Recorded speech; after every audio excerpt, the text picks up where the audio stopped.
No. So we She's a convinced her, girl. and I trained her. Yeah, we don't What's do that. We pull each other's hair out. We don't really fight like boxing. It's totally It different. was Yeah. great. We spent 6 months training, and it was the best fun in the world. I'll tell you though, in the ring, I would have to wear my headgear, my mouth guard.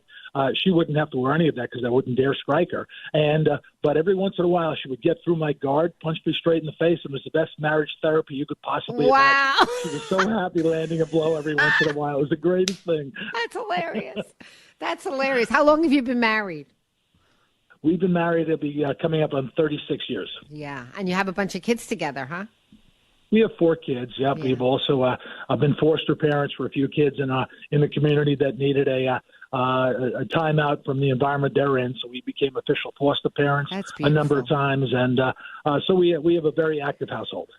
That is really wonderful. We're chatting with Joe Kelly. It's a very special calling to be a foster parent. I've gotten to know a lot of foster parents, and I have tremendous respect for their role in the community. It's unheralded, and you really don't often have a voice in the future of your child because you don't have a place at the table when it comes to custody decisions and visitation decisions. And I've seen foster parents have their hearts broken when the system kind of takes over and does things with a kid that they wouldn't necessarily agree with. But you really have my respect for doing that. Well, thank you. It's hard. We had a wonderful experience with it. We one of the kids we brought in was from the high school, and my daughter was in the high school at the time, and we told her we're bringing this fella in, and she's like, "You can't bring that guy in. Why? How could you possibly do that?" And after he was with us for about a year and a half, they became the best of friends. It was Isn't great. that What a wonderful experience we had in the Kelly household.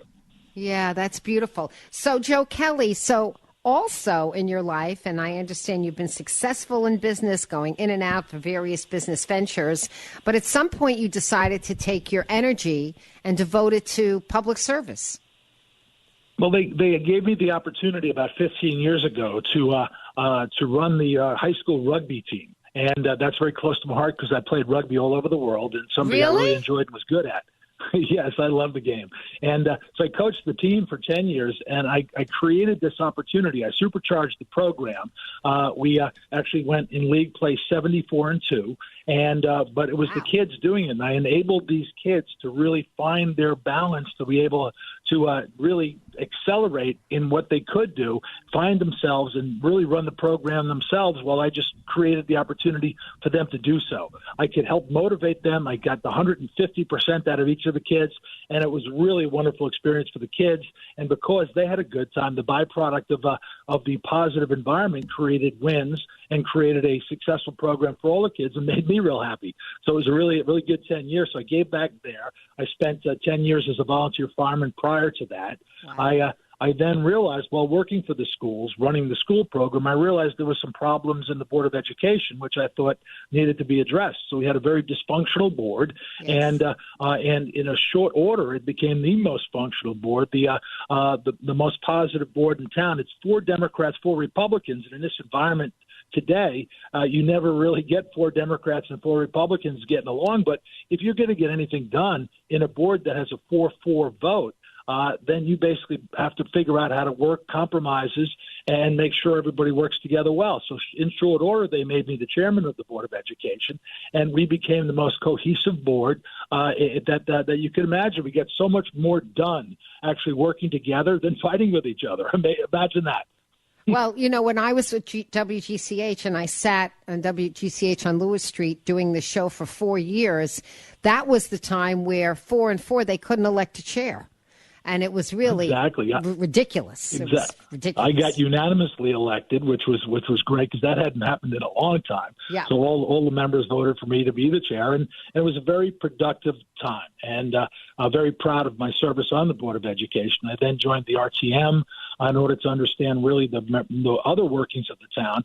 And then because of doing so well there, even as I got elected to the RTM, they made me the chairman of my district. I hadn't even served on the RTM yet, and they're already making me the chairman of the district. And then the following election, they thought that the finance board was the place for me. So I remember the BET presently, so I'm on the finance board, I'm on the budget committee, and going over all the different town agencies and finding out how to motivate them to perform more, to work closely with them, to work with my colleagues, And I know the history of the BET lately has been not very good discourse. And now I think we can have some stable, and we have so far in the time I've served. We've all sort of gotten along, negotiated, discussed, and done it in such a civil manner, something that we don't see much nowadays, but we're able to accomplish that. And that's kind of one of the real reasons why I'm putting my name forward to actually to run for the state seat, because I don't think necessarily in the Senate that or in the House are we getting along and working on compromises that could get important issues accomplished. We're chatting with Joe Kelly, who's running in Greenwich. So, Joe, let me ask you this. You take this dysfunctional Board of Ed, and all of a sudden, like magic, you're there and things are getting along. So what's your secret? What is it? What is your approach? What is your secret to turning around dysfunctional boards and places that are full of acrimony and making them harmonious enough to get the work done? What's your secret? Well, I've done it with many companies as well, but my business experience had me doing the same thing with those boards too, and with those companies that I had bought and sold and worked in and was the CEO for. The trick really is using those two things on the side of your head, the thing that many people call the ears, and actually listening rather than just talking all the time, because if you talk all the time, you learn nothing. The only opportunity you get to learn is by listening. So if you don't talk and listen to what other people have to say, then you could learn and give them their opportunity to represent or at least express what they think is the right thing, and then use that information to find some middle ground to compromise and move forward on joint thinking rather than fighting. It's just so much more productive. The amount you get done when working together, as opposed to fighting and arguing and not listening or compromising or at least giving in to somebody else's opinion. It just makes no sense. It's so much easier the other way. Well, I mean, I love that idea. Sounds like such a novel approach in politics, Joe Kelly. I really. So now, do you have the official support of the RTC in Greenwich, or are you being challenged by anybody else? No, I haven't heard anyone challenge yet. We worked very closely with all the participants that wanted to throw their name in for the position. Tina Corpus had considered it. She's our 149th state representative, and she decided that defending her 149th district was an important issue for her to deal with and deal with her constituents there.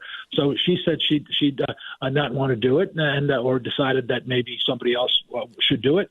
So I said, of course I'll do it. When we looked around and said, I think I could be the best one for the position, and I think that I'll do a great job in doing it. It seems like right now no one's put their name in to run against me, so I'm working very closely with the RTC. I've been on the RTC for some time. I'm the head of my district in the RTC, and I've met with the New Canaan RTC, spoken to them. They seem supportive. And I've met with some of the folks from North Stanford who will be also part of the 36th district, and they seem supportive as well. So I think pretty much I told every group, I said, the most important thing is making sure we all work together. And so I need all 26 of the delegates to back me in order to, and I only need a majority of the delegates. I don't need all 26. But I said, I think if we get all 26, it certainly will help us get elected into the position, and we can move forward and work together with everyone to solve problems. I know it's sort of, we have a bit of a super majority with the Democrats in the House right now, and I think hearing some voices from someone who's on the conservative side might bring some more balance to the House, and certainly to the Senate, what I'm running for, and also possibly to the state representatives as well. So I just think we need some balance. We need to work together with the group, and I think we have some support from the local Republicans. So I think I'm pretty good. So, Joe Kelly, you talked about being a conservative. You used that word. So let me ask you, if in terms of some controversial votes right now, if you were there, how you would approach the issue, how you might vote. There was a big homeschooling vote. I don't know if you've been following that, but since you were on the Board of Ed, maybe you take an interest in that. And a bunch of Democrats joined with Republicans to oppose it. But nonetheless, it passed out of committee. It's really going to radically change the reporting requirements for homeschooling families. Would you have voted to do that or not to do that? Well, it's an interesting balance. I didn't go over all the details on it yet, but I did from working with the Board of Education and also following education as I do. There's certainly you don't want to take parental rights away, and I'm a big defender of parental rights. But there also has to be some standard that the homeschooled student should have to meet. But there should be some compromise in that issue in itself.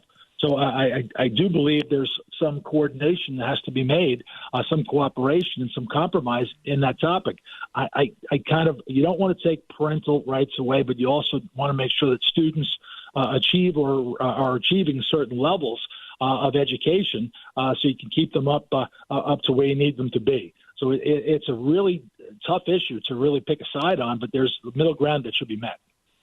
We're chatting with Joe Kelly from Greenwich, who is running as the Republican choice. Jill Oberlander, I understand, has raised her hand to be a Democrat. I don't know if she's got any competition within the Democratic Party, but we'll certainly get her on the show as well.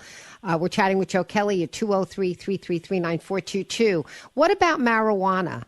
Joe, how do you feel generally about that? There's a bill that's been raised and came through a committee that increases the potency of cannabis with the idea that we need to help our current marijuana growing industry in Connecticut. How do you feel on that issue?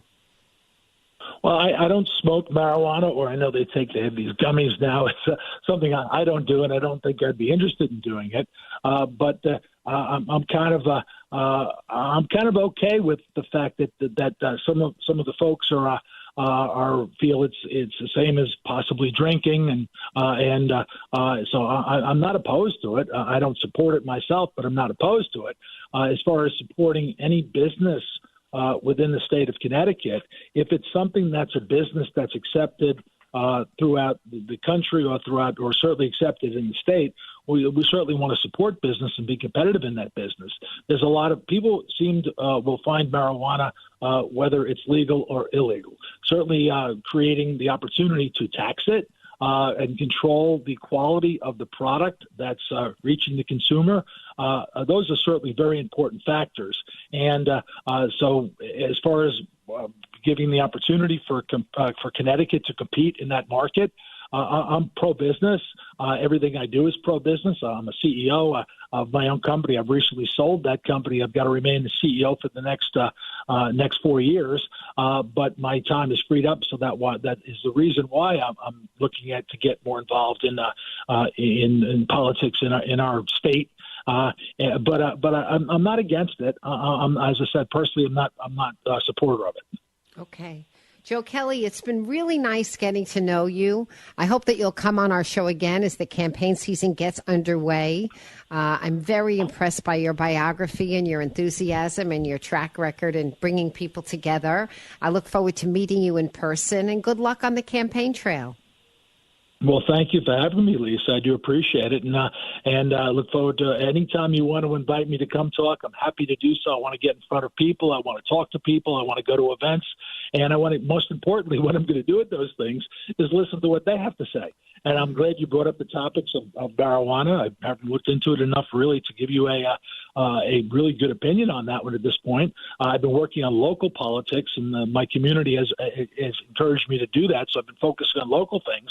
Homeschooling, certainly we have some experience in that, so we can give you a good answer on that. But anytime you want to talk, I'm happy to do so on air or off air, because basically I don't learn anything unless I listen. So you know what, Joe? I have to tell you something. Do you have a pen? You want to write something down? Certainly. Okay. I'm a very big K-drama devotee. I watch Korean drama all the time. It's a passion of mine. I adore it. And one of these days I'm going to learn Korean. But right now I'm still in subtitle mode. I finished recently I don't know if it's 12 or 16 part K-drama called The Winning Try. And it's all about rugby.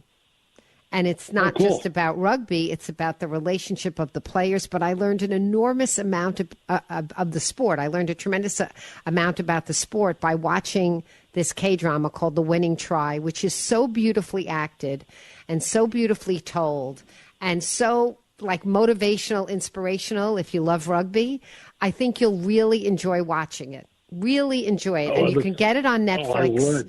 It's called. I could talk to you for hours about rugby, much less politics. But I'm yes, sure of you course, could. It's a great I'm topic. sure. The culture in that sport is so unique and wonderful. I know you've got other guests scheduled, but that is such. I'm glad you pointed it out because it's such a unique bonding, camaraderie. It really look seems after like the week, it. bring them all aboard culture. It's great. Yes, beautiful. And the sport was beautiful, too, because they don't wear a lot of gear, but they keep going. And so I was just so impressed with the athleticism and the game.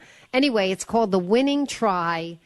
You know what? You'll circle back. You'll thank me for watching it. It's really great. Well, I'm You're going to gonna look love that up for sure, Lisa. You can certainly count on that. Okay. All right, Joe Kelly, wonderful to get to know you. Good luck, and we'll have you back on the show soon. Thank you so much. Thank you, Lisa. Wonderful to talk to you. We'll see you. You bet. WICC 695.9, the voice of Connecticut. Weather update. Partly sunny and blustery this afternoon with a high near 50 with a shower late. Some rain later this evening and overnight. Windy with a low near 40. Sunny on Saturday and milder with a high in the upper 50s. I'm meteorologist Paul Piorek on WICC. Now, let's take a look back with Norman. Let's hear what happened today in WICC history. It's March 20th. On this day, Colonel Sanders founded Kentucky Fried Chicken. Kentucky Fried Chicken. There's only one way to cook Colonel Sanders Kentucky Fried Chicken, and that's my way. It's the only way that you're going to get chicken that is finger-licking good. In 1992, the #1 movie at the box office starred Westport's Michael Douglas and Sharon Stone in Basic Instinct. What's your new book about? A detective. He falls for the wrong woman. What happens? She kills him. In 2015, Joe Ganim announced his bid for re-election of mayor of Bridgeport. They're saying to me, hey, Joe, by and large, the good things you did, we're willing to give you a second chance. This is a second chance city, and frankly, it's a comeback city. March 20th. That was today in WICC history. Every day just before 2 on the voice of Connecticut, WICC 695.9. This is where Fairfield County comes for local news. WICC 695.9, the voice of Connecticut. WICC AM Bridgeport, WICC FM Southport, WEBE HD2 Westport, WPLR HD2 New Haven, locally owned by Connoisseur Media. This is CBS News on the Hour, your home for original reporting.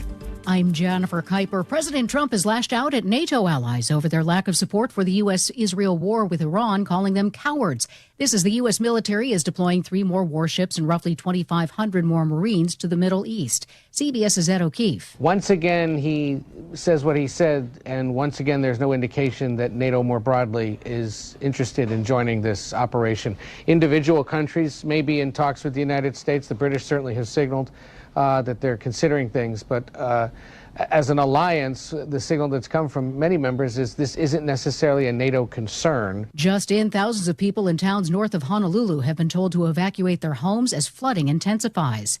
Action star Chuck Norris has died. CBS's Michael Wallace. Carlos Ray Norris served in the Air Force during the Korean War and became a world champion martial artist before starring in action movies like Delta Force. School's out. And the television series Walker, Texas Ranger. 'Cause the eyes of the Ranger are upon you. Norris's toughness spawned a collection of jokes. I hear that when you do a push-up, you're not really pushing yourself up. You're pushing the earth down. Correct. His family will only say he died suddenly after being hospitalized recently. Chuck Norris was 86. Michael Wallace, CBS News. CBS's Shauna Mizell is at Houston's George Bush Intercontinental Airport as long lines persist while TSA workers continue to go unpaid. The screening process here at Houston's International Airport is a pretty chaotic one, and it has been all week. Just days ago, we saw lines going outside of the door. But today, there are multiple screening checkpoints that are actually closed, which is making a lot of passengers come here to Terminal E. Former FBI Director James Comey has been subpoenaed in a wide-ranging conspiracy case against ex-officials who investigated and prosecuted President Trump.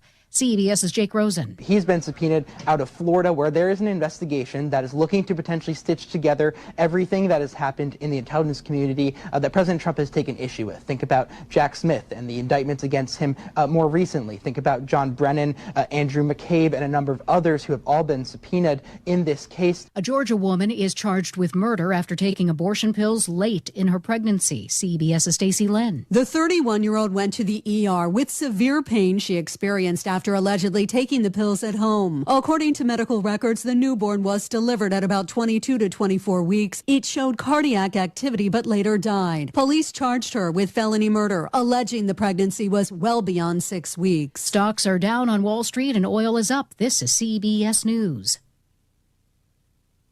What is going on? What's going on here? How is this possible? Great storytelling starts here. Oh, come on. Why?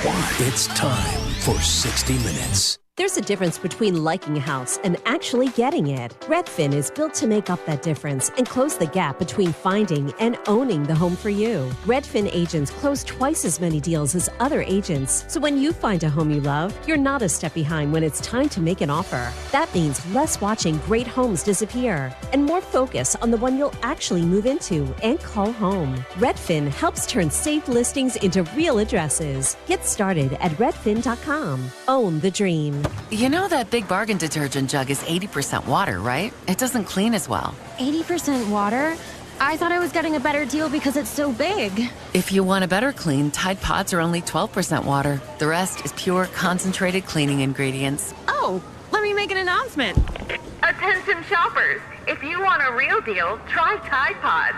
Stop paying for watered-down detergents. Pay for clean. If it's got to be clean, it's got to be Tide Pods. Water content based on the leading bargain liquid detergent. Hi, this is Leo Carl from Carl Chevrolet in New Canaan. Last year, more consumers switched to Chevrolet than any other automotive brand. Why? With more standard passive and active safety features than any other brand, plus easy-to-use technology like wireless Apple CarPlay, Chevy simply builds in more value. And who doesn't love getting more for their money? With fresh inventory arriving daily, see for yourself at Carl Chevrolet, 261 Elm Street in New Canaan, or online at carlchevy.com. WICC 695.9, Voice of Connecticut Local News Update. A Fairfield man involved in a crash last year is asking a judge to release the identity of the driver of the other vehicle. Rennell Hanks was driving on Route 8 in Shelton in November of 2025 when he says a Porsche drove past him in the left lane and veered towards him. Hanks says he swerved to avoid being hit and left the road, crashing into a guardrail, which sliced through the vehicle and amputating both of Hanks's feet below the ankles. The filing by Hanks's attorney says the driver of the Porsche fled the scene despite knowing he or she caused a crash and asks the judge to compel the state police to release information related to the identity and insurance information of the Porsche driver. And the UConn men's basketball team is set to open NCAA tournament play.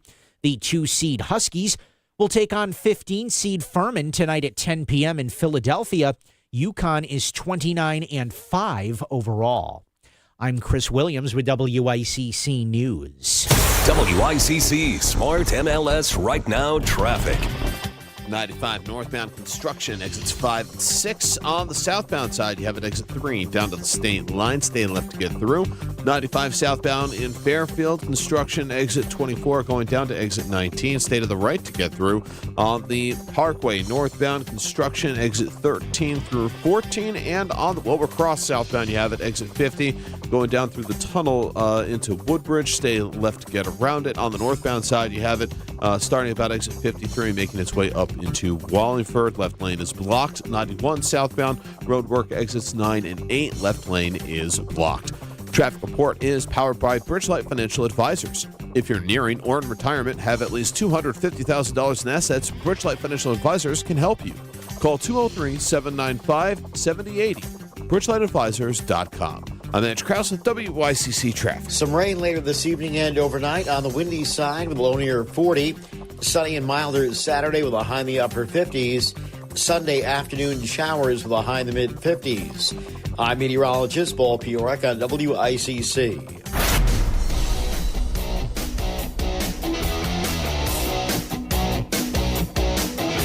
You're listening to Connecticut Today with Paul Piselli on WICC 600 and 95.9, the voice of Connecticut.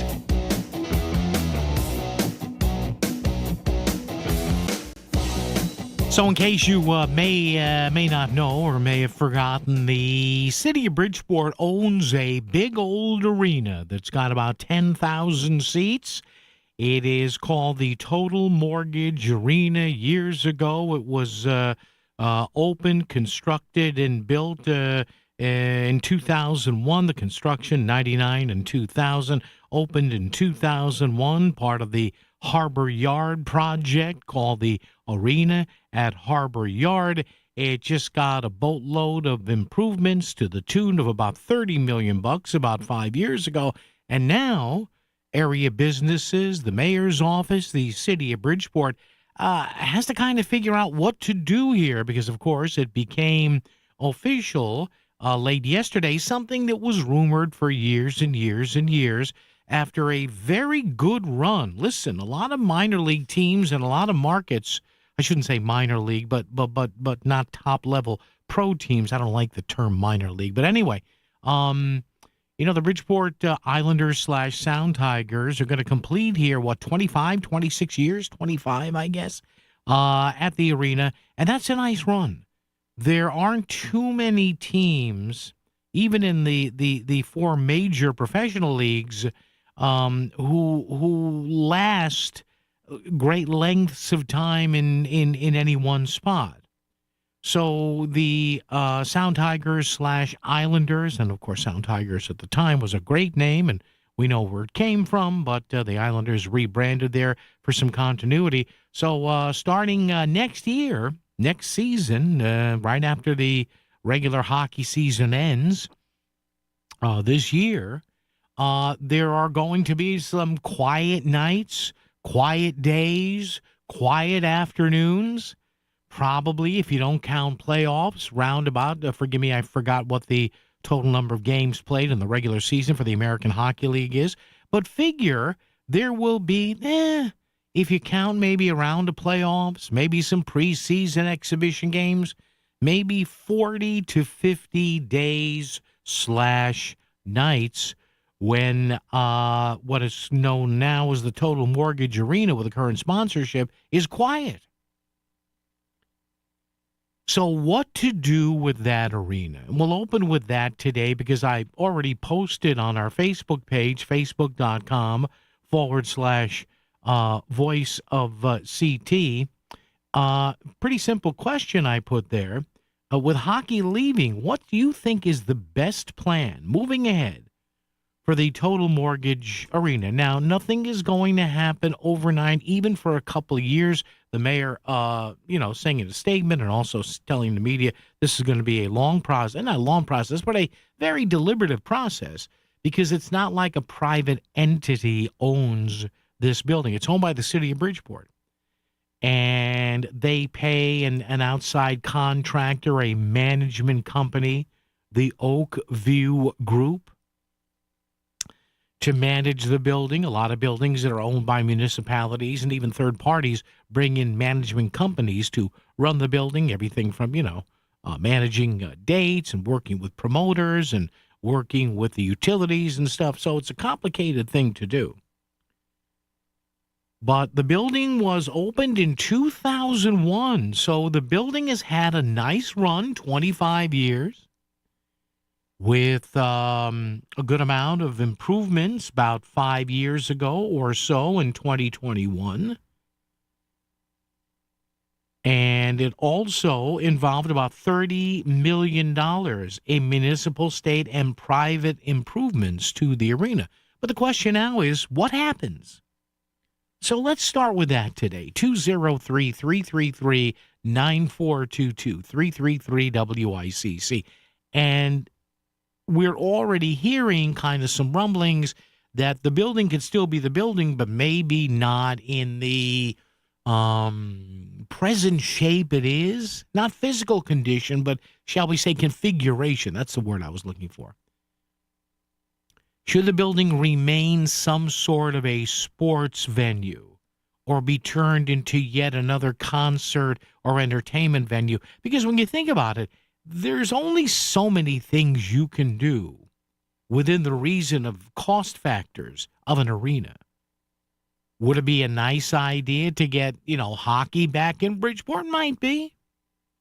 Do you make the arena smaller, hoping that, attendance looks better if you cut it down? There's just a number of things you can do here. Now, the best one that I saw online, I posted this both on my personal Facebook page and the station page at Voice of CT. Somebody said, bring back Highlight. Why not?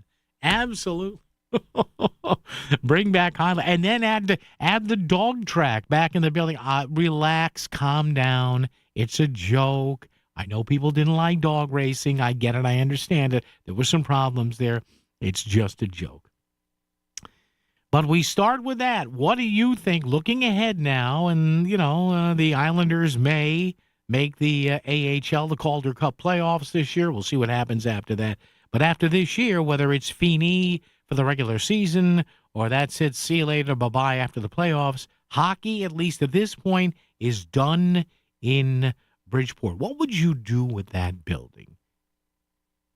Would you keep it as an arena? Now remember, the city of Bridgeport's the biggest city population-wise in the state. Hartford's got an arena. Bridgeport has one.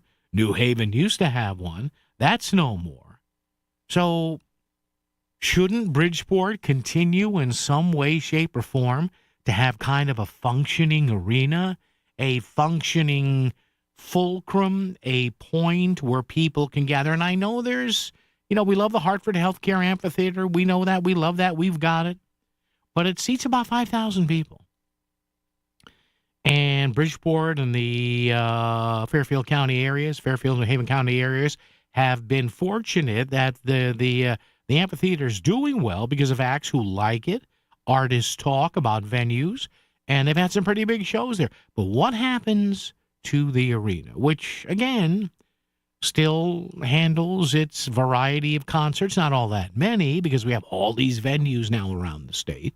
So if you're an act big or small, you can kind of decide where you want to play or not. So if you were king or if you were queen, what would you do with the Total Mortgage Arena in downtown Bridgeport? 203-333-9422, 333 WICC. You wanted a new and improved way to experience voiceofct.com, and now you have it. We've totally revamped our website, and it looks better on your smartphone than ever before. Voiceofct.com. You can still stream all of your favorite WICC local talk shows, listen to podcasts, find out about local events, sign up for our email newsletter, and it's easier to use than ever. It's the best way to stay informed in Fairfield County. Just bookmark us. Voiceofct.com. Sell your home smoothly when you call Car Beauty. Go to CarBeautyRealEstate.com. Hey y'all, it's your boy Gary LaVox of Rascal Flats, and it's true, we are hitting the road one more time next year, and I love traveling through Connecticut. I'm looking so forward to our show coming up in Uncasville. There are so many amazing folks there, like my friend Jonathan Carbeauty of Carbeauty & Company Realtors. If you're thinking about selling your home, you need to talk to John and his team. And hey, you can find out what your home is worth in less than 30 seconds. Just go to Carbeauty & Company Realtors website and click What's My Home Worth? It's free, it's easy, and we'll get you moving on. When you need an agent you can trust, and we'll give you the most selling options, that's Jonathan Carbeauty and Carbeauty & Company Realtors. And remember, sell your home smoothly when you call Car Beauty. Go to CarBeautyRealEstate.com.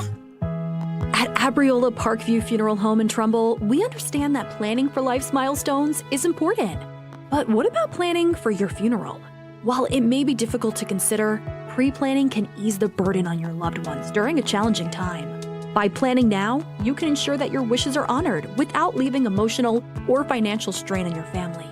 Visit Abriola.com to learn more about our compassionate pre-planning services. Plan today for peace of mind tomorrow. Water damage is a nightmare. Did you know it can be avoided with water leak detection installed by Trumbull-based Property Protection Consulting? Water leaks and frozen pipes can damage a home or business more than fire or burglary. Go to ppcalarms.com. Learn how a water leak detection system can be installed simply and inexpensively to automatically shut off your water main. For comprehensive security solutions for theft, water, or fire, go to ppcalarms.com. ppcalarms.com for total home security and peace of mind. The tournament is here, and Total Wine & More is your slam dunk headquarters. Whether you're cheering courtside from your couch with crisp craft beers, smooth bourbons, or refreshing seltzers, we've got the perfect lineup to keep your watch party winning. And just like your bracket, we've got a lineup full of contenders. Whether you're picking favorites or going for bold upsets, our friendly guides will help you find amazing drinks for every matchup. With the lowest prices for over 30 years, you'll always find what you love and love what you find. Only at Total Wine & More. Drink responsibly, B21. Stream WICC anywhere, wherever you go, we go. Go to voiceofct.com and click on Listen Live. Brought to you by the Connecticut Lottery. Visit ctlottery.org. WICC Smart MLS Right Now Traffic. 95 northbound construction, exits 5 and 6. On the southbound side, you have an exit 3 down to the state line. Stay left to get through. 95 southbound in Fairfield, construction, exit 24 going down to exit 19. Stay to the right to get through. On the Parkway, northbound construction, exit 13 through 14. And on the Wilbur Cross southbound, you have it, exit 50 going down through the tunnel into Woodbridge. Stay left to get around it. On the northbound side, you have it starting about exit 53, making its way up into Wallingford. Left lane is blocked. 91 southbound road work, exits 9 and 8. Left lane is blocked. Traffic report is powered by Bridgelight Financial Advisors. If you're nearing or in retirement, have at least $250,000 in assets, Bridgelight Financial Advisors can help you. Call 203-795-7080. BridgelightAdvisors.com. I'm Edge Krause with WICC Traffic. For this evening and tonight, some rain moving in later this evening and overnight. It will be on the windy side and below near 40. Sunny on Saturday with a high in the upper 50s. Sunday afternoon showers with a high in the mid-50s. I'm meteorologist Paul Piorek on WICC. You're listening to Connecticut Today with Paul Pizzelli on the radio station that's brought news to Connecticut for 100 years. WICC 695.9, the voice of Connecticut. So the hockey team is leaving. The arena is not. After 25 seasons, once this season is done, Bridgeport's American Hockey League franchise will be relocating, heading north to the North Country in Canada to Hamilton, Ontario. They have a big arena up there, a full-size arena, I think, way over 10,000. It's undergone about $300 million in renovations, so they're all set there in the Hamilton area. They've been wanting a hockey team for the longest time, so they will now get one. They tried to get an NHL team. That didn't work out, so they will now have an American League team. 203-333-9422, 333-WICC. So what happens to the arena? What happens to the Total Mortgage Arena? I've been there a number of times. I'm sure a lot of you folks have over the years. Maybe, maybe not. I don't know. Before Sacred Hearts hockey team moved into the Martiri Family Arena, I did a year of color commentary on some games in Bridgeport. I've been there. I've been to other hockey games there, collegiate games, a couple of pro games. I've been there for, I think, about 3 or 4 concerts. If I remember, I think the first one was, 4 or 5 years after the building opened. I saw The Who back in 2006 there. But so what do you do? For a metropolitan area the size of Bridgeport, it's 150,000 people. It's the biggest city in the state, population-wise. Should Bridgeport have an arena? And again, you everything you hear from the mayor's office and from some other people, it's not like the arena proper is going anywhere, but it's being talked about, not reimagined. And arenas, I mean, they just did one with the, I still call it the Civic Center, the arena in Hartford,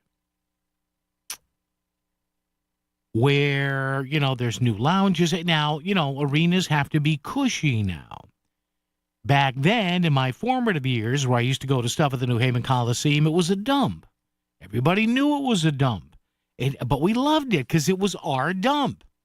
It was a sheet of ice, 4 sides of seats on concrete, 4 concession stands, and that was it. And a parking garage that on top of the building that started to crumble almost from the moment they opened the freaking thing in 1972.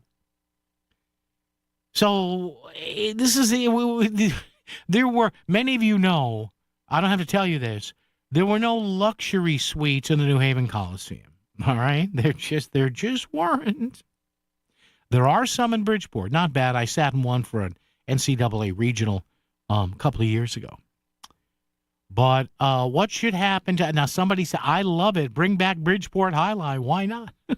Highlight at the arena." But apparently now they're using the term and the words reimagined, and that's kind of a good way to look at it. I'm hearing rumors they may carve up the building into maybe a smaller sports venue and with another smaller entertainment venue, whatever. You really cannot. You can't have enough concert venues if you want to make money on those shows, because promoters want to say, hey, we've got an outdoor place, we've got an indoor arena, we've got smaller theaters, so who knows? How about the world's biggest bowling alley? We could do that, right? Right? Bob in Stratford. Bob, good afternoon. How are you, sir? What's up? Good, Paul. Good yourself. I always listen to you. Thank You're you. Fantastic. Thank you, sir. But I have to tell you something. Let's face it, the world gambles. They gamble on sports. They gamble on all these things there. Yeah. Why not build a venue with, but nice restaurants, horse racing? I mean, we don't have horse racing. We have the regular sport gambling. Yeah. But horse racing is turning out to be very, very big. So sort of like Teletrack or whatever they call it now in New Haven. There is that open? Remember the betting theater in New Haven? Yeah. It's supposed to be closing because they let it run down. Okay. But when they first opened, they had fancy restaurants. Yeah. It was always crowded. Yeah. Clean, beautiful. They just let it run down. Yeah. But the world bets. They gamble. They bet on these the pools for the football. Super Bowl. I mean, the world bets a Super Bowl. Yeah. And it's just, but have restaurants, nice venue in there. Yeah. and apparently, and Bob, thank you for the call. Appreciate it. Yeah. I mean, look at what they did with the arena in Hartford there. I forgot what they call it. I still just when I stopped calling it started calling it the Excel Center. And the old man me stopped calling it the Hartford Civic Center. They changed it again. Gosh darn it.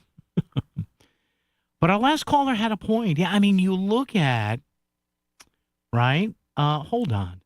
Just give me a second here, because I'm going to go nuts if I don't get it right. Just give me a second to type this in here.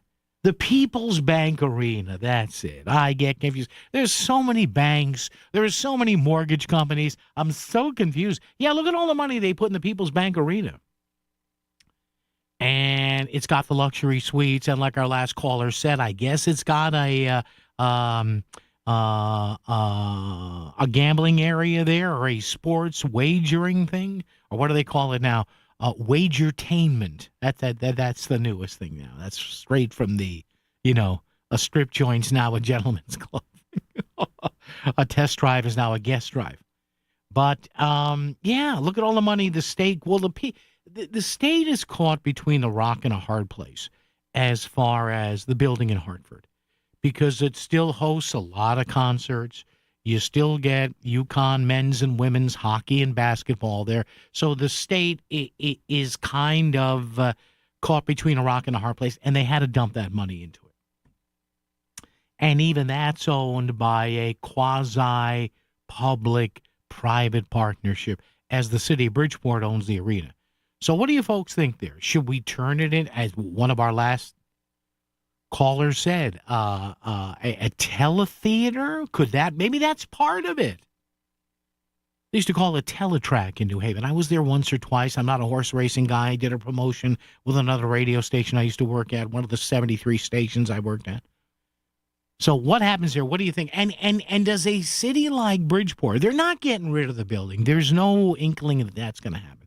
But how important are arenas, gathering places? How important are they to cities like Bridgeport? 203-333-9422, 333-WICC.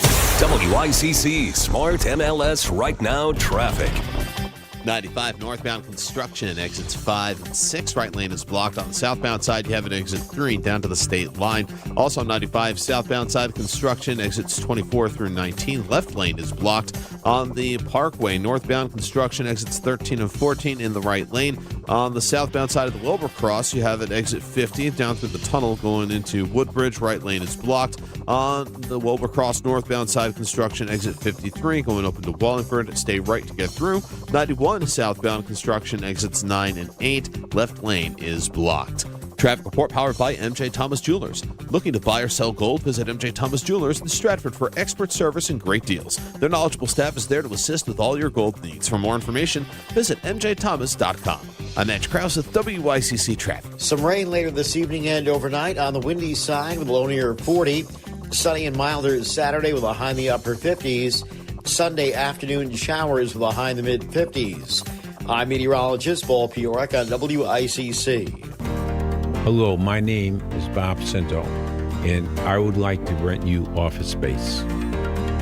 The reason we've done so well is that we put our tenants in front of everything else we do. Your growth is my growth. Your success is my success. And I would love to show you some beautiful properties if you should need space. Thank you. Start online, SCINTO.com. Summer confidence starts in March. If you want to feel healthier, lighter, and more confident when the weather warms up, now is the time to begin. At Medi Weight Loss in Connecticut, they offer personalized medical weight loss programs with in-person provider visits, nutrition plans, and prescription options like GLP-1 medications when appropriate. And now they've lowered their pricing. Your first month of GLP-1 medication is only $99. Start now and have your best summer ever. Visit MediWeightLoss.com. Hey, John, why so glum? I just got let go. The company's downsizing. This is the third time in the last 2 years. I'm done with this. Have you thought about My Computer Career? I've heard they can train you for a career in IT in just a few months, including cybersecurity and the basics of AI. And you don't need prior training or experience. Now that's a recession-resistant career. Wow, thanks. I'll check them out. Go to mycomputercareer.edu and take the free career evaluation. mycomputercareer.edu, an Elite CompTIA certification partner. Financial aid is available to those who qualify, including VA benefits. Pump up the volume. Business moves fast. Orders roll in, deadlines close in. When you ship with USPS Ground Advantage, you can keep up with confidence. Every package stays in our secure network from dock to door. And with nationwide reach, dependable tracking, and upfront affordable pricing, you get built-in peace of mind. You run the business. We run the routes. Visit USPS.com/Ground Advantage to learn more. This is WICC 695.9, the voice of Connecticut. CBS News Brief. With oil prices surging, CBS's Kelly O'Grady on the administration considering removing sanctions from Iranian oil, which she says would free up 140 million barrels. This could help cap oil prices instead of continuing to see them go up, and up, as we've seen over the past few weeks. Action star Chuck Norris has died. He was 86. Robert Thompson is a professor of popular culture at Syracuse University. He had a unique Hollywood biography, and he was kind of a unique celebrity as a Hollywood phenomenon. His roles included Walker, Texas Ranger. Skylar Henry reports from Atlanta on the growing security lines at airports because TSA agents still haven't been paid. Transportation Secretary Sean Duffy warned yesterday that this is a situation that could possibly get worse if TSA misses yet another paycheck next week. CBS News Brief. I'm Cammie McCormick. WICC 695.9, Voice of Connecticut Local News Update. Police in Weston are looking for a man who tried to lure a girl after school. Police say the girl had just gotten off the school bus and was checking her mailbox on Weston Woods Way.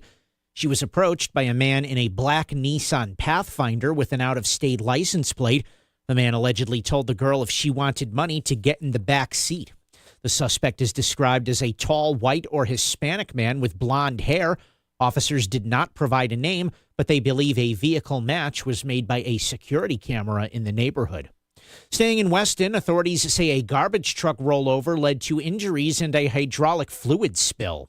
The incident happened on Greenfield Drive near Walker Lane around 7:30 a.m., and it caused a 2-hour road closure. The driver of the garbage truck was treated for non-life-threatening injuries. The Department of Energy and Environmental Protection was alerted to the 30-gallon hydraulic fluid spill. They say a third-party contractor was hired to clean it up. Attorney General William Tong and 20 other states, including New York, New Jersey, and California, are suing the Environmental Protection Agency over greenhouse gases. I'm leading a coalition of states in suing Donald Trump and the EPA. The EPA recently rescinded a 2009 endangerment policy that said those gases, including carbon dioxide, are harmful to people's health. The lawsuit claims the rollback overturns long-standing scientific consensus and breaks the law. I have often said Connecticut sits at the end of America's tailpipe. There are all of these emissions that get blown up into the atmosphere and they blow downwind into Connecticut, which means that our air is much less clean than it should be. EPA officials say the agency is bound by laws set by Congress, including the Clean Air Act, adding that Congress never meant for the EPA to regulate car and truck emissions. A court hearing was held for former New Haven Police Chief Carl Jacobson. Jacobson appeared briefly in New Haven Judicial District Court Thursday morning, and his case was continued until April 17th. Jacobson was arrested last month for allegedly embezzling more than $85,000 from public funds, and he faces 2 counts of first-degree larceny. He retired January 5th, hours after 3 assistant police chiefs confronted him about the missing money from the police department's confidential informant fund. The idea of a state gasoline tax holiday has not been able to gain steam. The idea was floated by Governor Ned Lamont more than a week ago to alleviate rising gas prices triggered by the war in Iran. Lamont told WTNH-TV News 8 that even a few weeks of lower prices could help. If you want to help people out at the pump right now, we get together on the 23rd and we agree we're going to reduce the price of gasoline by 25 cents. Does it solve for world peace? No. Does it help you out for another few weeks and maybe this war comes down? I hope so. While many state officials have voiced support, there hasn't been any real discussions on implementing it. AAA reported the average gas price per gallon in the state was $3.70 on March 18th. That's more than 80 cents higher since the war started on February 28th. Senate Democrats have proposed legislation that would help Connecticut families make health care more affordable. Senate Bill 3 would create a health insurance trust fund for lower-income families and restore tax credits for middle-class families who lost Affordable Care Act subsidies. Middletown Democratic State Senator Matt Lesser said that this bill is a response to recent federal cuts. Last year, they passed cuts of $1 trillion to the Medicaid program nationally. They also cut hundreds of billions of dollars of tax credits that make health care affordable for the middle class. Opponents of the bill worry, however, about the sustainability long term. Shelton Republican State Senator Jason Perillo voiced his concerns to WFSB Channel 3. If we create an artificial subsidy to create demand for the governor's Connecticut option, and then that subsidy runs out, now we've just placed a whole bunch of Connecticut residents into a failed insurance plan run by the state of Connecticut. And Bridgeport is losing its professional hockey team. The city of Bridgeport confirmed Thursday that the Bridgeport Islanders will leave the Total Mortgage Arena this spring and relocate to Hamilton, Ontario. Bridgeport Mayor Joe Ganem lamented the loss of the team, but also spoke about the possibilities it presents. That chapter's ending, but a new one is opening. The Harbor Yard Arena's future in entertainment and music is being charted now. The opportunities that I think it presents now for the future, maybe for the next 25 years, I think are wide open. The Bridgeport Islanders are the American Hockey League affiliate of the NHL's New York Islanders. I'm Chris Williams with WICC News. WICC Smart MLS Right Now Traffic. 95 northbound construction, exits 5 and 6. Right lane is blocked. On the southbound side, you have an exit 3 down to the state line. Also on 95 southbound side construction, exits 24 through 19. Left lane is blocked. On the Parkway, northbound construction, exits 13 and 14 in the right lane. On the southbound side of the Wilbur Cross, you have an exit 50 down through the tunnel going into Woodbridge. Right lane is blocked.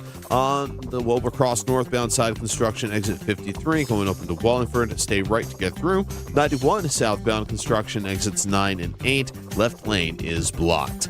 Traffic report powered by MJ Thomas Jewelers. Looking to buy or sell gold? Visit MJ Thomas Jewelers in Stratford for expert service and great deals. Their knowledgeable staff is there to assist with all your gold needs. For more information, visit mjthomas.com. I'm Matt Krause with WICC Traffic. For this evening and tonight, some rain moving in later this evening and overnight. It will be on the windy side and below near 40. Sunny on Saturday with a high in the upper 50s. Sunday afternoon showers will high in the mid-50s. I'm meteorologist Paul Fiorek on WICC. If Stamford is talking about it, so is Paul. Connecticut Today with Paul Piselli on WICC 600 and 95.9, the voice of Connecticut. So right there you heard Mayor Joe Ganim as part of what we used in the newscast there, talking about the future of the Total Mortgage Arena, which opened the same year that the Bridgeport Islanders first skated in Bridgeport. Now the Islanders, after a pretty good run, 25 years for an American Hockey League team is pretty darn good, save for some of the charter franchises in that league that have been around for 60, 70, 80 years whenever the AHL got started.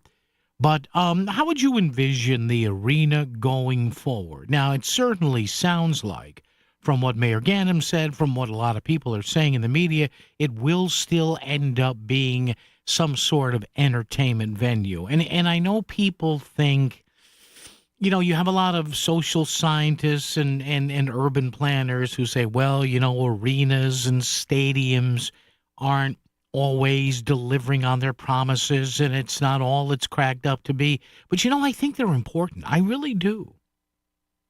Now, it doesn't mean that there are always good deals, say for some of these stadiums that are built on the backs of taxpayers, especially football venues that don't have a roof, that are only good for 10, 12, maybe 13 games a year, and the occasional soccer game and concert, although there are more multi-use venues now. We all know that. But what's the best plan ahead, do you think? I want to take a few more calls on this coming up. What is the best plan ahead for the Total Mortgage Arena? Assume the city, which owns it, it's the city's building. They can do whatever they want with it. It's not like they'd have to negotiate this with a private entity. No, the city owns it. They hire a management company. They get paid, obviously, a yearly fee to run the place, as many other municipalities do or private entities do, to buildings that they own. But if you had the ear of city officials in Bridgeport, what would you do? Would you tell them, hey, listen, Mr. Mayor, sir, or city council members, leave the arena the way it is? Does Bridgeport need a 10,000-seat arena? Should the city go out and try and get, another level of hockey to come in here? Now, the American Hockey League, for those of you who may not follow hockey with the passion that others do, the American Hockey League is considered, if you were to liken it to baseball, it's AAA hockey, meaning the only level above the AHL is the National Hockey League. All right, it's where the big boys play, right? There is another level of hockey that might be available to Bridgeport. I don't know if it would even be considered. There's another league called what they call the Coast League, which years ago used to be called the ECHL, the East Coast Hockey League. And over the years, many teams in that league don't play on the East Coast anymore. They are all over the country. So just to give you an example, the East Coast League, or the ECHL, or the Coast as they call it, the league has teams in Adirondack, New York, Allen, Texas, Atlanta, Bloomington, Minnesota, Cincinnati, Florida, Fort Wayne, Greensboro, Greenville, Idaho, Indianapolis, Iowa, on and on and on, Jacksonville, Florida, Kansas City, Norfolk, Orlando in Florida, Rapid City, South Dakota. Is that a league? Should Bridgeport be up with? Is Bridgeport on the same level as Savannah, South Carolina, Toledo, Ohio, Wheeling, West Virginia, Tulsa, Oklahoma, Wichita, and Worcester? Or should I say Worcester? Or are you in favor of just saying, hey, you know what? The heck with the hockey. So what if you can't hold a hockey game there? Cut it up. As one of our earlier callers said, make it a kind of a teletheater that was big in New Haven at one point. Remember when Sports Haven opened? It was Teletrack first, I think. Then they went to Sports Haven. So do you cut it up? Do you make... Now, you know, if you're going to do food venues, there's got to be something else in there, doesn't there? Or do you make it some sort of, as our first caller of the afternoon said, a gaming and gambling hub, a mecca? Make it a place where you can sit there in some nice accommodations and sit there and bet all day, not having to go, for example, to the casino. How about that? Listen, some guy named Trump at one time, right? That guy, whatever happened to him, he wanted to put a casino in Bridgeport with ferry service to and from New York. Oh, we remember that now, don't we? So I'm being serious here. Why not turn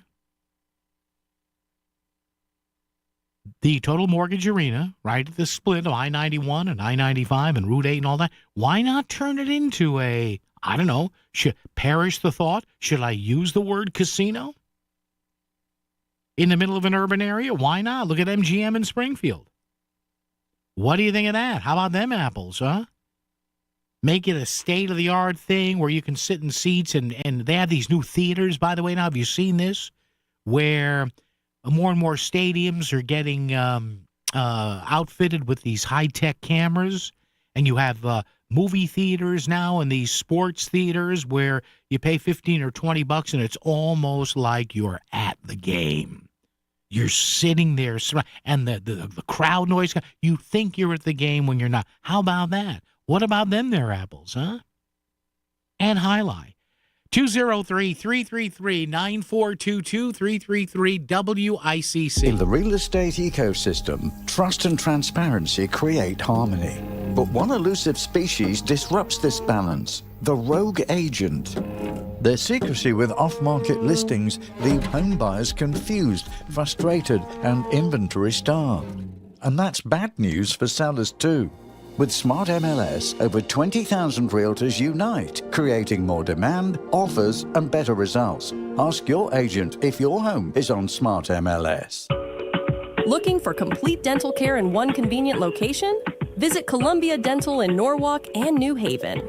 Their expert team includes a general dentist, periodontist, and oral surgeon. So whether you need a routine checkup and cleaning, dental implants, or wisdom teeth extraction, they've got you covered. Quality care all under one roof. Call Columbia Dental in Norwalk and New Haven today at 203-299-0111 or visit columbiadental.com. We all hear the radio ads about the IRS. They tell you to be afraid, to be scared, and they try to frighten you into calling. I'm not here to do that. Tax Relief Advocates is different. TRA is here to tell you that if you owe money to the IRS, whether it's $5,000, $50,000, or $500,000, we have a solution. It doesn't matter if you're sitting in your car, at work, or with your kids. No matter where you are, call now. 800-551-7672. Don't lose hope. TRA can eliminate or reduce what you owe to the IRS. Generous programs are now available that can give you a fresh start. Our passion is taxes and helping individuals fix their IRS problems. We have over 1,000 5-star reviews on Google and an A+ with the Better Business Bureau. You don't need to be afraid of the IRS any longer. End your tax nightmare today by visiting us online at TRA.com or call 800-551-7672. That's 800-551-7672. Tax Relief Advocates. Real solutions for real people. WICC Smart MLS Right Now Traffic.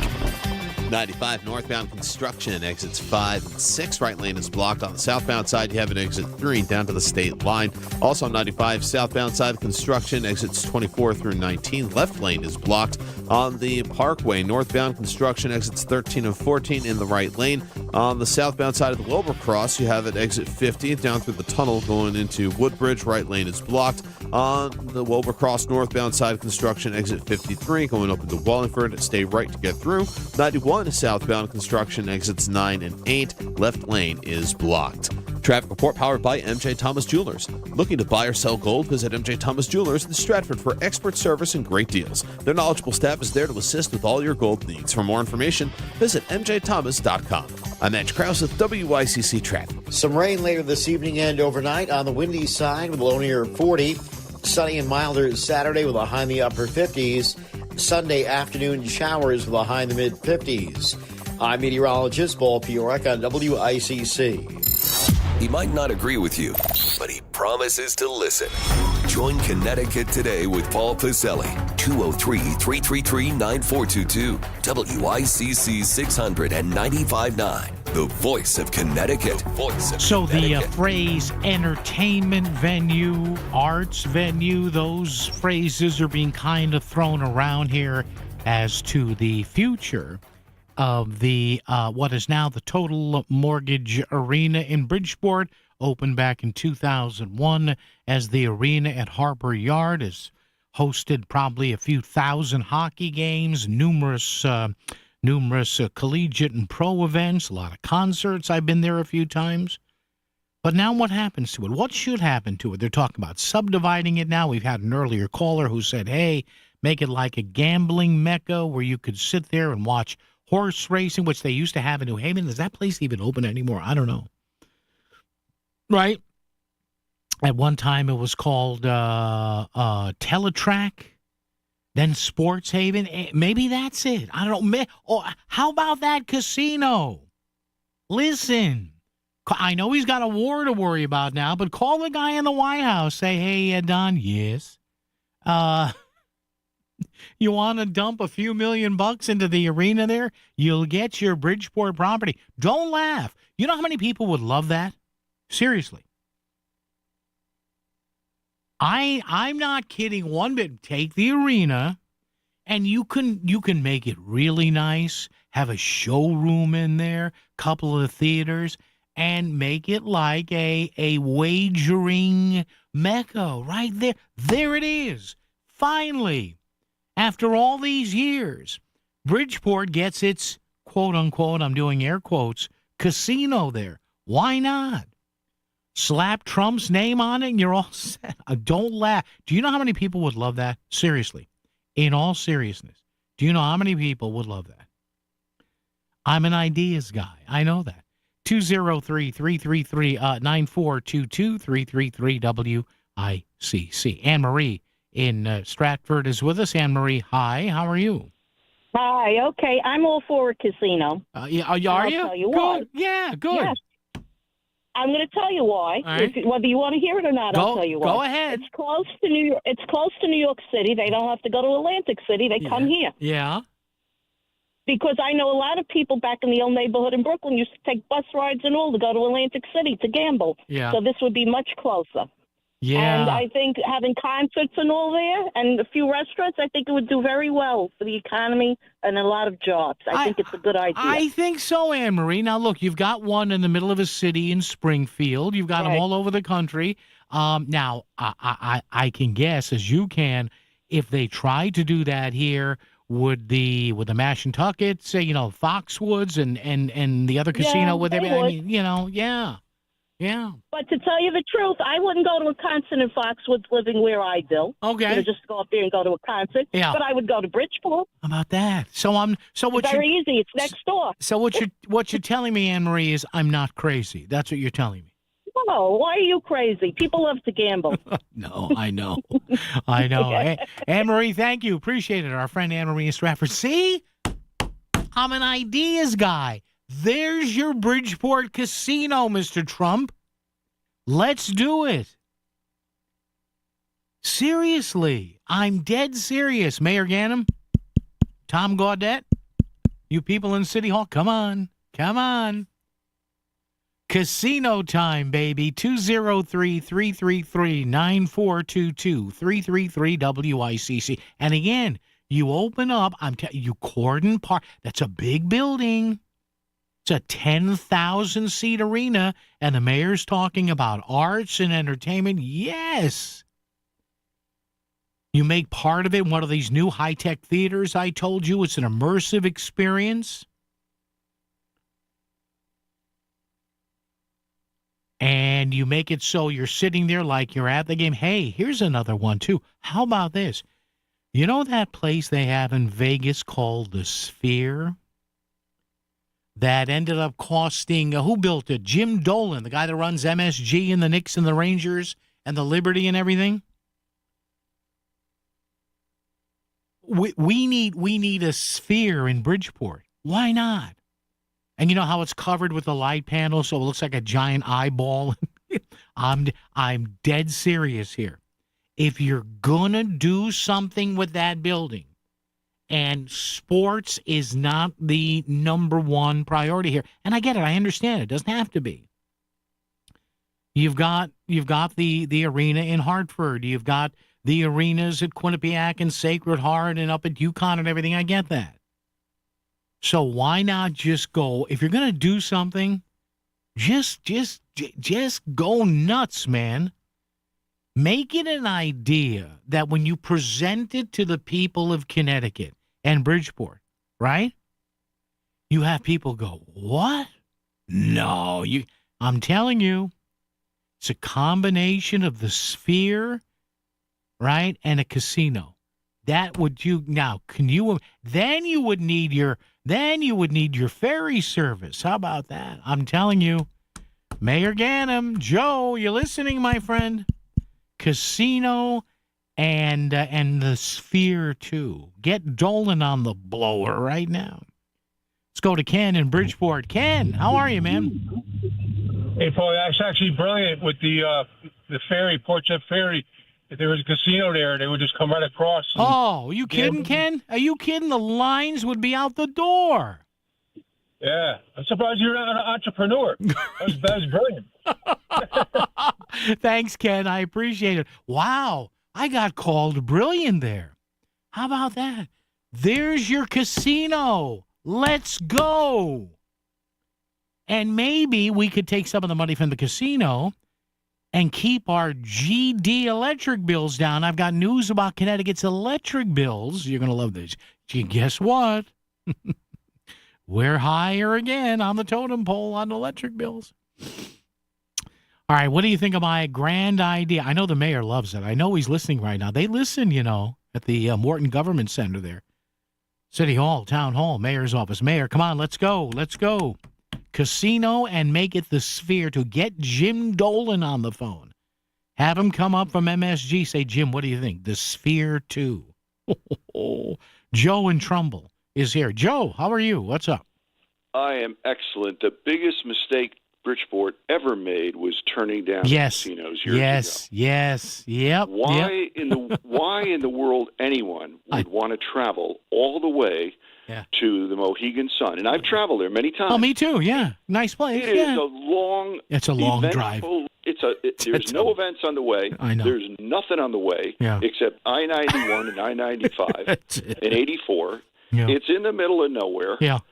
And, the casino was going to be the downfall of Bridgeport. It was going to destroy the city. I know. Jesus. The drugs and the prostitution, everything. Yeah. And, Joe, if you remember at that time, not only did Bridgeport say no, Hartford said no to Steve Wynn. Remember that? Yes. Yes.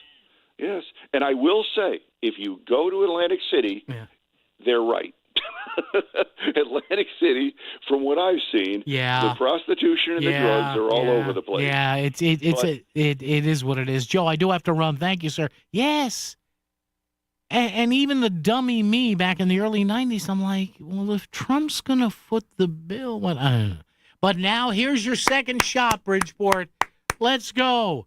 Get DJT on the phone right now. WICC Smart MLS Right Now traffic. 95 northbound construction remains. Exits 5 and 6, and on the southbound side, exit 3 down to the state line. Also, 95 south wrapping up road work going into exit 19. Stay right to get around them. On the Parkway northbound, construction underway between exit 13 and 14. And on the Wilbur Cross southbound, you have it through Hamden down into the West Rock Tunnel, and northbound through North Haven and Wallingford. 91 southbound side, construction wrapping up between exit 9 and 8, and Route 8 southbound construction remaining between exit 15 and 13B. Stay to the right to get through. I'm Edge Krause with WICC Traffic. For this evening and tonight, some rain moving in later this evening and overnight. It will be on the windy side, below near 40. Sunny on Saturday with a high in the upper 50s. Sunday afternoon showers with a high in the mid-50s. I'm meteorologist Paul Piorak on WICC. AB's Falafel announces the $16 weekday lunch special. Come for lunch and enjoy the most flavorful falafel sandwich, chicken shawarma sandwich, or beef shawarma sandwich, all served on a fresh pita with fries and a soda for only $16. AB's Falafel is consistently voted best Middle Eastern food in Connecticut. Now offering a complete weekday lunch special for only $16. Come have lunch at AB's Falafel, 10 Broadway Road, Trumbull, and absfalafel.com. Try the signature loaded fries. There's danger out there. It lurks on highways and quiet neighborhood streets. It's more likely to kill you than a shark and more terrifying than the biggest snake. Distracted driving claims lives every day. Every notification, swipe, social post, video, or selfie while driving risks your life. So while you might think public speaking or the zombie apocalypse is scary, what's really terrifying and even deadly is distracted driving. Eyes forward. Don't drive distracted. Brought to you by NHTSA and the Ad Council. Back to the news and talk, thanks to Smart MLS. Smart sellers ask, is my home on Smart MLS? The voice of Connecticut. WICC's 695.9. It's Connecticut Today with Paul Pacelli. See, here's the thing. If they're going to reimagine the Total Mortgage Arena as something, new and different, not centered on sports, not centered on hockey, not centered on basketball, it better be a proposal. And I think everybody from the mayor on down would agree with me. It better be a proposal where people look at it and say, wow. Because if it's not, what's the sense? And again, you hear me talk about the sphere. Now, look, I don't think you're going to get a sphere in Bridgeport, but look it up online. The sphere is a round-shaped concert venue. It's a ball. It's a sphere with video boards covering the outside and the inside, and it's amazing. WICC AM Bridgeport, WICC FM Southport, WEBE HD2 Westport, WPLR HD2 New Haven, locally owned by Connoisseur Media. This is CBS News on the Hour, sponsored by JTV.com. I'm Jennifer Kuiper in Hawaii. The water is rising quickly in Oahu due to flooding, and thousands of residents in towns north of Honolulu have been told to evacuate their homes. Hawaii Governor Josh Green. There have been some rescues directly from rooftops. There have been rescues in some camp areas. There was one camp group, as you know, this is spring break for the public schools. There was a group of 70 people that were surrounded by water up at a campsite up on the North Shore. Officials have been watching dam levels since a storm last week dumped heavy rain across the state, which led to catastrophic flooding that washed away roads and homes. CBS News has learned from multiple sources briefed on the discussions that Pentagon officials have made detailed preparations for deploying U.S. ground forces into Iran. More from CBS's Eleanor Watson. Senior military commanders have submitted specific requests aimed at preparing for such an option as President Trump weighs the next move in the conflict with Iran. The planning, we're told, involves a Marine Expeditionary Unit that is already making its way to the Middle East, as well as potentially deploying elements of the stateside Army Global Response Force. The Trump administration may suspend sanctions on Iranian oil already at sea in a bid to clamp down on energy prices that have shot up amid the war in the Middle East. That, according to Treasury Secretary Scott Bessent. CBS's Kelly O'Grady shares more on whether this could be a long-term fix or temporary solution. In some ways, it would be a Band-Aid. The idea would be to cap the price of oil. This likely wouldn't bring it down because, remember, this is simple economics, right? You add more supply to the market and you keep demand the same, your prices would go down. Or if, you're able to cap it, you make sure that it doesn't go up. Action stars and fans are reacting to the sudden death of Hollywood star Chuck Norris, who turned 86 earlier this month. CBS's Allison Keyes. All you need to know about the late martial arts star Chuck Norris you can find in the movie Expendables 2. Dolph Lundgren greets Norris, who he calls the champ, with a reference to the star's 1983 movie Lone Wolf McQuade. You're the one people call a lone wolf? I've been told that. Sylvester Stallone directed Expendables 2 and calls Norris a great man and paid tribute in the film to Norris's legendary invincibility. I heard another rumor that you were bitten by a king cobra. Yeah, I was. But after 5 days of agonizing pain, the cobra died. Chuck Norris was 86 years old. Allison Keyes, CBS News. Stocks are down on Wall Street. The Dow has fallen 444 points. The Nasdaq is down 435, and oil is up almost 3%. This is CBS News. Looking for spring jewelry looks? Find them at Jewelry Television. New customers get $20 off purchases of $99 or more at jtv.com. Jen, I didn't know you shopped here. Hey, I'm hunting for something fresh for spring. Oh, girl, skip them all. Jewelry Television has the best spring looks right now. JTV, way ahead of you. Just hit up jtv.com yesterday, scored the cutest clover earrings, 2 tennis bracelets, and this gorgeous pearl ring. Right now, new customers get $20 off any purchase of $99 or more at jtv.com. Oh, and gold hoops and this turquoise bracelet. Just a couple things, huh? Maybe more than a couple. There's a difference between liking a house and actually getting it. Redfin is built to make up that difference and close the gap between finding and owning the home for you. Redfin agents close twice as many deals as other agents. So when you find a home you love, you're not a step behind when it's time to make an offer. That means less watching great homes disappear and more focus on the one you'll actually move into and call home. Redfin helps turn saved listings into real addresses. Get started at redfin.com. Own the dream. WICC 695.9, Voice of Connecticut Local News Update.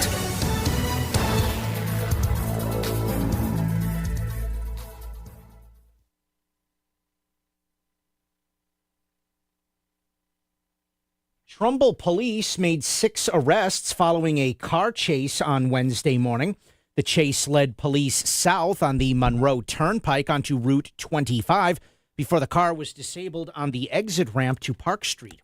One suspect was taken into custody at that location, and the other 5 were found hiding near Vista Place and Daniels Farm Road. The suspects were all identified as Bridgeport residents, ranging from 21 years old to juveniles. They are all facing charges related to a string of car break-ins in Monroe and Trumbull. An Oregon man is in Connecticut to face charges of larceny and forgery. Matthew Patterson is being accused of scamming a company into wiring a large sum of money to a bank in Washington instead of a contractor. Authorities say most of the funds have been frozen, seized, and returned. Patterson has an Oregon driver's license but was located in upstate New York after being linked to multiple addresses. Patterson is being held on a $500,000 bond and is set to appear in court on April 2nd. And Bridgeport is losing its professional hockey team. The city of Bridgeport confirmed Thursday that the Bridgeport Islanders will leave the Total Mortgage Arena this spring and relocate to Hamilton, Ontario. Bridgeport Mayor Joe Ganim lamented the loss of the team, but also spoke about the possibilities it presents. That chapter's ending, but a new one is opening. The Harbor Yard Arena's future in entertainment and music is being charted now. The opportunities that I think it presents now for the future, maybe for the next 25 years, I think are wide open. The Bridgeport Islanders are the American Hockey League affiliate of the NHL's New York Islanders. I'm Chris Williams with WICC News. WICC Smart MLS Right Now traffic. 95 northbound at least an hour from Greenwich going through Fairfield. The Parkway northbound following delays start in New Canaan. 95 out of New Haven on the southbound side. You're on the brakes going around the curve into Kimberly Avenue. On the Route 8 southbound side, residual delays through Ansonia going into Shelton from earlier road work that has been cleared. Traffic report powered by Columbia Dental in Norwalk and New Haven, offering cleanings, implants, even oral surgery, all under one roof. Call 203-299-0111 or visit columbiadental.com today. I'm Andrew Krause with WICC Traffic. Some rain later this evening and overnight on the windy side with a low near 40. Sunny and milder Saturday with a high in the upper 50s. Sunday afternoon showers with a high in the mid 50s. I'm meteorologist Paul Piorek on WICC.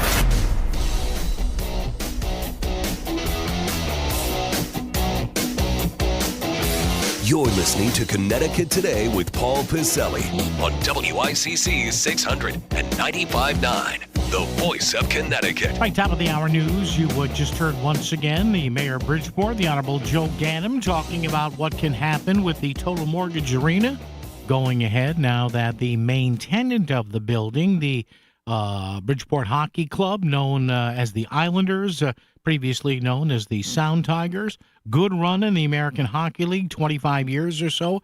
They are moving the franchise, the Islanders are, and the ownership to Hamilton, Ontario. So good luck to them.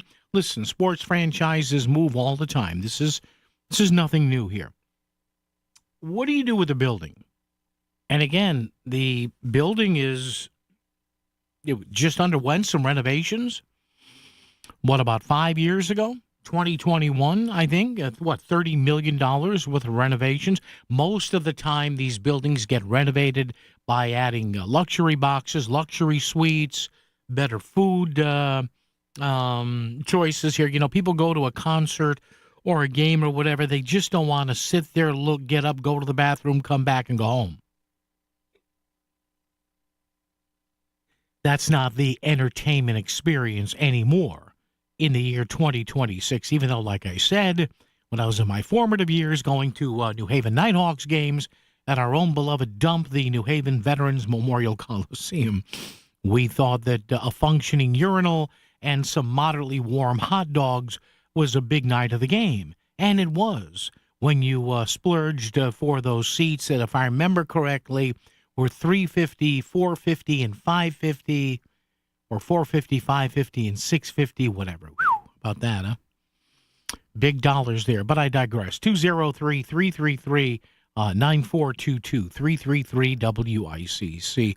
So what do you got? What do you say about the arena? Well, what used to be called the arena at Harbor Yard before a couple of sponsorships have brought us to the Total Mortgage Arena. I was just talking to somebody in the front office here, and they agreed with me, which, of course, is wonderful. When the people in the building agree with me, that elevates them right on my thinking. But if you're going to do something with the building or that area, it's got to have, and again, I'm not an urban planner. I'm not an architect. I'm not a specialist in entertainment venues, whatever. But when you do something with that area, or if they decide to do anything with a building, maybe they bring in another management company, maybe, a promoter goes to them and say, hey, leave it the way it is. We can generate more shows, whatever. Maybe another league. Maybe the East Coast League hockey says, hey, curtain off part of the building and we'll put another team in here, whatever. Maybe it just, you get a scenario where it can still be viable the way it is. Now, you've got the wonderful Hartford Healthcare Amphitheater right next door to it with about, what's the amp hold? About 5,000 people, I think, with the ground seating and everybody is sitting up at the grandstand, about 5,000. But again, that's seasonal, too. You don't put shows in January and February in the amp. 203-333-9422, 333-WICC. And I'll tell you one thing now, you know that, and it's probably been done already. Listen, this was not a surprise. For about the past 6, 8, 9, 10 months, people kind of knew that the hockey team was leaving. So that knocked out, between exhibition games, regular season, and playoff games, that knocked out about 50 nights a year, 50. And those were concentrated mainly September through April. So September, October, November, December, January, February, March, April. So about 50 nights, days, weekend days a year, compacted into about 8 months. Now, you never know. Maybe there is a promoter or two or some consortium saying, hey, leave the building the way it is. We can make it work. But what would you do if you had the ear of Mayor Joe Ganim and the city council? What do you do? I'm dead serious. I'm not trying to do this for effect. Why not put as somebody said earlier in the show here, why not put a gambling/gaming venue, whatever, in the arena renovations in Hartford, I guess, have included a state wagering facility there. So why not expand on that and put it in there? Interesting to see what will happen. 203-333-9422, 333-WICC. And coming right up, guess what? It has to do with our electric bills. When we say you can listen to the voice of Connecticut anywhere, we really mean it. You can stream us at work or listen in your car. And that's just on your phone. We've totally redesigned our smartphone app, and now it's easier to use. Listen live, find podcasts, keep up to date with everything going on in Connecticut, and it's still totally free. Just go to your app store now and search for WICC. When life turns uncertain, Bridgeport Rescue Mission is here, providing food, shelter, and support to local families and individuals when they need it most. Did you know that our food pantry served over 1.5 million meals and 1.8 million pounds of food in 2025? Give today for hope for tomorrow. Go to BridgeportRescueMission.org. Let your donation restore hope. BridgeportRescueMission.org. Hi, this is Leo Carl from Carl Chevrolet in New Canaan. Last year, more consumers switched to Chevrolet than any other automotive brand. Why? With more standard passive and active safety features than any other brand, plus easy-to-use technology like wireless Apple CarPlay, Chevy simply builds in more value. And who doesn't love getting more for their money? With fresh inventory arriving daily, see for yourself at Carl Chevrolet, 261 Elm Street in New Canaan, or online at carlchevy.com. Sono Collision, Fairfield County's best for top-quality collision repairs. We deliver unmatched precision and care to restore your vehicle. Trust us for excellence. Visit sonocollision.com or call 203-939-9955. Hey, it's Melissa Sheketoff from Melissa in the Morning, and when I talk to local nonprofits, their biggest challenge is getting donations that have the greatest impact on the people or animals who rely on them. Can I recommend to any nonprofit listening right now to check out shoppinganyway.com and sign up for a free, no-obligation trial of this communications tool. You can list the items your nonprofit actually needs. Then supporters can open the app, see your wish list, and purchase those items directly for you. Check out shoppinganyway.com to get connected today. For the best FCAC high school basketball coverage, tune in Sunday morning at 11 a.m. for Nothing But Net. Every Sunday on the Voice of Connecticut, WICC 600 and 95.9. Nothing But Net, brought to you by Duchess. Fresh food, served fast.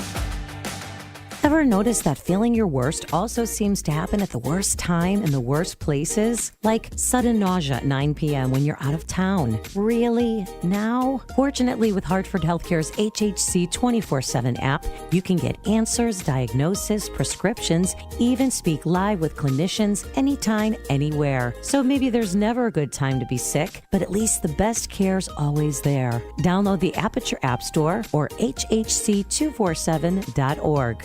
WICC 600 AM and 95.9 FM has your traffic covered. Listen weekdays for the most up-to-date traffic reports brought to you by Smart MLS. There's a smarter way to sell your home. WICC Smart MLS Right Now Traffic. 95 northbound at least an hour from Greenwich going through Fairfield. The Parkway northbound volume delays start in New Canaan. 95 out of New Haven on the southbound side. You're on the brakes going around the curve into Kimberly Avenue. On Route 8 southbound side, residual delays through Ansonia going into Shelton from earlier road work that has been cleared. Traffic report powered by Columbia Dental in Norwalk and New Haven, offering cleanings, implants, even oral surgery, all under one roof. Call 203-299-0111 or visit columbiadental.com today. I'm Andrew Krause with WICC Traffic. For this evening and tonight, some rain moving in later this evening and overnight. It will be on the windy side and below near 40. Sunny on Saturday with a high in the upper 50s. Sunday afternoon showers with a high in the mid 50s. I'm meteorologist Paul Fiorek on WICC. We don't make it to 100 without you. Thank you for listening to the Voice of Connecticut, WICC 695.9. You know, I am looking here on the commercial break at, I usually keep CNN on here at the studio. I don't know why, but I just do. And they're showing video at major airports of the TSA screening lines.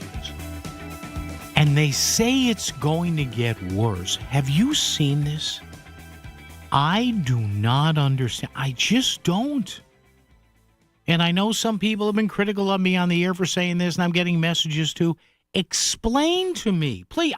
Can somebody just put into some sort of words how this benefits anybody politically?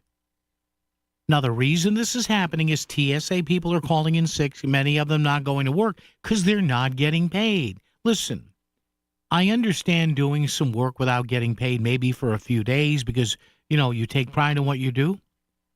But can you blame these TSA workers for not showing up when they're not getting paid? And they're not getting paid because Democrats refuse to fund the Department of Homeland Security unless Republicans and others agree to changes in how ICE operates. So we're still tied up with ICE. Yes, I know bad things happen with ICE. I'm not going to argue that. But this makes not 0 cents.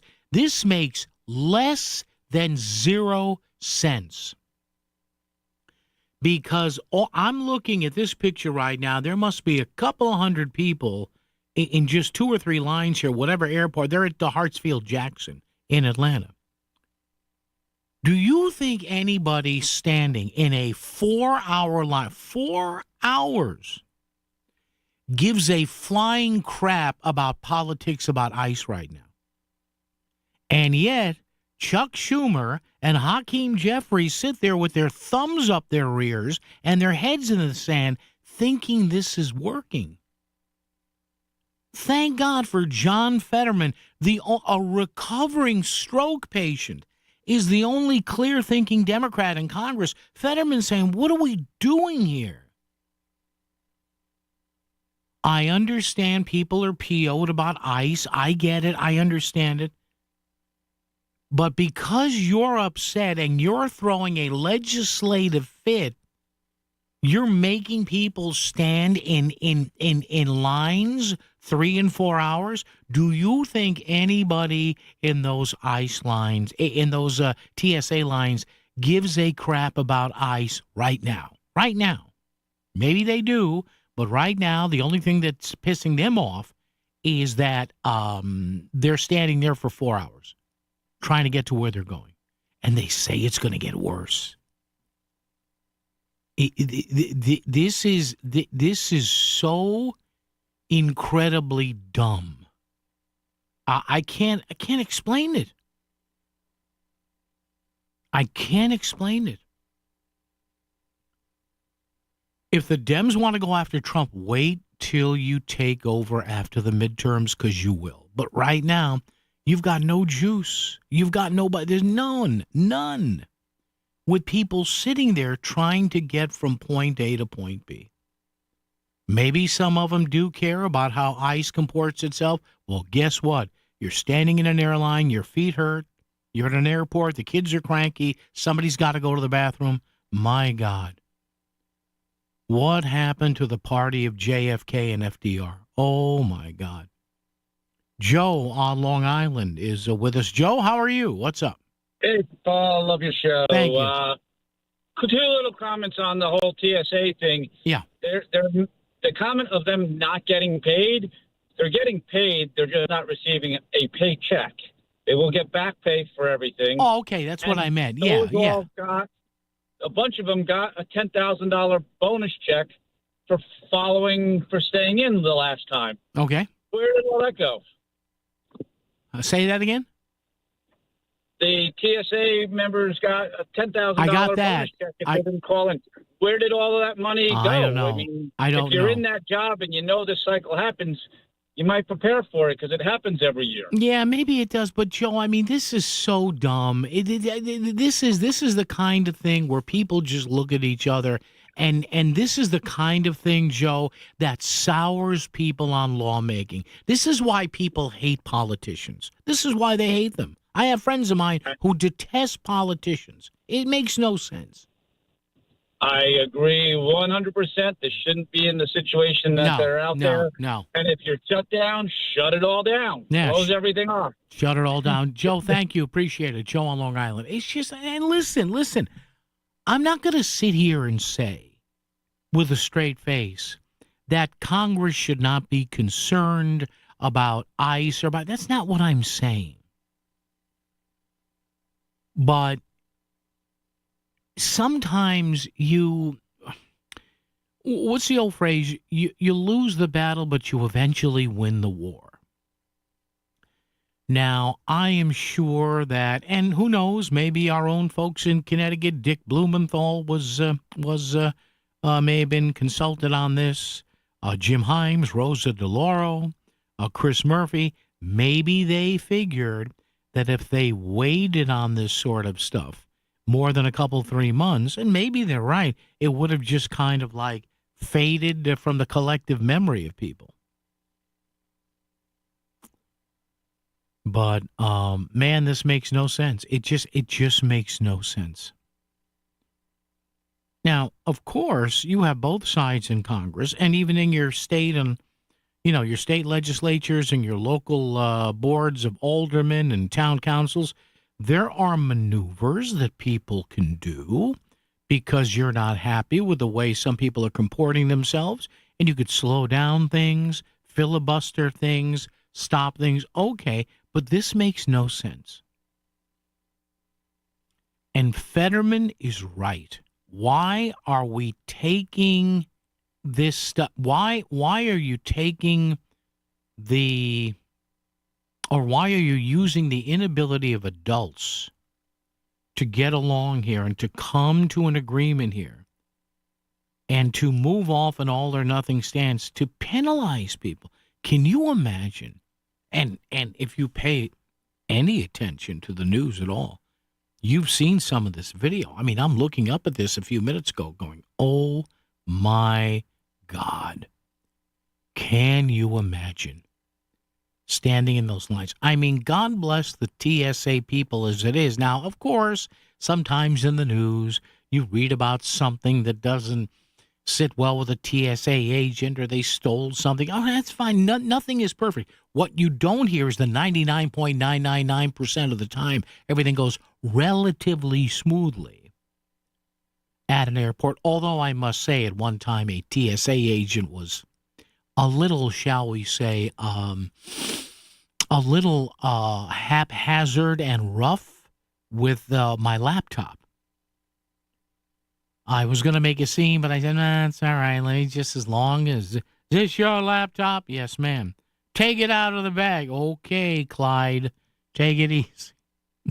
Okay, Maud. Bad day? Yes. Try not dropping my laptop on the belt from 4 or 5 inches high, okay? All right. Yeah, but when you consider what they have to do, I know, but it's a job. It doesn't mean you can be cranky. Traffic and weather together right here, right now. Hey, coming back. Guess what? Guess what? You're getting the shaft even deeper on your electric bills. WICC Smart MLS Right Now Traffic. 95 northbound at least an hour from Greenwich going through Fairfield. The Parkway northbound volume delays start in New Canaan. 95 out of New Haven on the southbound side. You're on the brakes going around the curve into Kimberly Avenue. On Route 8 southbound side, residual delays through Ansonia going into Shelton from earlier road work that has been cleared. Traffic report powered by Columbia Dental in Norwalk and New Haven, offering cleanings, implants, even oral surgery all under one roof. Call 203-299-0111 or visit columbiadental.com today. I'm Andrew Krause with WICC Traffic. Some rain later this evening and overnight on the windy side with a low near 40. Sunny and milder Saturday with a high in the upper 50s. Sunday afternoon showers with a high in the mid 50s. I'm meteorologist Paul Piorek on WICC. Hi, I'm Peter from Donut Delight. Donut Delight has used Steve Basso Plumbing, Heating, and Air Conditioning since 1994. From installing plumbing in our new stores to maintaining our existing stores and our personal homes. Their guys have always been very professional and great to work with. Donut Delight has been very happy with Steve Basso Plumbing, Heating, and Air Conditioning.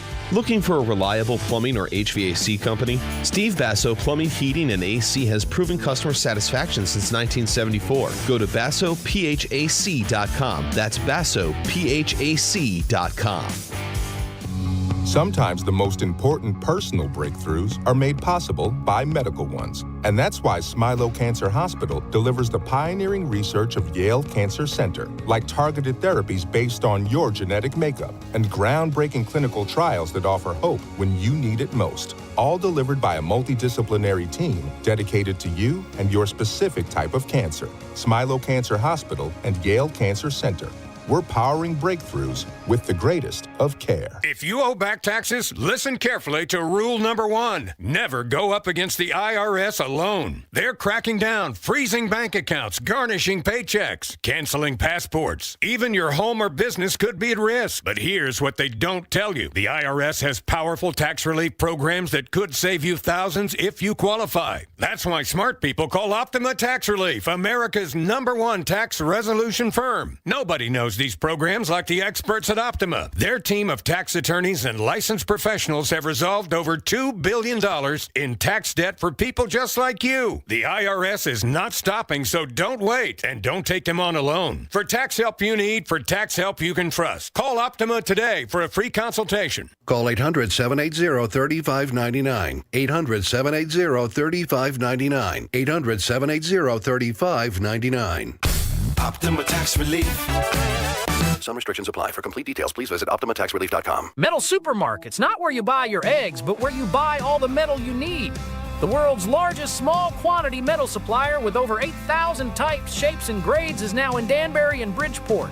Fabricators, construction crews, manufacturers, auto shops, and hobbyists find the metal you need cut to size and ready fast with no minimum order. Or browse our drops and remnants. Fill your cart at Metal Supermarkets in Bridgeport at 1085 Connecticut Avenue or Danbury at 4 Lee Mack Avenue. Looking for quality dental care close to home? Columbia Dental in Norwalk and New Haven is here for you. As part of our robust network of 12 locations, we're open to fit your busy schedule. From routine cleanings and checkups to implants and oral surgery, Columbia Dental provides complete care for the whole family, all in one place. Call us today at 203-299-0111 or visit columbiadental.com. That's columbiadental.com. Your smile, our priority. Have you heard that Milford, Connecticut was recently voted the 3rd best place to retire in the United States? Come see for yourself and visit Forest Hills Milford, offering newly constructed rental units in an active 55-plus community. Assigned garage parking with direct access to your building's elevator, storage units, and a state-of-the-art fitness center included free with your monthly rent. No additional cost for the things that make life easy. Visit ForestHillsMilford.com for more information or to schedule a tour. Forest Hills Milford, bringing ease and comfort to your everyday life. Need metal? Metal Supermarkets, the world's largest small quantity metal supplier, is open in Bridgeport. The metal you need, cut to size and ready fast. Call or visit at 1085 Connecticut Avenue and ask about the other metal services we provide. This is WICC 695.9, the voice of Connecticut. CBS News Brief. Thousands of residents are told to evacuate due to flooding on Oahu's famed North Shore. Hawaii Governor Josh Green. We're seeing rapid spikes in surge of water in some places 3 or 4 feet of water on roads, and that's really necessitated us bringing a lot more services into play. In a new message, President Trump calls NATO allies cowards for not helping with the war with Iran. CBS's Ed O'Keefe. Given that this was started by the United States, it doesn't necessarily affect the rest of the region's defense, although many would argue it affects their national security and certainly their economy given the soaring gas prices. But again, no indication they're going to actively engage in this. Martial arts master and actor Chuck Norris has died at 86. You want to do it the easy way or the hard way? His roles in Walker, Texas Ranger and other TV shows and movies made him an iconic tough guy. His family says it was a sudden passing. CBS News Brief, I'm Jennifer Kuiper. WICC 695.9, Voice of Connecticut Local News Update. The idea of a state gasoline tax holiday has not been able to gain steam. The idea was floated by Governor Ned Lamont more than a week ago to alleviate rising gas prices triggered by the war in Iran. Lamont told WTNH-TV News 8 that even a few weeks of lower prices could be of help. If you want to help people out at the pump right now, we get together on the 23rd and we agree we're going to reduce the price of gasoline by 25 cents. Does it solve for world peace? No. Does it help you out for another few weeks and maybe this war comes down? I hope so. While many state officials have voiced support, there hasn't been any real discussions on implementing it. AAA reported the average gas price per gallon in the state was $3.70 on March 18th. That's more than 80 cents higher since the war started on February 28th. Senate Democrats have proposed legislation that would help Connecticut families make health care more affordable. Senate Bill 3 would create a health insurance trust fund for lower-income families and restore tax credits for middle-class families who lost Affordable Care Act subsidies. Middletown Democratic State Senator Matt Lesser said that this bill is a response to recent federal cuts. Last year, they passed cuts over $1 trillion to the Medicaid program nationally. They also cut hundreds of billions of dollars of tax credits that make health care affordable for the middle class. Opponents of the bill worry, however, about the sustainability long term. Shelton Republican State Senator Jason Perillo voiced his concerns to WFSB at Channel 3. If we create an artificial subsidy to create demand for the governor's Connecticut option, and then that subsidy runs out, now we've just placed a whole bunch of Connecticut residents into a failed insurance plan run by the state of Connecticut. A Fairfield man involved in a crash last year is asking a judge to release the identity of the driver of the other vehicle. Ronell Hanks was driving on Route 8 in Shelton in November of 2025 when he says a Porsche drove past him in the left lane and veered towards him. Hanks says he swerved to avoid being hit and left the road, crashing into a guardrail, which sliced through the vehicle and amputating both of Hanks's feet below the ankles. The filing by Hanks's attorney says the driver of the Porsche fled the scene despite knowing he or she caused a crash and asks the judge to compel the state police to release information related to the identity and insurance information of the Porsche driver. An Oregon man is in Connecticut to face charges of larceny and forgery. Matthew Peterson is being accused of scamming a company into wiring a large sum of money to a bank in Washington instead of a contractor. Authorities say most of the funds have been frozen, seized, and returned. Patterson has an Oregon driver's license but was located in upstate New York after being linked to multiple addresses. He's being held on a $500,000 bond and is set to appear in court on April 2nd. A court hearing was held for former New Haven Police Chief Carl Jacobson. Jacobson appeared briefly in New Haven Judicial District Court Thursday morning, and his case was continued until April 17th. Jacobson was arrested last month for allegedly embezzling more than $85,000 from public funds, and he faces 2 counts of first-degree larceny. He retired January 5th, hours after 3 assistant police chiefs confronted him about the missing money from the police department's confidential informant fund. Attorney General William Tong and 20 other states, including New York, New Jersey, and California, are suing the Environmental Protection Agency over greenhouse gases. I'm leading a coalition of states in suing Donald Trump and the EPA. The EPA recently rescinded a 2009 endangerment policy that said those gases, including carbon dioxide, are harmful to people's health. The lawsuit claims the rollback overturns long-standing scientific consensus and breaks the law. I have often said Connecticut sits at the end of America's tailpipe. There are all of these emissions that get blown up into the atmosphere and they blow downwind into Connecticut, which means that our air is much less clean than it should be. EPA officials say the agency is bound by laws set by Congress, including the Clean Air Act, adding that Congress never meant for the EPA to regulate car and truck emissions. And the UConn men's basketball team is set to open NCAA tournament play. The 2-seed Huskies will take on 15-seed Furman tonight at 10 p.m. in Philadelphia. UConn is 29-5 overall. I'm Chris Williams with WICC News.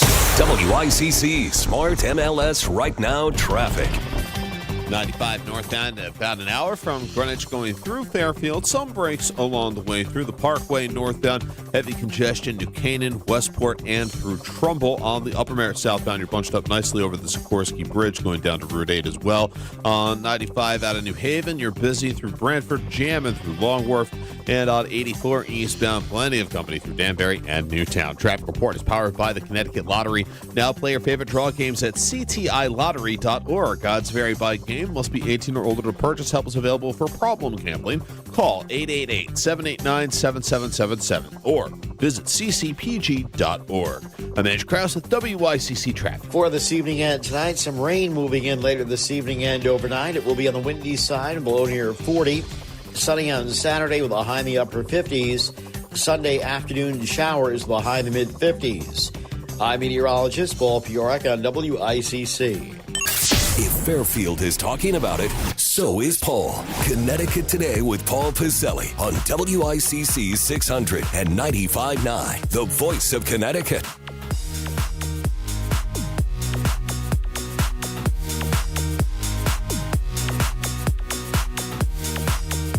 Have I mentioned to you that we keep running our mouths about big problems here in the state that we never do anything about? Ah, yes.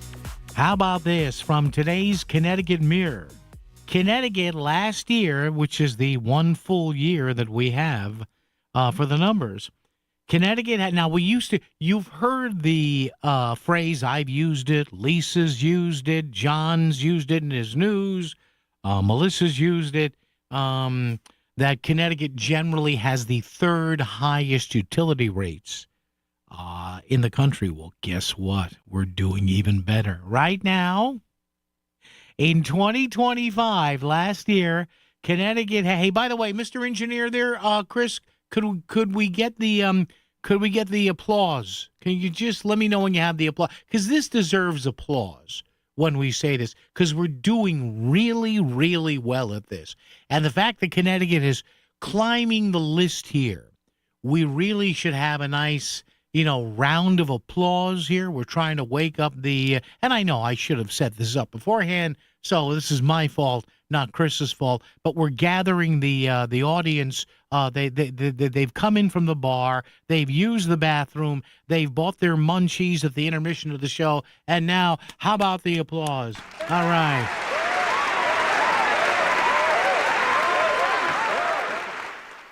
Connecticut had the second highest electric bills in the country in 2025.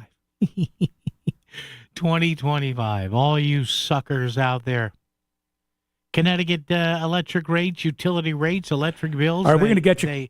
They increased 3.8% last year over year, 2025 over 2024. In Connecticut, in 2025, Connecticut folks spent $2,485 a year on average on electricity. That's $700 more than the national average. So this story in the Connecticut Mirror says, yeah, but compared to 2024, prices in Connecticut increased only 3.8%. See, that's now supposed to be the salve on the open wound. We read the story, Sasha Allen's story here in the Connecticut Mirror. Hey, you went up, you took it up the rear for another $700, but hey, you should be lucky. You should be thankful. It's only 3.8% more. So Connecticut took second place for the highest average annual costs in the nation, behind Hawaii, which is number one. Why aren't we going to get to number one? Let's go. If we're going to screw people, make sure we're the best in the country at doing it. See, here's my point on this. I'm not trying to be a jerk. But again, let me ask you something. Let me ask you a fair question. Let me ask you a fair question here. Now I'm not playing around. I'm asking you a fair question. When you see year after year after year after year after year after year, the electric and utility rates that most people pay in this state, except for the 10 municipalities that have their own municipal buying and grid control and all that. When you see this year after year and nothing changes, in fact, the only way it changes, it gets worse. Ask yourselves, what's the leadership in Hartford doing about this? Now, they'll tell you, well, it's a complicated, the Democratic leadership in Hartford will say, hey, it's a complicated problem. Oh, okay, yeah. And we need but yet, do you ever see those who control the agenda in Hartford? I'm just asking you. I think this is a fair question. Where is their concern about this? See, I will submit to you that there's no concern. Because you know why? Well, how do you know that, Paul? They keep getting elected. So people can cry and bitch and moan about electric prices in this state. And, well, they're not going to change. Nothing. Do you understand me? Nothing is going to get better. If you vote for the same leadership in Hartford over and over and over and over again, it's the same leadership and the same party that the moment they mention anything about bringing in a new power source, bringing in more natural gas, trying to get some environmental easements for a new power line, the environmental lefties go crazy. So I got news for you. It's never going to change.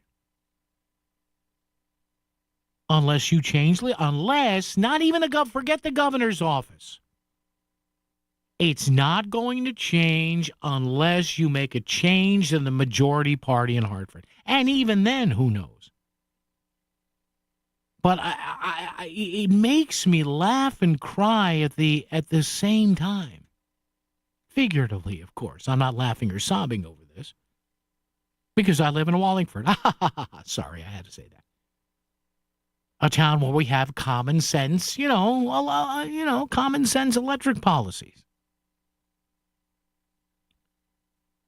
But, folks, please get it out of your head. It's not going to happen.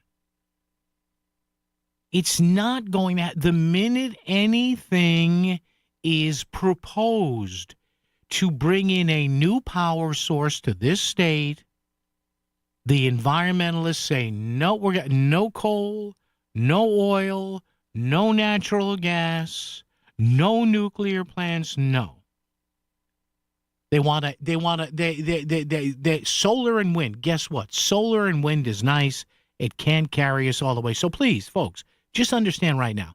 Listen to me very carefully. Nothing is going to change. Selling your home is a big decision. You deserve someone who truly listens and picks up the phone when you call. I'm Jonathan Carbeauty with Carbeauty Real Estate, and we make real estate simple. Whether you're ready to sell, just exploring your options, or even want a cash offer on your property, call me directly at 203-980-6886. No pressure, just real results. Sell your home smoothly when you call Carbeauty. Go to CarbeautyRealEstate.com.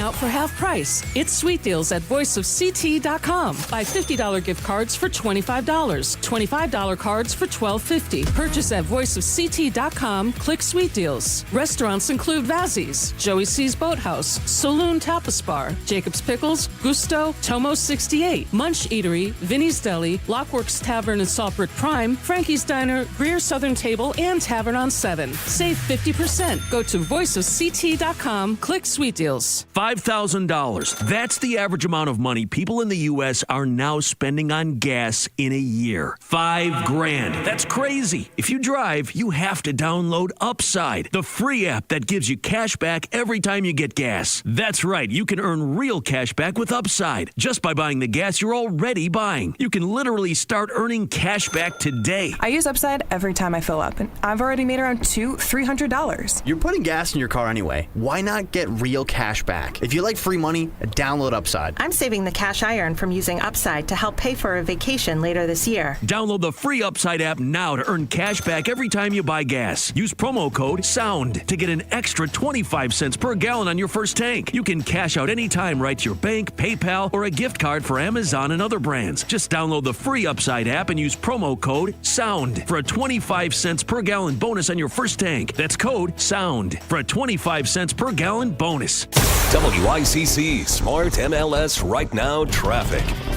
95 northbound, about an hour from Greenwich going through Fairfield. Some breaks along the way through the Parkway northbound. Heavy congestion, New Canaan, Westport, and through Trumbull. On the Upper Merritt southbound, you're bunched up nicely over the Sikorsky Bridge going down to Route 8 as well. On 95 out of New Haven, you're busy through Brantford, jamming through Long Wharf.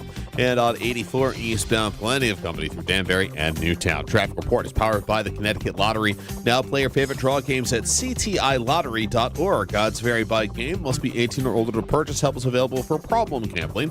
Call 888-789-7777 or visit ccpg.org. I'm Ange Krause with WICC Traffic. Some rain later this evening and overnight on the windy side with a low near 40. Sunny and milder Saturday with a high in the upper 50s. Sunday afternoon showers with a high in the mid-50s. I'm meteorologist Paul Piorek on WICC. If it's Bridgeport, the Valley, Fairfield County, and affecting your world, Paul Pacelli is talking about it. Connecticut Today with Paul Pacelli, WICC 600 and 95.9, the voice of Connecticut. And again, listen to this before we go to the phones. Listen to this in this Connecticut Mirror story. Utility costs have increased significantly in Connecticut, you think?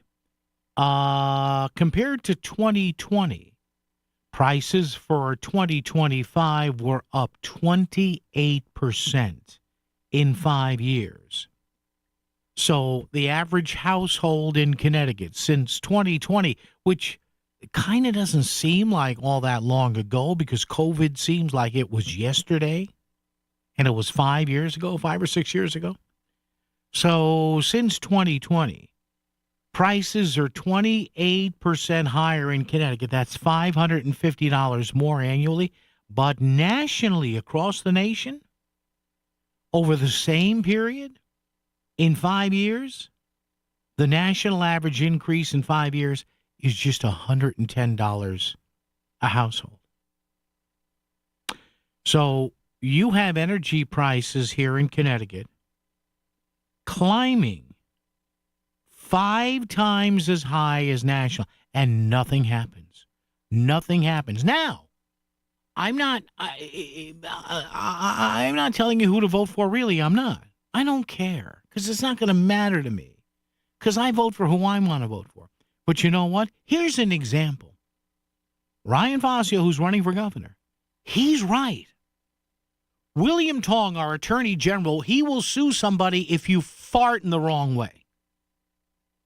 But why don't we sue states like Massachusetts and in particular New York, who keep in some way, shape, or form blocking possible projects that could lower our electric costs?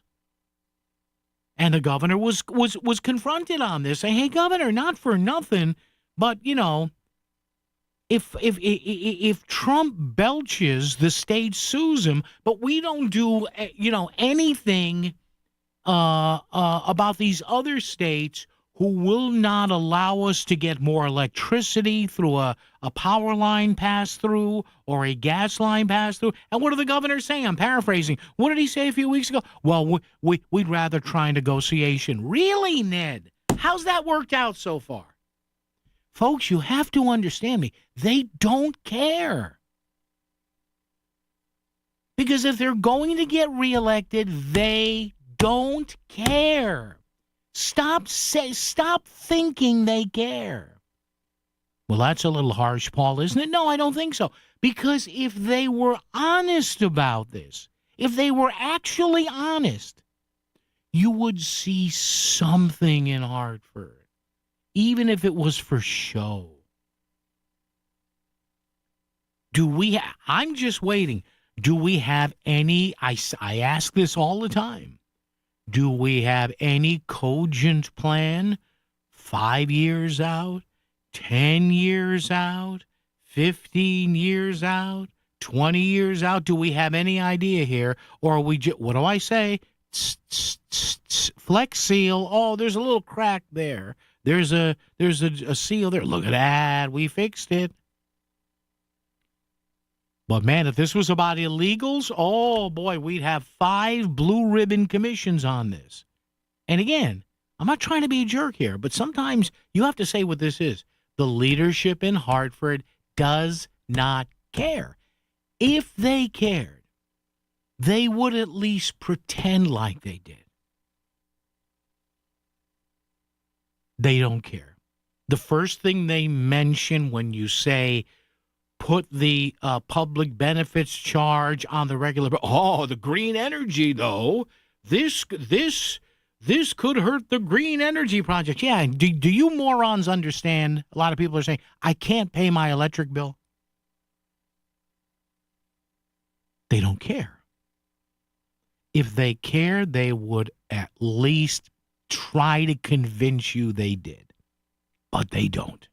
Because they know more than likely, every 2 years they'll be elected. And that's the way it is. So, I tell people on social media, oh, this state. Well, you've got 2 choices. You could stay here and grin and bear it, or you could leave, because there's nothing in the middle. And wouldn't it be wonderful if there was something in the middle, but there isn't. Because too many dumb voters in this state are too concerned about what Donald Trump says, when in actuality, the guy or the gal that affects their life the most, as in their pocketbooks and their checking account balances, sit in Hartford. Joe in Bridgeport. Joe, what's up? Once again, Paul, I got to thank you for the belly laughs you give me. But I do have a bone to pick with you. Go right ahead. Sure why you blame the voters all the time? I mean, it's pretty well aware that we have a criminal system in Connecticut. You seem to joke about what goes on in Bridgeport with the ballot stuffing and the election fraud, and then you have the career criminal counterparts that are always, they haven't said one word about it, about all the election fraud. So the fact that they don't care is because they know they're getting elected the same way. Well, yeah, that's my point, Joe. Again, that's what I mean. And, Joe, thank you for the call. Appreciate it. But it does fall on the voters. So, Joe, I think we're kind of on the same line here. I mean, again, Joe brought up the absentee ballot stuff in Bridgeport. Again, what did we have a couple of years ago? You had a bill that would have cracked down on people who did funny things with absentee ballots. This has bipartisan support in the House and bipartisan support in the Senate. And then you had Democratic leadership going, you vote first. And the other person going, no, you vote first. And then going back to the other person saying, no, you vote for. It's a clown show. But the clown show never closes because the same people in leadership keep getting elected. yes, I do think things would be much different. Can you imagine how different things would be in this state? Even if the governor was still a Democrat, can you imagine if just for 2 years the Republicans controlled the state house and the state senate? Oh, can you imagine how many things would be, how many tables could be flipped in Hartford, whether it's state spending, whether it's raises for state employees, whether it's debt service, whether it's bringing more energy resources in here, whether it's criminal justice. And I love how people tell me, well, you know, why don't the Republicans ever say anything in Hartford? Trust me, they do. But you don't understand how the legislative process works, both in Hartford and D.C. To the winner go the spoils. So, you know, you get this constant line of BS from Marty Looney and Bob Duff and Matt Ritter and Jason Rojas. Well, we love to work with our Republican friends. I love when they say they're the Republican friends across the aisle. If they have, how do they say? Because they're as condescending as they can be in this. If they have legitimate ideas, yeah, okay.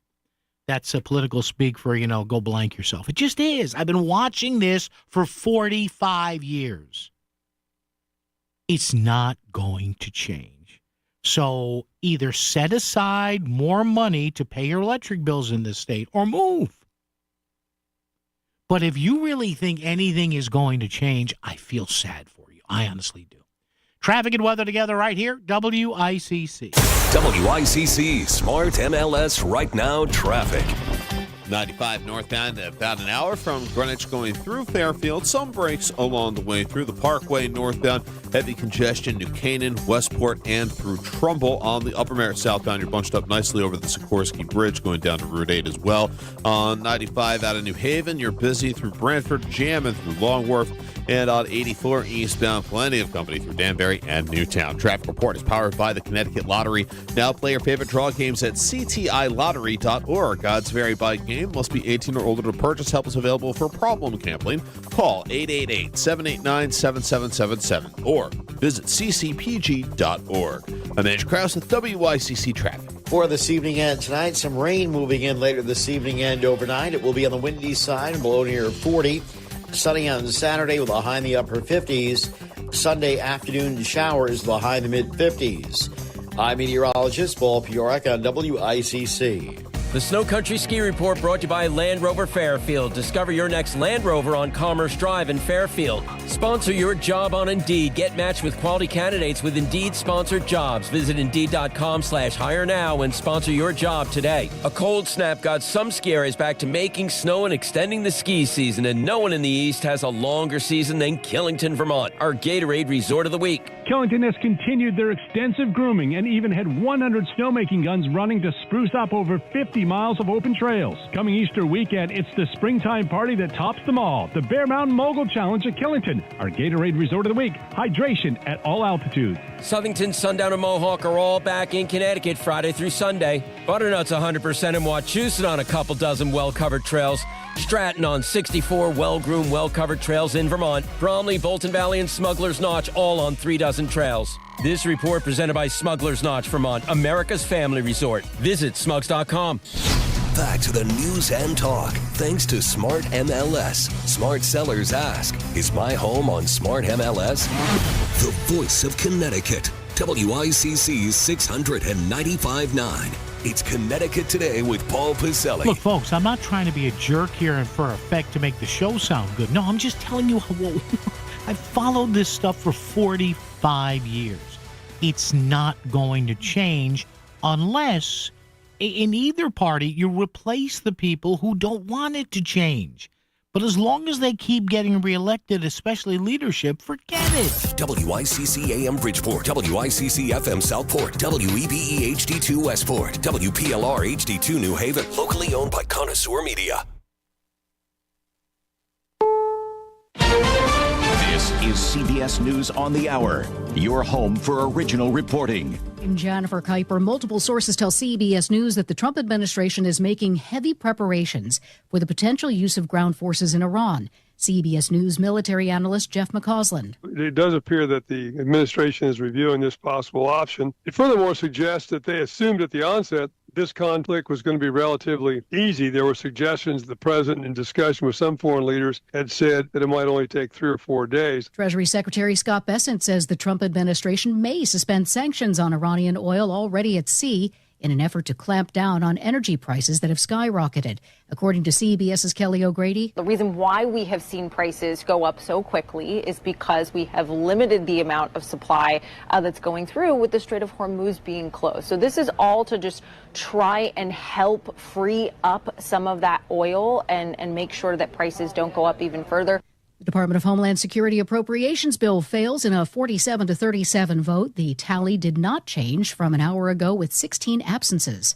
Over 4,000 people are told to evacuate due to flooding in Hawaii, as officials warn a 120-year-old dam could fail. Hawaii Governor Josh Green. People have to stay safe. If there was water around your home and you can't get out, go to the upper floors of your house. Meanwhile, we'll have a lot of people going door to door to provide support. Members of Congress will no longer get special airport security privileges. Airports around the country allow members of Congress to bypass the usual TSA security screening process at airports nationwide. Senator John Cornyn introduced the measure. In other words, they get to skip the line. Supporters say the change promotes fairness, ensuring lawmakers no longer receive expedited access while the public faces delays. The bill now goes to the House for approval. Stacey Lynn, CBS News, Washington. A new study suggests a little more physical activity could help prevent type 2 diabetes in teens. Dr. Antonio Cabrera with the American Heart Association. It's a challenge for teenagers nowadays to find either time or a place to actually dedicate exclusively for 30 minutes of medium or higher intensity activities. And which he says lowered their insulin resistance by 15%. And Walker, Texas Ranger star and martial artist Chuck Norris has died. His family says they want to keep the circumstances of his death private, but describe it as sudden. He was born Carlos Ray Norris in Oklahoma. He served in the U.S. Air Force during the Korean War, which he began practicing martial arts. He was 86. On Wall Street, the Dow closed down 447 points. This is CBS News. It's one of the most successful law and justice programs in television history that continues to uncover the truth 48 hours, Saturday on CBS and streaming on Paramount+. Jen, I didn't know you shopped here. Hey, I'm hunting for something fresh for spring. Oh, girl, skip them all. Jewelry Television has the best spring looks right now. JTV, way ahead of you. Just hit up JTV.com yesterday, scored the cutest clover earrings, 2 tennis bracelets, and this gorgeous pearl ring. Right now, new customers get $20 off any purchase of $99 or more at JTV.com. Oh, and gold hoops and this turquoise bracelet. Just a couple things, huh? Maybe more than a couple. There's a difference between liking a house and actually getting it. Redfin is built to make up that difference and close the gap between finding and owning the home for you. Redfin agents close twice as many deals as other agents. So when you find a home you love, you're not a step behind when it's time to make an offer. That means less watching great homes disappear and more focus on the one you'll actually move into and call home. Redfin helps turn saved listings into real addresses. Get started at redfin.com. Own the dream. WICC 695.9, Voice of Connecticut Local News Update. The idea of a state gasoline tax holiday has not been able to gain steam. The idea was floated by Governor Ned Lamont more than a week ago to alleviate rising gas prices triggered by the war in Iran.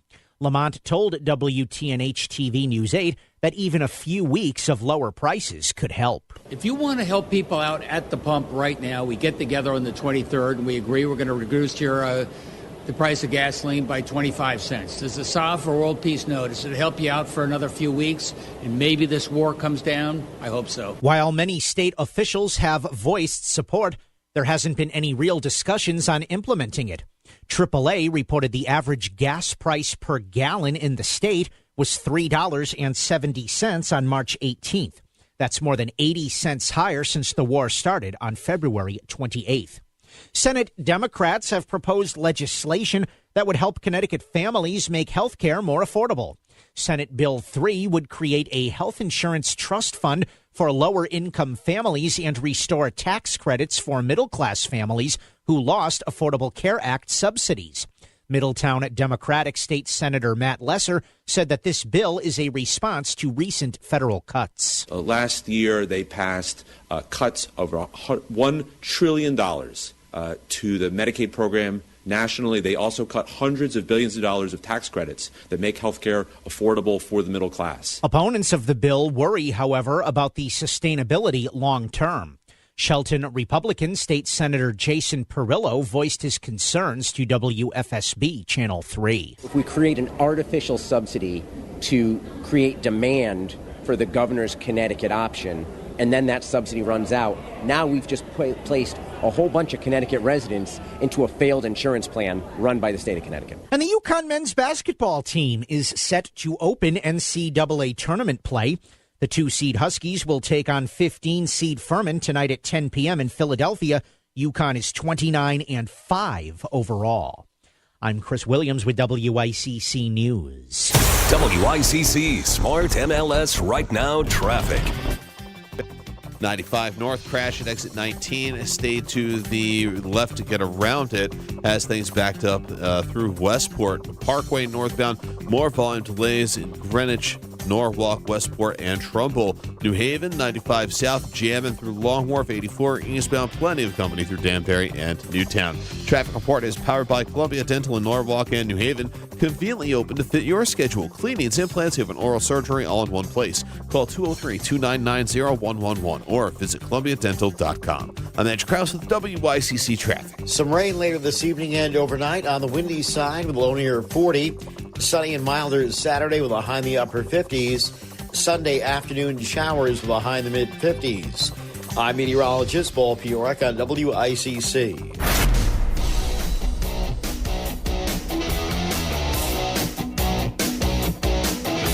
You're listening to Connecticut Today with Paul Piselli on WICC 600 and 95.9, the voice of Connecticut. I'm telling you, it's time for a casino in Bridgeport. Let's do it again. 203-333-9422, 333-WICC. Our number 3 of our 4-hour get-together. Great to have you with us. Of course, we heard the news yesterday that was rumored for a while regarding the Bridgeport Sound Tigers / Islanders moving. And it's a good run, 25 years. In the American Hockey League, the building, too, the Total Mortgage Arena, 25 years old. What do you do with the building now? Because you're losing about 50 nights or days of activities here. Around about 40 home games for an AHL team, a few preseason games, maybe a round or two of playoffs, whatever. So, you do that and what happens? Now, the mayor, to his credit, has come out and said, hey, well, number one, the city owns it, so they're looking at what to do. I'm not kidding. MGM has got a place in downtown Springfield. Why not put one here or turn the arena into an entertainment facility, maybe a small basketball area or as somebody said, a racetrack, teletheater. I'm sure over the next couple of years, the mayor's office will be deluged with ideas. But I asked this question today as our question of the day, with hockey leaving, and that means there's no real marquee tenant for the building. What's the best plan ahead, do you think, for the Total Mortgage Arena in Bridgeport? What you think? Chris has been looking over the answers. Chris, what do you have for us? Ron thinks it would be a great place for a Highlight. Scott said he thinks that we should steal the Devils from Utica. Steve thinks that it would be a great venue for a marijuana flea market. And Scott thought that Live Nation had already bought it. No, Live Nation, thank you, Chris. Live Nation does not know. It's a municipally owned building. Man, I'd love to see Highlight come. I miss Highlight. Remember when Highlight was the hottest thing around? Bridgeport, Hartford, right? Milford, the dog track. Could you imagine just to see certain people go absolutely nuts. Wouldn't you love, just as a goof, kind of like a candid camera thing with Alan Funt and his son Peter? What about, I'm serious, bring back the dog track. It's a joke, relax. We know what happened to some of those dogs. But could we maybe bring back Highline, maybe? Put your finest green on and join WICC at the biggest and best St. Patrick's Day parades in Connecticut. This Sunday, join WICC at the Greenwich St. Patrick's Day Parade, starting at 2. Find parade routes at voiceofct.com and bring your family for floats, marching bands, and all the St. Patty's Day fun with WICC 600 and 95.9. The voice of Connecticut. Are the taxes on your financial savings cutting into your retirement? Do you truly understand the taxes on your IRAs and 401ks? Would you like a future where your taxes are minimized and investments are sound? If you're nearing or in retirement, have at least a $250,000 portfolio, Bridgelight Financial Advisors can help. Call for a complimentary consultation. They'll show you real tax savings on your savings. 203-795-7080. 203-795-7080. Bridgelight Financial Advisors, your retirement tax strategy specialists. It sounds like... It goes... It's like a whistle? No matter what noise your car is making, call Fairfield Motor Works, 203-333-1800. Specializing in Audi, BMW, Mercedes, and domestics, it's honest, reliable repairs at low prices. For the mechanic you can trust, call Fairfield Motor Works, 203-333-1800. So when your car goes ping or swoosh, call 203-333-1800. Fairfield Motor Works, in Fairfield, off exit 25. They keep you going. Fairfield Motor Works. Discover the finest flooring in Southern Connecticut at Courtesy Carpet. With over 50 years experience, from intricate area rugs and durable vinyl to elegant stair runners, they have it all. Shop anywhere, but see them before you buy. Visit Ellen J and their team on Route 111 in Monroe or at courtesycarpet.com. Financing is available, so you can get the floors you love today. Trust the experts in quality flooring, because at Courtesy Carpet, your satisfaction is their courtesy. Trying to lose weight on your own? Stop guessing and start seeing results with Medi Weight Loss. You'll meet face-to-face with experienced providers who create a personalized plan built around you, including nutrition guidance, coaching, and prescription options when medically appropriate. And now they've lowered their pricing to help more people get started. Your first month of a GLP-1 medication is available for as low as $99. Visit MediWeightLoss.com to find your nearest Connecticut location and book your free assessment today. Most people want to spend their retirement years at home, but most seniors are not equipped to do it. In fact, according to AARP, 82% of adults ages 50 and up want to remain in their current homes as they age, but only about 10% of U.S. homes are considered aging ready. Hey, Melissa Sheketoff here, and I'm so grateful. My grandmother lived with us for more than 20 years, and as she got older, my parents equipped their home in Fairfield to accommodate her needs, and they got in-home care, like Connecticut In-Home Assistance. I believe in-home care made my grandmother's final years comfortable, joyful, and actually made her feel more independent. It also helped my parents to have peace of mind that someone could get her to her appointments, make sure she didn't fall, and allow them to have a loving relationship with her instead of one filled with tension and resentment. Don't wait until it's too late to make your home ready for an aging parent. Get the help you need to keep your loved one at home safe and sound. Check out Connecticut In-Home Assistance at cthomecare.com. And right now, you can even download their free ebook online. Again, cthomecare.com. Let's be honest, most of us spend a lot of time thinking about retirement, but not so much actually preparing for it. Each week, David Gagnon, he's the host of Mastering Your Wealth, he discusses the financial news of the day and explains how it could affect you as you get ready for retirement. Join David Saturday mornings at 8 for Mastering Your Wealth Radio right here on WICC 600. You can also visit masteringyourwealthradio.com. Head to voiceofct.com and sign up your office for free breakfast delivered from Cakes by Sonia. It's the WICC City Line Florist Breakfast Brigade. WICC Smart MLS Right Now Traffic. 95 north, crash at exit 19. Stay to the left to get around it as things backed up through Westport. Parkway northbound, more volume delays in Greenwich Norwalk, Westport, and Trumbull. New Haven, 95 south, jamming through Long Wharf, 84 eastbound. Plenty of company through Danbury and Newtown.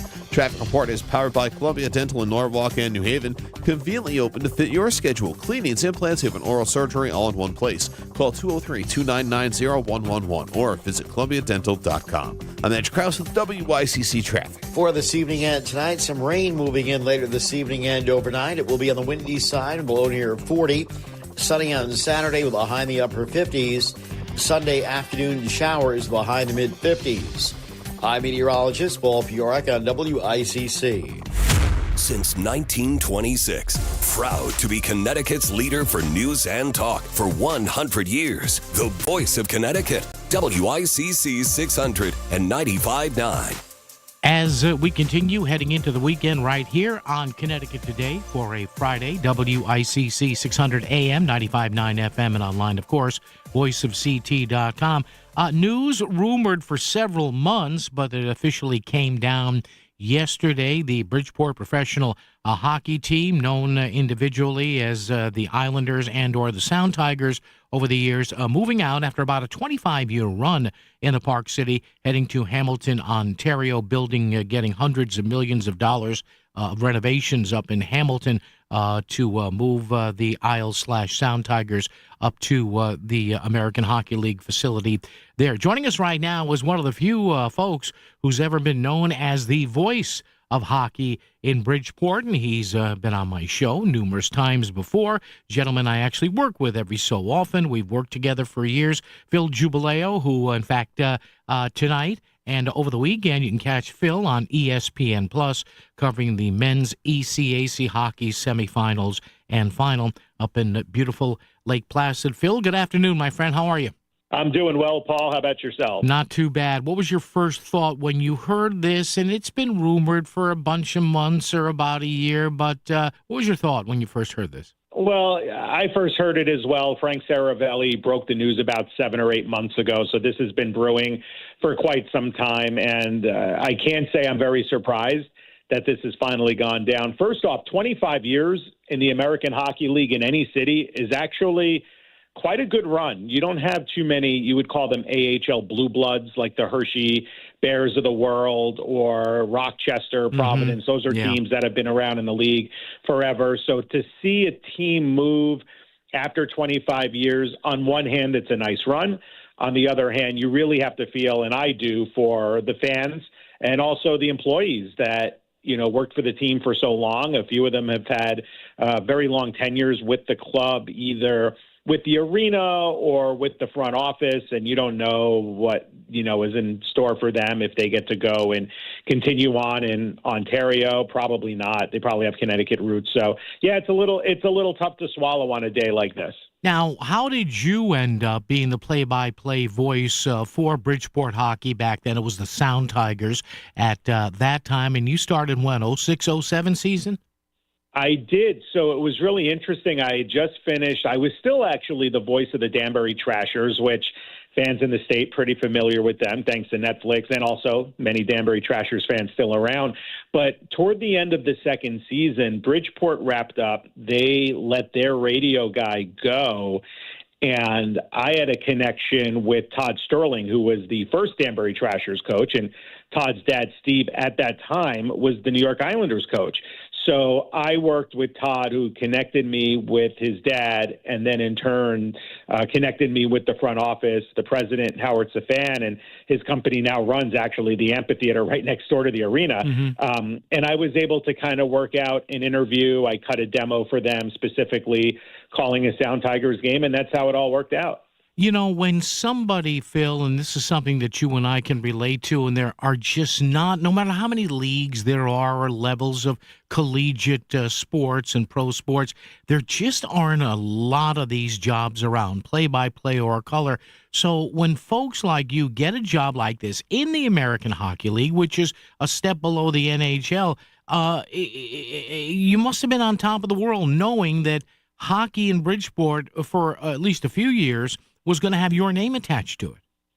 Yeah, it was a wonderful experience, and to be there for 9 years, a pretty good run. And, I left at the end of the 2014-15 season. There was a change in management, and, we don't have to get into any of that. It's not really all that important. But it was a wonderful opportunity for me to work in the New York Islanders organization. The AHL team, of course, is owned by the Islanders, and in turn, I was able to get some opportunities calling NHL games as a fill-in, doing a bunch of video work for them, covering the NHL draft, and really being able to call games with so many players, whether future New York Islanders or stars of other teams, when they were still prospects coming through, and getting to see that level of hockey was just a dream.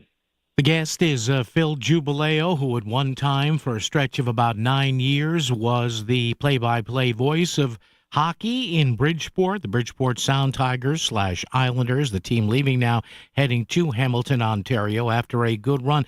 And Phil, you and I have found out over the years that even though play-by-play men and color commentators and ice side reporters are kind of isolated from the fans, they're really not. What was it like getting to know the fans here in Bridgeport, the hockey fan in Bridgeport? And I'm sure as a lot of them used to listen to you doing the games on whatever platform, you kind of form a kinship, don't you? You really do, and particularly with the Sound Tigers organization, they didn't have the largest season ticket holder base really throughout the time I was there and beyond, but they were so loyal, and you're hearing it today from many of the season ticket holders and friends that have been there since day one for 25 seasons, making sure they had a spot in their seats every year, and we would always have every season kind of a meet the players event for the season ticket holders. I remember the first one, we actually did a ride on the Port Jeff ferry. We did a ferry ride.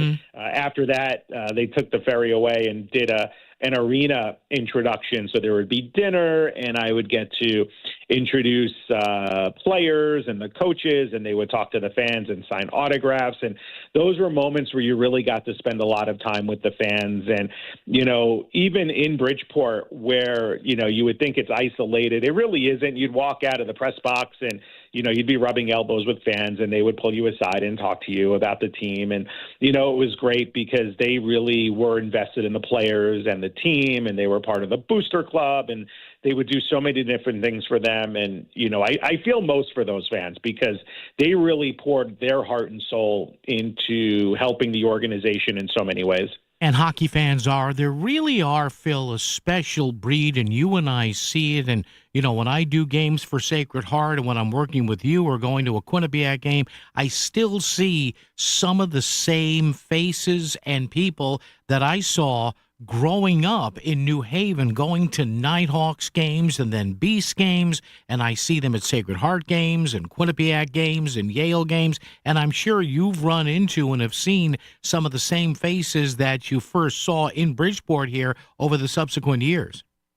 Oh, I certainly have, and I haven't been involved with the New York Islanders organization now for a decade, and many of them are Facebook friends with me, and I hear from them on social media, and we'll interact every so often. And you're right, they follow all the teams. I know there were really loyal Bridgeport Sound Tigers fans that were Danbury Trasher season ticket holders, and I got to know them first when they were in Danbury, and then they stayed in Bridgeport, and some of them go to Quinnipiac games. And you're right, and hockey is such a tight-knit community, and there are, you can call them super fans, but they just love the sport so much. And unlike other games and other sports, I think the hockey community is so tight-knit. So when you hear about a team moving, it doesn't just affect the fans in Bridgeport and in Fairfield County. It really spreads, and you hear from other cities in the league. I'm hearing from broadcasters I've worked with, well more than a decade ago, reaching out and with messages and thoughts. And, I haven't even worked with them for a decade, but still, you have some great memories of the time that you were there, and some just wonderful moments, and just the camaraderie of being part of the team and getting to spend time with the coaches and the players. You know, Phil, finally, I've had a couple of people ask me, well, do you think Bridgeport would ever get another team? What's happening with the building? And it is a very big market. It's the largest city by population in the state, which, of course, you know, works its way down to Fairfield County, up to New Haven County.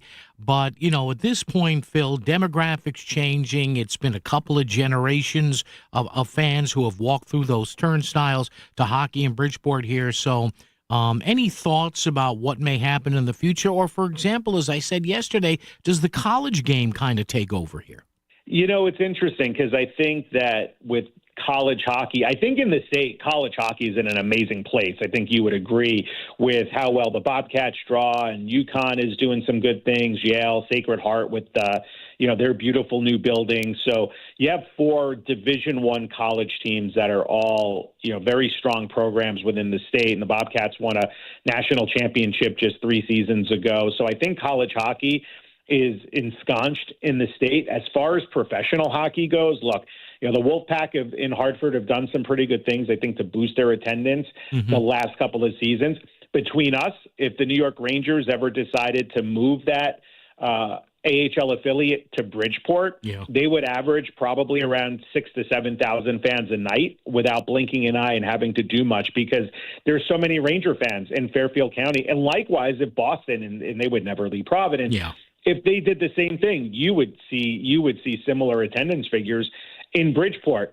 I don't think either of those things will happen. So, it's a question mark. I think any lower level, you're not going to draw the types of attendance that you need to support a building of that size. So it's really interesting. I'm not quite sure. Maybe get more concerts, maybe try some other things. But, yeah, I think as far as the future goes, it's, I think a lot of people, maybe smarter people than me, need to get their heads together and figure it out. One of the few folks who was ever called the play-by-play voice for the Bridgeport Islanders / Sound Tigers. Catch Phil Jubileo, of course, on ESPN Plus this weekend, covering the ECAC men's tournament in Lake Placid. Hey, Phil, be good, my friend. I appreciate it. Take care. You got it, buddy. Take care. WICC Smart MLS Right Now Traffic. 95 north, crash at exit 19. Stay to the left to get around it as things backed up through Westport. Parkway northbound, more volume delays in Greenwich, Norwalk, Westport, and Trumbull. New Haven, 95 south, jamming through Long Wharf, 84 eastbound. Plenty of company through Danbury and Newtown. Traffic report is powered by Columbia Dental in Norwalk and New Haven. Conveniently open to fit your schedule. Cleanings, implants, even oral surgery all in one place. Call 203-299-0111 or visit columbiadental.com. I'm Andrew Krause with WICC Traffic. Some rain later this evening and overnight on the windy side with a low near 40. Sunny and milder Saturday with a high in the upper 50s. Sunday afternoon showers with a high in the mid-50s. I'm meteorologist Paul Piorek on WICC. In the real estate ecosystem, trust and transparency create harmony. But one elusive species disrupts this balance: the rogue agent. Their secrecy with off-market listings leave home buyers confused, frustrated, and inventory-starved. And that's bad news for sellers too. With Smart MLS, over 20,000 realtors unite, creating more demand, offers, and better results. Ask your agent if your home is on Smart MLS. Columbia Dental in Norwalk and New Haven uses a 3-dimensional CT scan, which allows precise placement of dental implants and root canal therapy. Their restorative services are designed to improve the function and aesthetics of your smile, as well as your overall oral health. Call Columbia Dental today at 203-299-0111 or visit columbiadental.com. That's columbiadental.com. Your smile, our priority. We all hear the radio ads about the IRS. They tell you to be afraid, to be scared, and they try to frighten you into calling. I'm not here to do that. Tax Relief Advocates is different. TRA is here to tell you that if you owe money to the IRS, whether it's $5,000, $50,000, or $500,000, we have a solution. It doesn't matter if you're sitting in your car, at work, or with your kids. No matter where you are, call now. 800-551-7672. Don't lose hope. TRA can eliminate or reduce what you owe to the IRS. Generous programs are now available that can give you a fresh start. Our passion is taxes and helping individuals fix their IRS problems. We have over 1,000 5-star reviews on Google and an A+ with the Better Business Bureau. You don't need to be afraid of the IRS any longer. End your tax nightmare today by visiting us online at TRA.com or call 800-551-7672. That's 800-551-7672. Tax Relief Advocates. Real solutions for real people. This is WICC 695.9, the voice of Connecticut.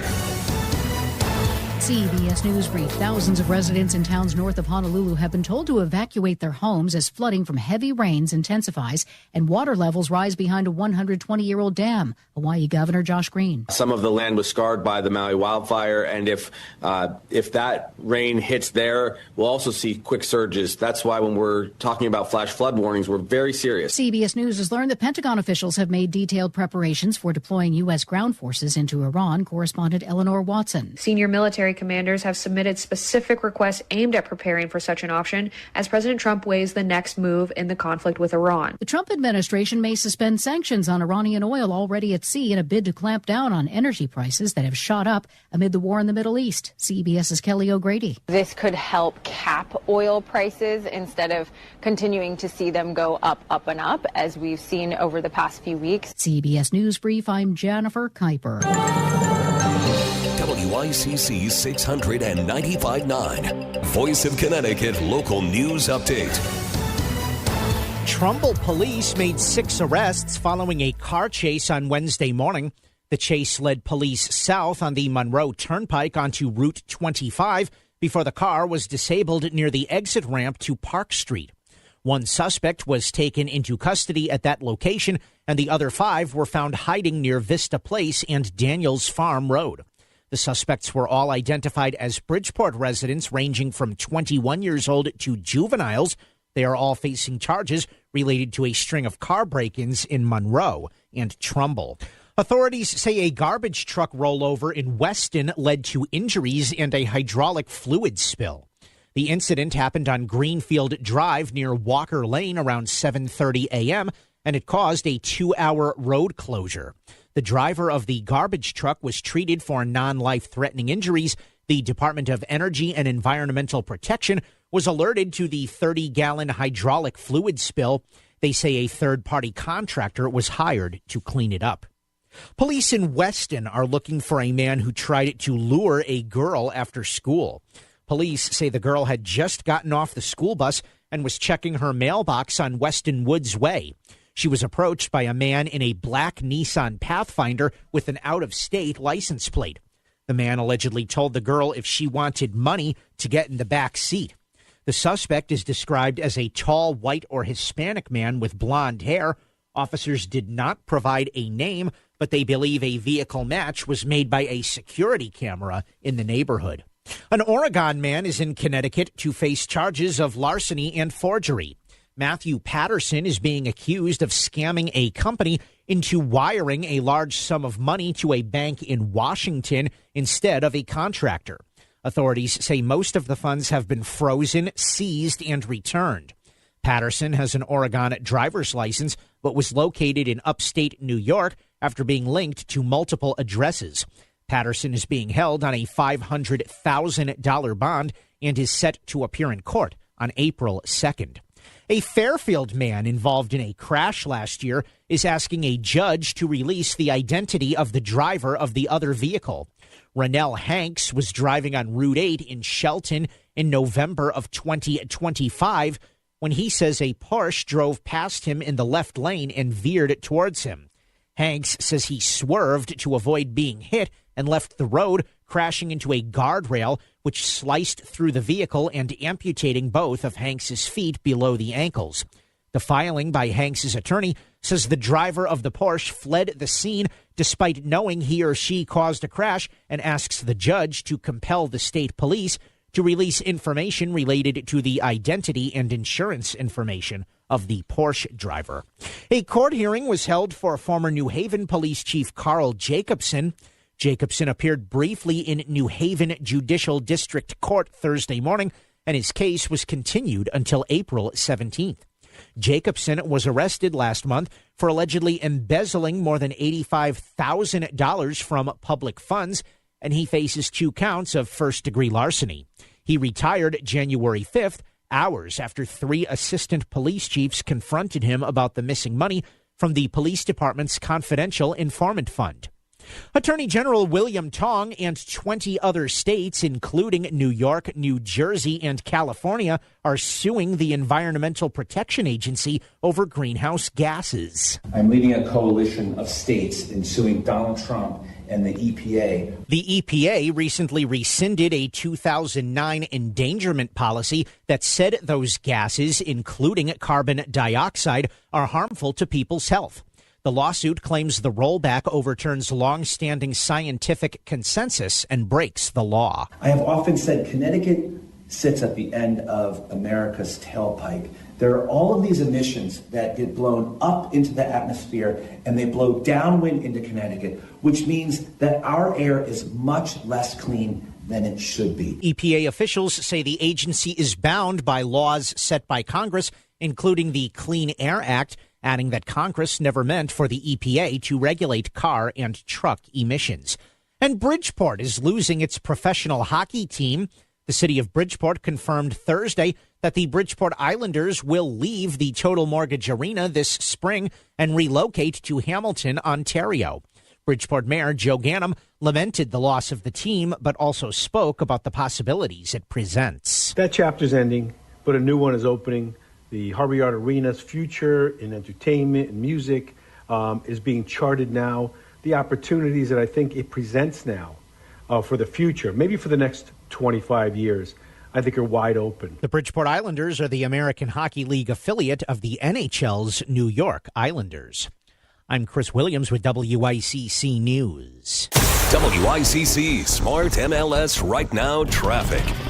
95 northbound over an hour from Greenwich through Fairfield. Residual delays heavy in Saugatuck and Westport from an earlier problem that has been cleared. On the Parkway northbound, volume delays plenty. Stanford, Norwalk, Westport, and on the Upper Merritt going through Trumbull. New Haven, 95 south, you're jamming through Long Wharf into West Haven. 84 eastbound, plenty of company through Danbury and Newtown.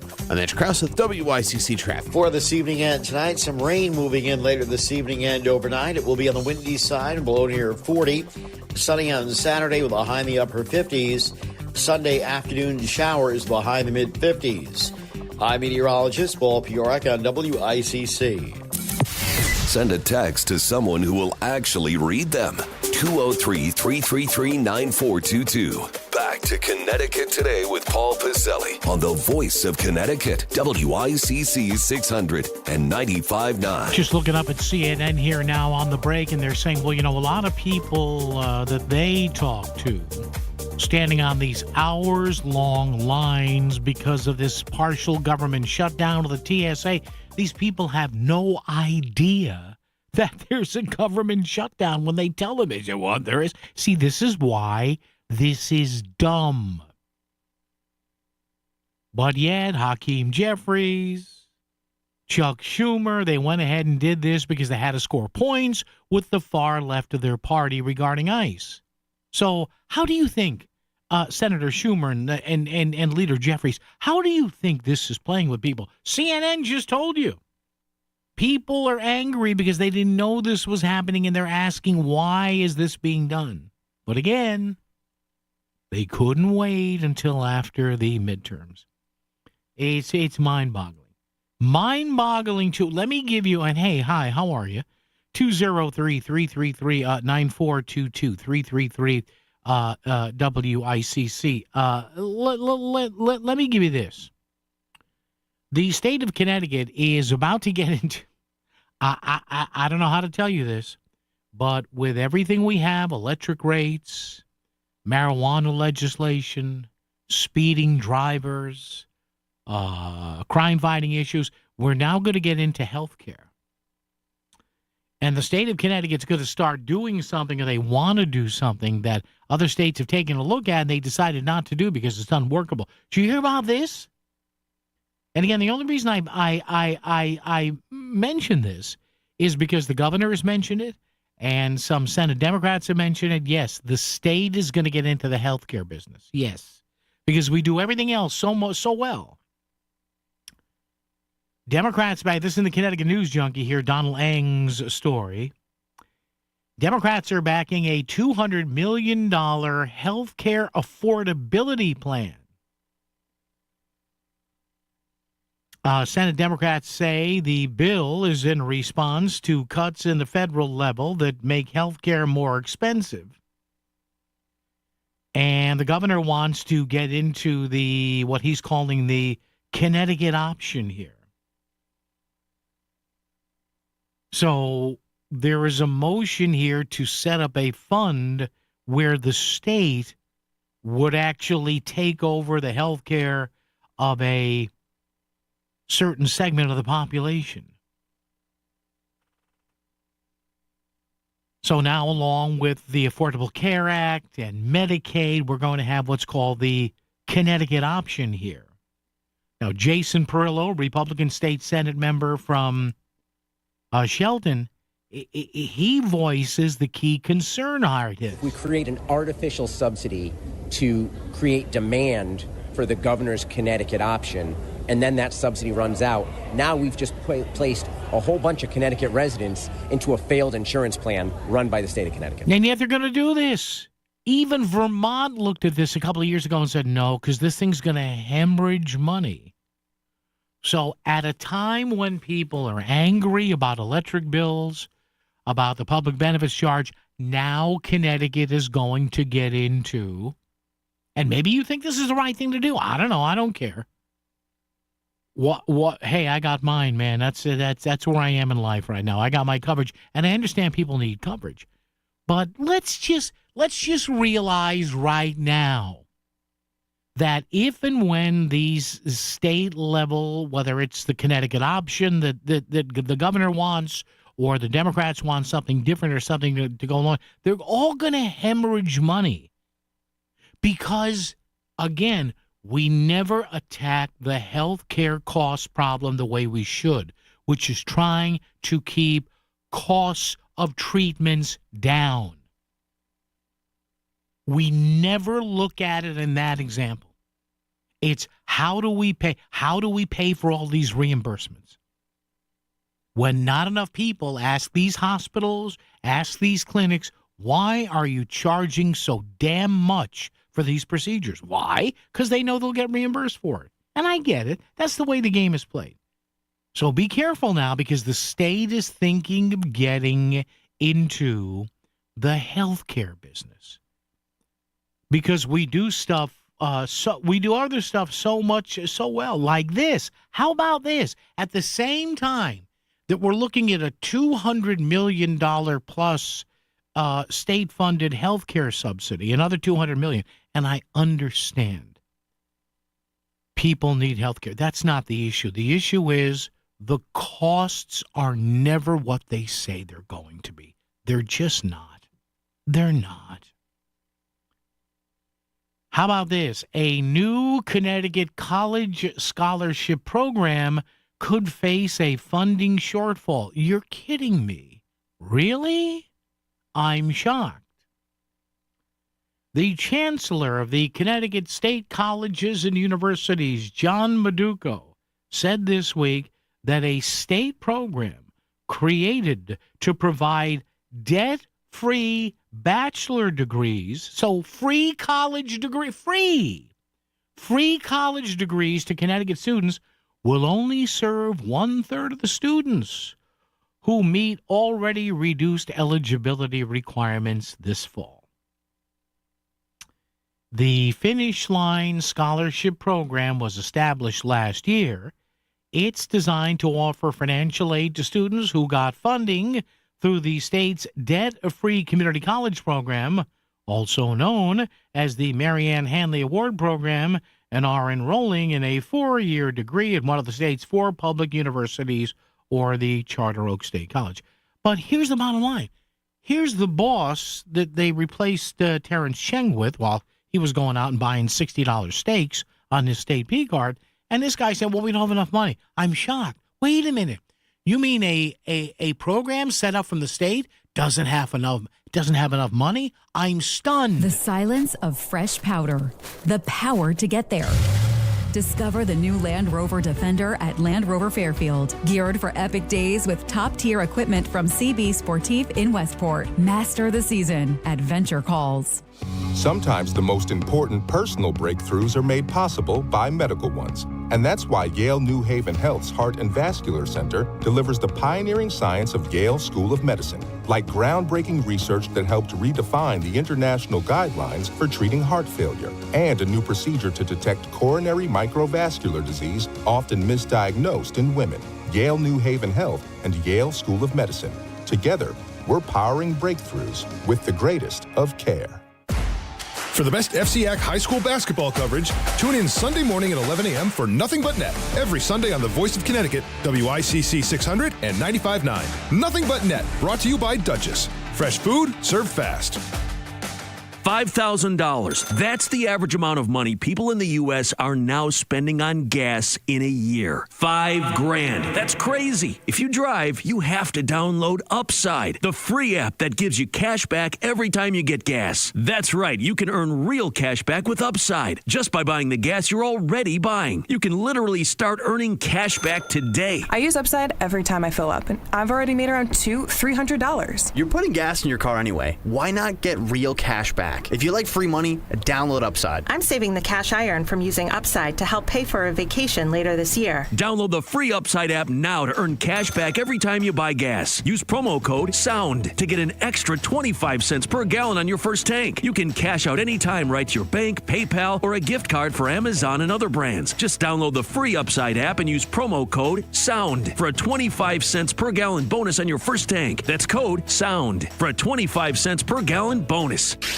It's time for the Market Scoreboard Report with Ron and Sana. Now on WICC 695.9, the voice of Connecticut. Stocks tumbled today, closing off their lows, but still, the Dow, the NASDAQ, and the small cap Russell 2000 have corrected 10% from their most recent highs as the market slid on worries about possible ground troops from the U.S. going into Iran. President Trump also saying he does not want to see a ceasefire right now. That sent oil prices higher, interest rates moving up on the notion that inflation could accelerate and keep the Fed from lowering interest rates anytime soon. The Dow lost nearly 444 points to 45,577. S&P down 100 to 6506. NASDAQ down 2% or 443 points to 21,647 as oil moved up 2 2/3 to $98.81 a barrel. 10-year note yields up to 4.38%, and the dollar firm going into a very uncertain weekend with respect to what may happen in the Middle East going forward. And that's putting a lid, obviously, on markets, creating turbulence in stocks and pushing interest rates up. The possibility of the Fed raising rates is now slightly greater than that of them lowering them this year. Finding great candidates to hire can be like, well, trying to find a needle in a haystack. Sure, you can post your job to some job board, but then all you can do is hope the right person comes along. Which is why you should try ZipRecruiter for free at ZipRecruiter.com/free. ZipRecruiter doesn't depend on candidates finding you. It finds them for you. Its powerful technology identifies people with the right experience and actively invites them to apply to your job. You get qualified candidates fast. So while other companies might deliver a lot of hay, ZipRecruiter finds you what you're looking for. The needle in the haystack. See why 4 out of 5 employers who post a job on ZipRecruiter get a quality candidate within the first day. ZipRecruiter, the smartest way to hire. And right now, you can try ZipRecruiter for free. That's right, free at ZipRecruiter.com/free. That's ZipRecruiter.com/free. ZipRecruiter.com/free. ZipRecruiter. WICC Smart MLS Right Now Traffic. 95 northbound over an hour from Greenwich through Fairfield. Residual delays heavy in Saugatuck and Westport from an earlier problem that has been cleared. On the Parkway northbound, volume delays plenty. Stamford, Norwalk, Westport, and on the Upper Merritt going through Trumbull. New Haven, 95 south, you're jamming through Long Wharf into West Haven. 84 eastbound, plenty of company through Danbury and Newtown. I'm Edge Krause with WICC Traffic. Some rain later this evening and overnight on the windy side with a low near 40. Sunny and milder Saturday with a high in the upper 50s. Sunday afternoon showers with a high in the mid 50s. I'm meteorologist Paul Piorek on WICC. On your laptop, on your smart speaker, and even on your radio. No matter where or how you listen, you've got Connecticut Today with Paul Piselli on WICC 600 and 95.9, the voice of Connecticut. Come on, who's on board with me? 203-333-9422, 333 WICC. I'm dead serious about this. The Total Mortgage Arena, which I've been to several dozen times, whether doing games there, going to concerts there, going to hockey regionals there, whatever. But let's carve that sucker up, and part of it should be a casino, an entertainment facility, theater. I got a lot of people messaging me saying, bring back Highlight, Bridgewater. Man, I was just telling Chris, because Chris is a youngin'. He's a wee tyke compared to me. But you folks, you remember those nights? Now, I never made it to Hartford, Highlight, or Bridgeport. But Milford, Highlight, you remember those nights? Saturday night. Milford, Highlight, 5,000, 6,000, 7,000 people. The place was packed. Back in the days of Highlight and the dog track, now I know that, there were the animal abuse. I get it. I understand it. Do they even have dog tracks? I don't know. The thing with dog races, though, is, and I never went to a dog race, it's like they're almost too fast to follow. What did they used to do? It was a mechanical rabbit, wasn't it? Right? The rabbit used to run on that rail to get the dogs going. But those greyhounds, and I know a friend of mine picked up a rescue greyhound, beautiful dog. Beautiful dog, but a little skittish because of some of the abuse that happened. And I had a high school friend of mine who went on to become a professional Highlight player. I mean, you talk about nuts. And it's still played. And there used to be a Fronton in Rhode Island. Is that even still there? I don't know. But, yeah. Let's bring back Now, Highlight's not coming back. I get it. But going to Milford Highlight, buddy of mine worked there. Director of PR, well-known local guy. But it was a good night for the boys to get together on a Friday or Saturday night and go to Bridgeport and Milford or Hartford Highlight. The game itself, and listen, it's handball with a basket, with a cesta. But, hey, that's pretty dangerous. That ball coming off that solid granite wall, and they're picking that sucker out of the air and then winging it toward the wall. Although, you could see where if you wanted to, I'm not saying I knew any of this happened, but you could say if you wanted to, how should we say this, alter the outcome of a game, you could see that. Although friends of mine who work there, particularly in Milford, I was asking them about this one night. And they said, yeah, there were state inspectors on hand watching all the matches, flagging stuff that they, just in case something a little, I don't know, how shall we say, irregular was to happen during the matches. Maybe it's just a single bad play or a misplay by some people, but maybe not. But, yeah, too bad Highlight is gone. 203-333-9422, 333 WICC. Dave in Meriden here. Dave, how are you? Good. Hey, I remember going to Hartford Highlight years ago with my friends and not betting on the game and not knowing that they might be rigged. Yeah. We didn't have a chance to win anything, but bring it back if that's a good use of the facility there. Yeah. And we'll just add to the crime we already have in the area.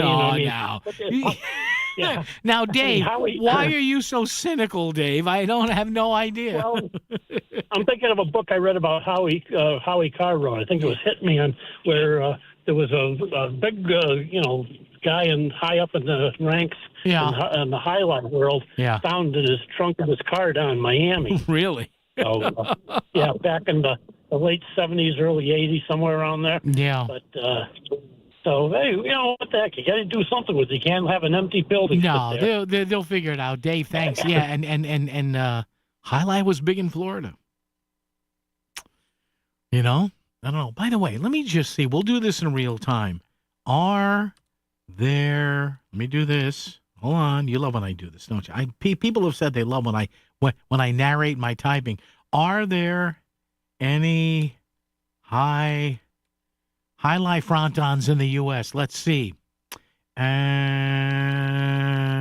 Miami, in Dania Beach, in South Florida. So they're in Miami, Dania Beach. However, it is declining. The sport was once highly popular across the U.S., but has faced severe declines. Yes, it peaked in the 1970s and 1980s. Oh, look at this. The first public amateur highlight facility was in, ding, ding, ding, Milford, Connecticut. How about that? All right. Traffic and weather together right here, right now. Tie on your cestas. Make sure your cestas are nice and tight on WICC. WICC Smart MLS Right Now Traffic. 95 northbound over an hour from Greenwich through Fairfield. Residual delays heavy in Saugatuck and Westport from an earlier problem that has been cleared. On the Parkway northbound, volume delays plenty. Stamford, Norwalk, Westport, and on the Upper Merritt going through Trumbull. New Haven, 95 south, you're jamming through Long Wharf into West Haven. 84 eastbound, plenty of company through Danbury and Newtown. I'm Andrew Krause with WICC Traffic. For this evening and tonight, some rain moving in later this evening and overnight. It will be on the windy side and below near 40. Sunny on Saturday with a high in the upper 50s. Sunday afternoon showers with a high in the mid-50s. I'm meteorologist Paul Piorek on WICC. Hi, I'm Melanie Miranda, owner of Apex Radon Solutions, your local certified radon mitigation company. Radon is something every homeowner should take seriously. Radon is an invisible, odorless gas, and it's the second leading cause of lung cancer in the U.S. The good news, testing is simple. Apex Radon Solutions is offering free radon test kits to help protect your home and your family. Let's see how low your radon can go. Learn more and request your free radon test kit at apexradonsolutions.com. For over a century, Abriola Parkview Funeral Home in Trumbull has been a beacon of support and compassion for families navigating the profound challenges of grief and loss. Family owned since 1906, we are dedicated to helping you honor your loved ones with dignity and respect. Trust our experienced team to guide you through this difficult time, allowing you to celebrate a life well lived. Abriola.com, your legacy, our commitment.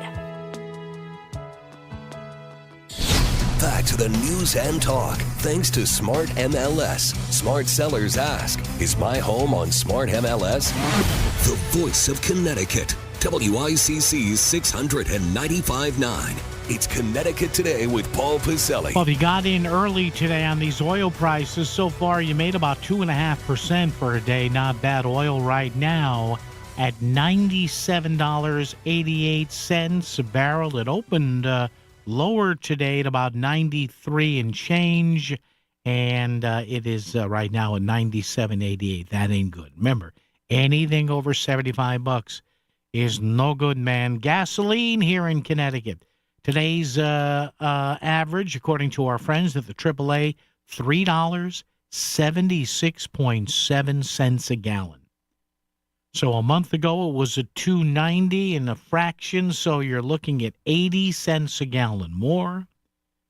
And, 85 cents a gallon more. So you figure that 12-gallon fill-up right around there is costing you about $10 because of what's going on in Iran, which to me, I think we're in uh-oh mode. What did I tell you when this started? They better not screw it up. Now, you can say, looking at it from one angle, well, they're blowing up the bad guys, they're getting rid of the missile infrastructure, whatever. But man, if they end up leaving a political void in Iran or the Middle East, that ain't good. Listen, these dirtbags that run Iran's government, not the good, fine people of Iran, of the Persian culture, which is a wonderfully fascinating culture that's given us arts and sciences over the years, and just want us to breathe free, they want to breathe free. But these hardcore guys in Iran who've been doing what they've doing for almost 50 years, they ain't going to go quietly, if they ever go at all. So now we're hearing news, we'll probably get it from CBS here, words that we may have thousands of ground troops heading there. That, my friends, is not good, and that could be a bad miscalculation by the Trump White House. WICC AM Bridgeport, WICC FM Southport, WEBE HD2 Westport, WPLR HD2 New Haven, locally owned by Connoisseur Media. This is CBS News on the Hour, sponsored by JTV.com.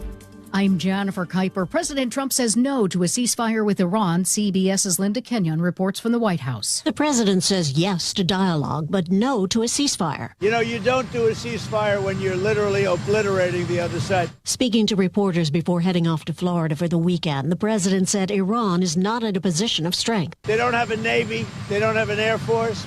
They don't have any equipment. They don't have any spotters. They don't have anti-aircraft. They don't have radar, and their leaders have all been killed. Earlier this week, the president said he would not put troops on the ground in Iran, although the Pentagon is sending 2,500 Marines to the Middle East. Linda Kenyon, CBS News, the White House. Hawaii flooding prompts evacuation orders for more than 4,000 people downstream of a dam that a spokesperson with the Oahu mayor's office says is at imminent risk to fail. Hawaii Governor Josh Green. Some of the land was scarred by the Maui wildfire, and if that rain hits there, we'll also see quick surges. That's why when we're talking about flash flood warnings, we're very serious. Dam levels have been high since a storm last week dumped heavy rain across the state. There's help out there for struggling TSA employees who cannot feed their families. CBS's Allison Keyes reports. World Central Kitchen is helping to feed TSA agents working without pay in several cities. And Naomi Germain at the nonprofit says they've served more than 11,000 meals over the past 6 days. So we'll be here still supporting until they can get back on their feet. We don't just get up and leave. The number of TSA workers calling in sick or quitting has meant stress and worry for passengers standing in security lines for hours in the midst of the spring break season. Allison Keyes, CBS News. The martial arts grandmaster and action star Chuck Norris has died. You want to do it the easy way or the hard way? Syracuse University pop culture professor Robert Thompson. Chuck Norris was always this really serious martial arts guy and really serious about often serious subjects. The movies about rescuing POWs and all of that kind of thing. The Walker Texas Ranger star was 86. His family has not released details about his death, except to say it was sudden. CBS's Mark Strassman is at Kennedy Space Center, where he says the Artemis II rocket is back on its launch pad again. This mission will be the first time this rocket or this capsule has ever flown astronauts. Over 10 days, 3 Americans and 1 Canadian will fly around the moon and back. The astronauts entered quarantine on Wednesday. They'll fly here to Florida next Friday for 6 launch possibilities in early April, starting with April 1st. This is CBS News. Looking for spring jewelry looks? Find them at Jewelry Television. New customers get $20 off purchases of $99 or more at JTV.com. Jen, I didn't know you shopped here. Hey, I'm hunting for something fresh for spring. Oh, girl, skip them all. Jewelry Television has the best spring looks right now. JTV, way ahead of you. Just hit up JTV.com yesterday, scored the cutest clover earrings, 2 tennis bracelets, and this gorgeous pearl ring. Right now, new customers get $20 off any purchase of $99 or more at JTV.com. Oh, and gold hoops and this turquoise bracelet. Just a couple things, huh? Maybe more than a couple. There's a difference between liking a house and actually getting it. Redfin is built to make up that difference and close the gap between finding and owning the home for you. Redfin agents close twice as many deals as other agents. So when you find a home you love, you're not a step behind when it's time to make an offer. That means less watching great homes disappear and more focus on the one you'll actually move into and call home. Redfin helps turn safe listings into real addresses. Get started at redfin.com. Own the dream. WICC 600 and 95.9. Voice of Connecticut Local News Update. Police in Weston are looking for a man who tried to lure a girl after school. Police say the girl had just gotten off the school bus and was checking her mailbox on Weston Woods Way. She was approached by a man in a black Nissan Pathfinder with an out-of-state license plate. The man allegedly told the girl if she wanted money to get in the back seat. The suspect is described as a tall, white or Hispanic man with blonde hair. Officers did not provide a name, but they believe a vehicle match was made by a security camera in the neighborhood. Authorities say a garbage truck rollover in Weston led to injuries and a hydraulic fluid spill. The incident happened on Greenfield Drive near Walker Lane around 7:30 a.m., and it caused a 2-hour road closure. The driver of the garbage truck was treated for non-life-threatening injuries. The Department of Energy and Environmental Protection was alerted to the 30-gallon hydraulic fluid spill. They say a third-party contractor was hired to clean it up. And Trumbull police made 6 arrests following a car chase on Wednesday morning. The chase led police south on the Monroe Turnpike onto Route 25 before the car was disabled near the exit ramp to Park Street. One suspect was taken into custody at that location, and the other 5 were found hiding near Vista Place and Daniels Farm Road. The suspects were all identified as Bridgeport residents, ranging from 21 years old to juveniles. They are all facing charges related to a string of car break-ins in Monroe and Trumbull. I'm Chris Williams with WICC News. WICC Smart MLS Right Now Traffic.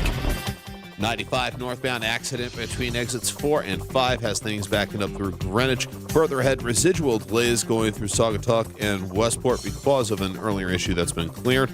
Parkway northbound jam and coming off Route 7 going into No Man's Land in Fairfield. And on the 825 connector in Bridgeport, southbound side accident, exit 1D at the on-ramp. Traffic report is powered by Columbia Dental in Norwalk and New Haven, using advanced 3D CT scans for precise dental care. Call 203-299-0111 or visit columbiadental.com. I'm Andrew Krause with WICC Traffic. Some rain later this evening and overnight on the windy side with a low near 40. Sunny and milder Saturday with a high in the upper 50s. Sunday afternoon showers with a high in the mid-50s. I'm meteorologist Paul Piorek on WICC.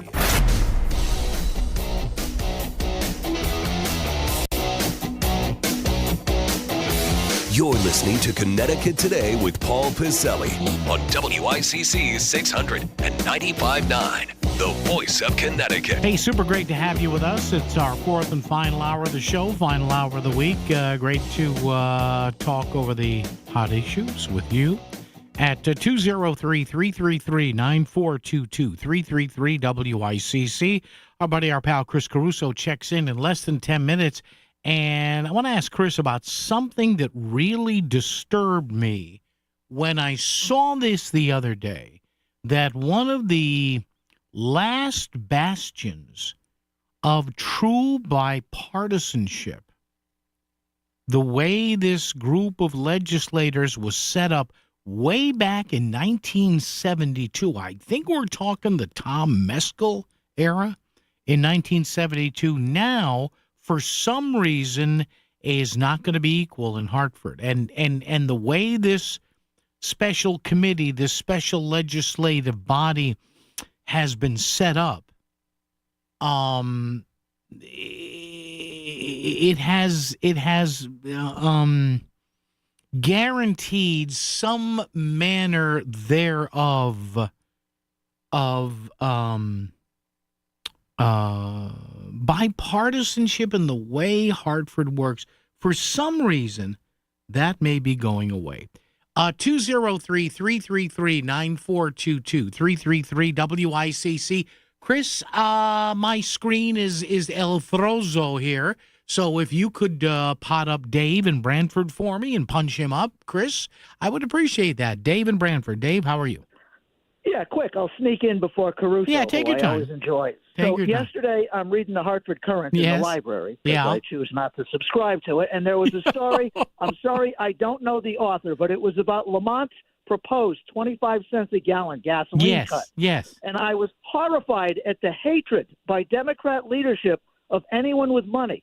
They were offended, and they weren't going to pass or at least not put it out for a vote. Yeah. Because the 25 cents would have happened in Greenwich, and it also would have happened in Bridgeport. Mm-hmm. And they were offended that the rich Greenwich people would get the same 25-cent cut that the poor people in Bridgeport were going to get. Well, Dave, therefore they were not interested in a uniform 25-cent cut because everyone would benefit equally in proportion to the amount that you use. Well, and Dave, I mentioned this yesterday, and I'll let you finish here, but the governor put it out, and it's been, today, Dave, is 10 days that there's been no action on it. And the governor, ostensibly the boss, kind of the CEO of the state, says, hey, let's do this. And when the leaders, Dave, of his party basically flip him the bird and say, yeah, we'll get around to it, you're 100% right. It's not progressive enough, and it doesn't force people to do something they don't want to do, which is what the progressive leadership is always trying to force you. To buy a lawnmower you don't like or a car that barely runs, to induce you to get the benefit. Yeah. And it just reminded me their hatred for anyone who has enough money to be self-sufficient. That was my point. All right, Dave, thank you so much. Bye. Dave and Brantford there. Dave, be good. Have a happy weekend. Yeah, folks, I mean, this is – now, they might have been caught off guard on this, right? They might have been caught off guard. Because the governor, I guess, flippantly kind of mentioned it at an event, some energy event, and then, Mr. Ritter, Mr. Looney, Mr. Duff, Mr. Rojas, I guess, one or a combination of such. Oh, yeah, that'd be something we have to look at. The translation being, that's legislative speak for fat chance. Going out to eat for half the price? There's only one word to describe that. Sweet. It's another week of sweet deals at voiceofct.com. Half-price gift cards to your favorite locally owned restaurants and businesses. But when the sweet deals are gone, they're gone. And they go fast. So don't wait. Stay local and save some dough. Grab the half-price sweet deals now at voiceofct.com. We had a harsh, long, cold winter, and with spring finally here, K&J Tree Service would love to come out and do a free tree risk assessment, and I had this done at my house last year, and I'm so grateful for that. They will actually check the health of your trees and then give you recommendations on work to be done. We didn't actually have to remove any trees from our property, but tree trimming and limb removal, that was essential to make sure that our trees were in good shape. At K&J Tree Service, they are also offering special discounts to my listeners, including $250 off of jobs that are $2,500 or more, $500 off of jobs that are $5,000 or more. Is your yard ready for spring after this terrible winter? At K&J Tree Service, they care for your trees like your family. Schedule a free tree health assessment today and let the experts ensure that your trees are going to thrive in these warmer months ahead. Check out kjtreeservice.com to book that free evaluation. That's kjtreeservice.com or call 203-248-TREE. The following message is brought to you by the Fairfield Law Offices of Estate, Trust, and Probate Attorneys Eliafson and Tenor, online at ConnecticutElderLaw.com. Here is attorney Christine Tenor. If you are suddenly hurt or seriously ill and can't speak for yourself, what could happen to you and your family and all you care about? Will life-changing decisions be made by strangers? We all face legal, financial, and physical challenges every day at all stages of life. Don't leave important matters to chance, and don't wait until you are elderly.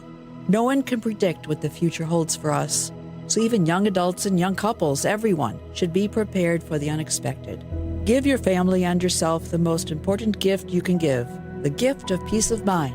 Visit ConnecticutElderLaw.com. Eliafson and Tenor, 203-336-2566. Protecting your family's future. Eliafson and Tenor. For peace of mind, 203-336-2566.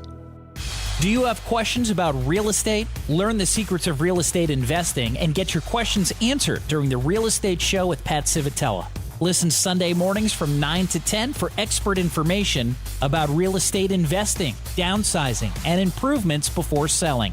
Pat will help turn your real estate dreams into reality.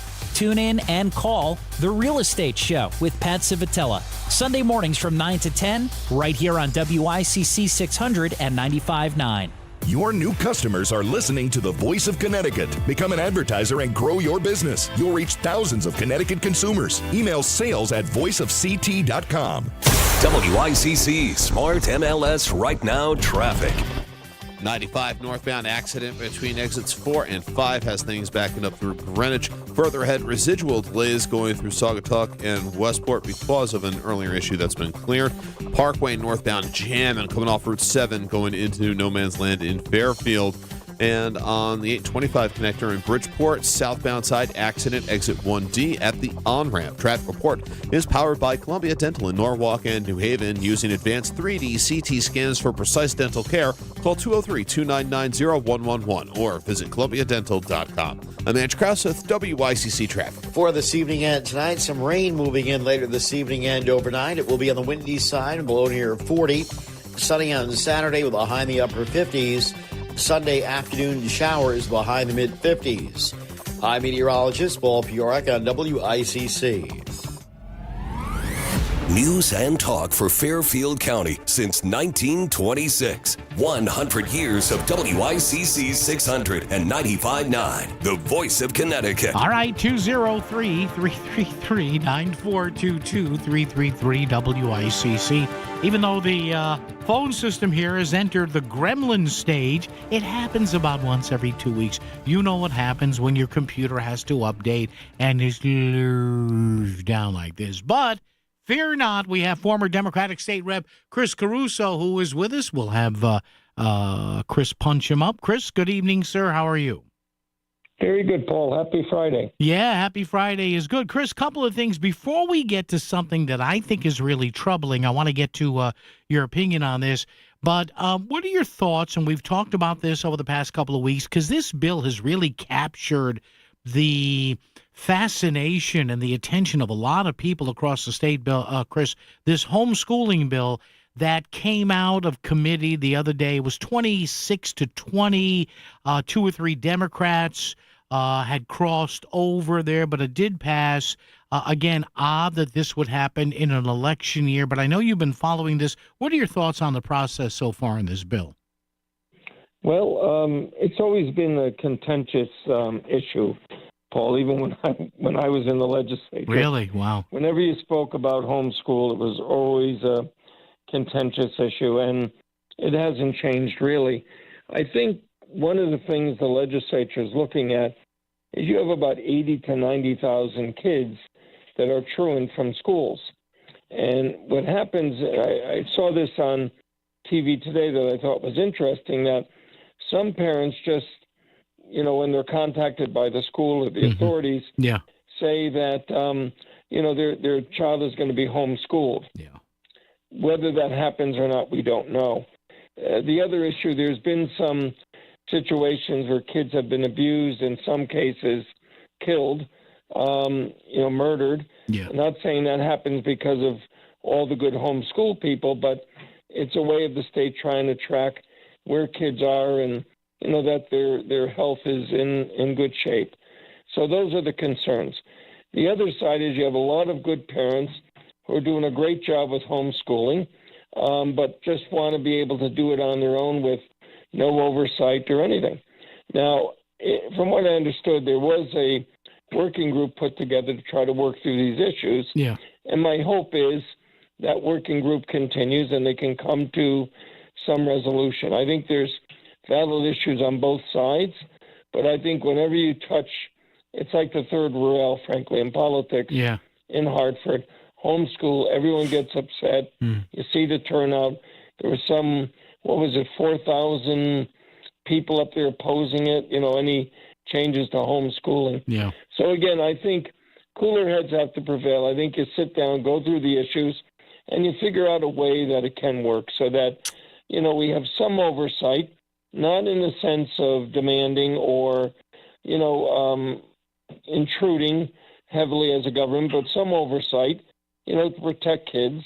And again, I want to make it clear, the vast majority, if not all of the homeschool parents, are doing a good job. Mm-hmm. But there is a concern, again, over the truancy, Sure. over issues of abused children. And I think the state is responsible to weigh in and try and get some answers to it. But I think, it's an election year. It's a very short period of time, frankly. 3 months. This is not the year you bring up major issues like this. I don't get that. Yeah, I don't get that. I think you wait till your 6-month period, but in the interim, the summer months, you put a working group together and you try to resolve issues. I think that's the better approach. The other thing I wanted to get your opinion on this, Chris, because I know you served while this was going on and it's still going on. Apparently, and this is kind of an inside baseball thing that a lot of people wouldn't know, but I'm sure you have a feeling on it.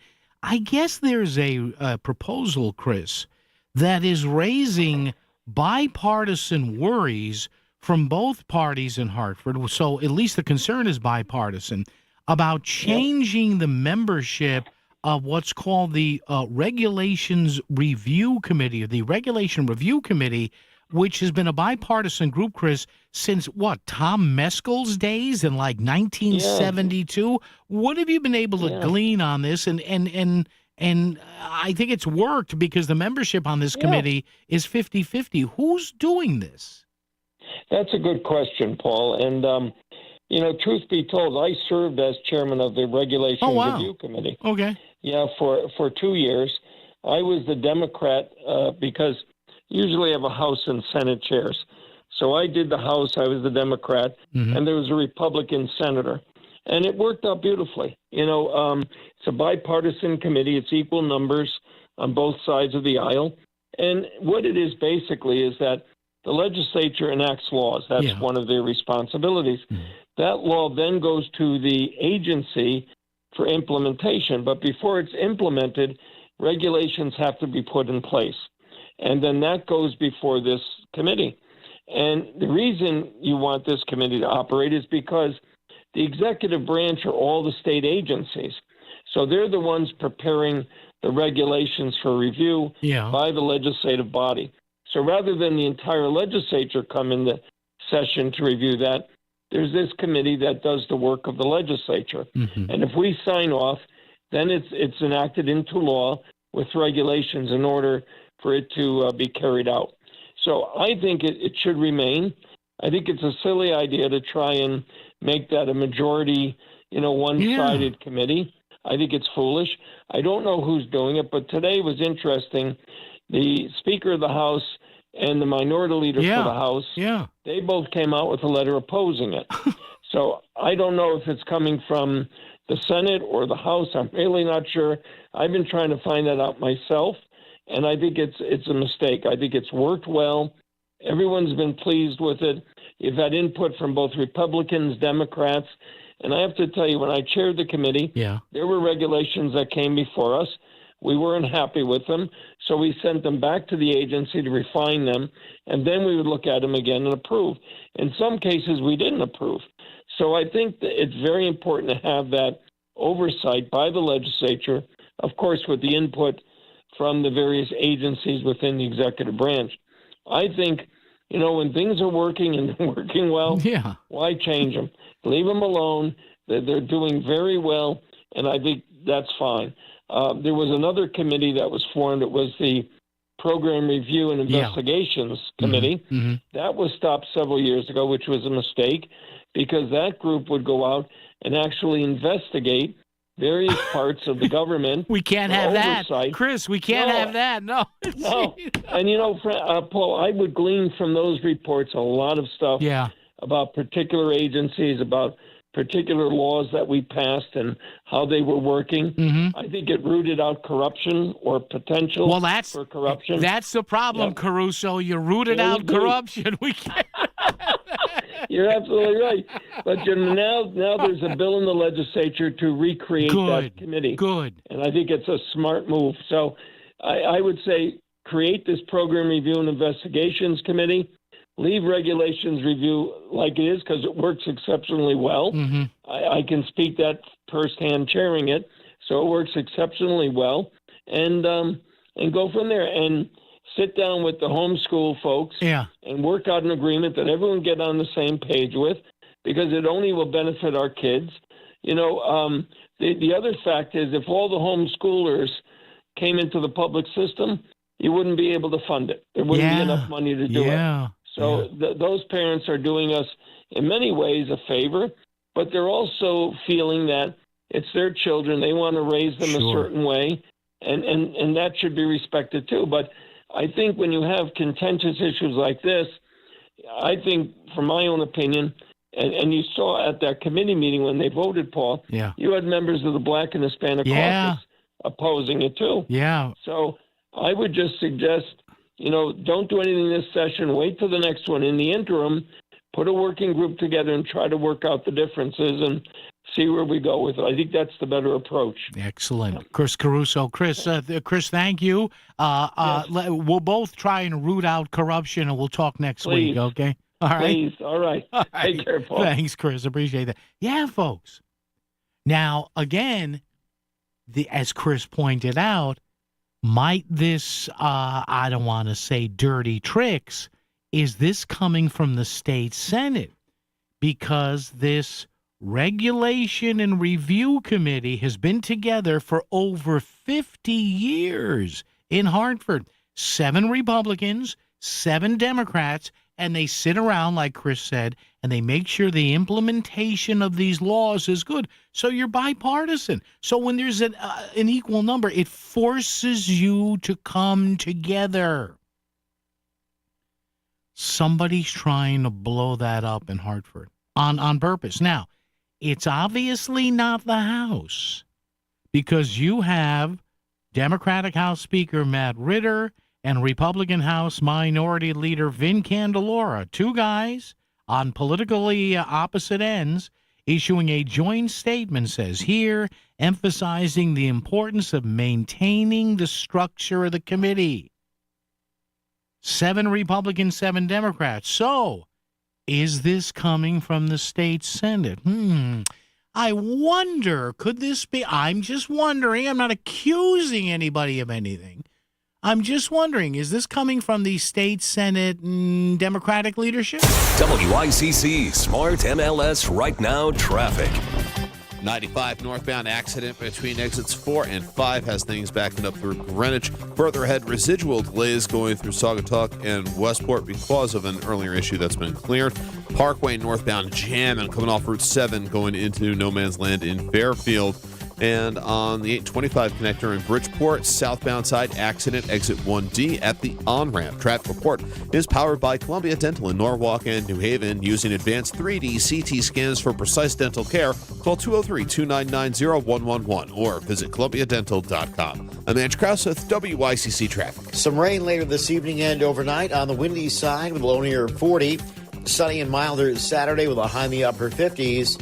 Sunday afternoon showers with a high in the mid-50s. I'm meteorologist Paul Piorek on WICC. Have you heard that Milford was recently voted the 3rd best place to retire in the U.S.? Come see for yourself and visit Forest Hills Milford, offering newly constructed rental units in an active 55-plus community. Brand new spacious units priced right to give you convenience, comfort, and more of what matters in a modern home. Assigned garage parking and fitness center included free. Go to foresthillsmilford.com for information and to schedule a tour. Forest Hills Milford, bringing ease and comfort to your everyday life. Hi, I'm Peter from Donut Delight. Donut Delight has used Steve Basso Plumbing, Heating, and Air Conditioning since 1994. From installing plumbing in our new stores to maintaining our existing stores and our personal homes. Their guys have always been very professional and great to work with. Donut Delight has been very happy with Steve Basso Plumbing, Heating, and Air Conditioning. Looking for a reliable plumbing or HVAC company? Steve Basso Plumbing, Heating, and AC has proven customer satisfaction since 1974. Go to BassoPHAC.com. That's BassoPHAC.com. Ever notice that feeling your worst also seems to happen at the worst time in the worst places? Like sudden nausea at 9 p.m. when you're out of town. Really? Now? Fortunately, with Hartford Healthcare's HHC 24/7 app, you can get answers, diagnosis, prescriptions, even speak live with clinicians anytime, anywhere. So maybe there's never a good time to be sick, but at least the best care's always there. Download the app at your app store or hhc247.org. I know that hiring can be challenging. You need someone to match your role perfectly. Well, now you can meet them fast on ZipRecruiter. team. Build it sooner. Meet your match on ZipRecruiter. Just head to ZipRecruiter.com/free right now to try it for free. That's ZipRecruiter.com/free. Meet your match on ZipRecruiter. Try it free. This is WICC 695.9, the voice of Connecticut. CBS News brief. Thousands of residents in towns north of Honolulu have been told to evacuate their homes as flooding from heavy rains intensifies and water levels rise behind a 120-year-old dam. Hawaii Governor Josh Green. Some of the land was scarred by the Maui wildfire, and if that rain hits there, we'll also see quick surges. That's why when we're talking about flash flood warnings, we're very serious. CBS News has learned that Pentagon officials have made detailed preparations for deploying U.S. ground forces into Iran. Correspondent Eleanor Watson. Senior military commanders have submitted specific requests aimed at preparing for such an option as President Trump weighs the next move in the conflict with Iran. The Trump administration may suspend sanctions on Iranian oil already at sea in a bid to clamp down on energy prices that have shot up amid the war in the Middle East. CBS's Kelly O'Grady. This could help cap oil prices instead of continuing to see them go up, and up, as we've seen over the past few weeks. CBS News Brief, I'm Jennifer Kuiper. WICC 695.9, Voice of Connecticut Local News Update. A Fairfield man involved in a crash last year is asking a judge to release the identity of the driver of the other vehicle. Ronell Hanks was driving on Route 8 in Shelton in November of 2025 when he says a Porsche drove past him in the left lane and veered towards him. Hanks says he swerved to avoid being hit and left the road, crashing into a guardrail, which sliced through the vehicle and amputating both of Hanks's feet below the ankles. The filing by Hanks's attorney says the driver of the Porsche fled the scene despite knowing he or she caused a crash, and asks the judge to compel the state police to release information related to the identity and insurance information of the Porsche driver. Senate Democrats have proposed legislation that would help Connecticut families make health care more affordable. Senate Bill 3 would create a health insurance trust fund for lower-income families and restore tax credits for middle-class families who lost Affordable Care Act subsidies. Middletown Democratic State Senator Matt Lesser said that this bill is a response to recent federal cuts. Last year, they passed cuts of $1 trillion to the Medicaid program nationally. They also cut hundreds of billions of dollars of tax credits that make health care affordable for the middle class. Opponents of the bill worry, however, about the sustainability long term. Shelton Republican State Senator Jason Perillo voiced his concerns to WFSB Channel 3. If we create an artificial subsidy to create demand for the governor's Connecticut option, and then that subsidy runs out, now we've just placed a whole bunch of Connecticut residents into a failed insurance plan run by the state of Connecticut. The idea of a state gasoline tax holiday has not been able to gain steam. The idea was floated by Governor Ned Lamont more than a week ago to alleviate rising gas prices triggered by the war in Iran. Lamont told WTNH-TV News 8 that even a few weeks of lower prices could help. If you want to help people out at the pump right now, we get together on the 23rd and we agree we're going to reduce the price of gasoline by 25 cents. Does it solve for world peace? No. Does it help you out for another few weeks and maybe this war comes down? I hope so. While many state officials have voiced support, there hasn't been any real discussions on implementing it. AAA reported the average gas price per gallon in the state was $3.70 on March 18th. That's more than 80 cents higher since the war started on February 28th. An Oregon man is in Connecticut to face charges of larceny and forgery. Matthew Patterson is being accused of scamming a company into wiring a large sum of money to a bank in Washington instead of a contractor. Authorities say most of the funds have been frozen, seized, and returned. Patterson has an Oregon driver's license, but was located in upstate New York after being linked to multiple addresses. Patterson is being held on a $500,000 bond and is set to appear in court on April 2nd. A court hearing was held for former New Haven Police Chief Carl Jacobson. Jacobson appeared briefly in New Haven Judicial District Court Thursday morning, and his case was continued until April 17th. Jacobson was arrested last month for allegedly embezzling more than $85,000 from public funds, and he faces 2 counts of first-degree larceny. He retired January 5th, hours after 3 assistant police chiefs confronted him about the missing money from the police department's confidential informant fund. Attorney General William Tong and 20 other states, including New York, New Jersey, and California, are suing the Environmental Protection Agency over greenhouse gases. I'm leading a coalition of states in suing Donald Trump and the EPA. The EPA recently rescinded a 2009 endangerment policy that said those gases, including carbon dioxide, are harmful to people's health.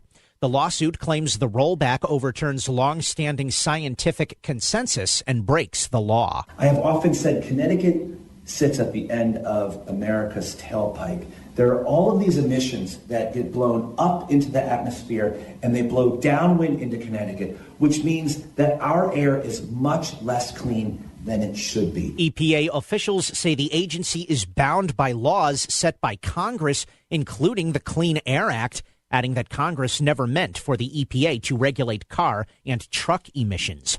Bridgeport is losing its professional hockey team. The city of Bridgeport confirmed Thursday that the Bridgeport Islanders will leave the Total Mortgage Arena this spring and relocate to Hamilton, Ontario. Bridgeport Mayor Joe Ganim lamented the loss of the team, but also spoke about the possibilities it presents. That chapter's ending, but a new one is opening. The Harbor Yard Arena's future in entertainment and music is being charted now.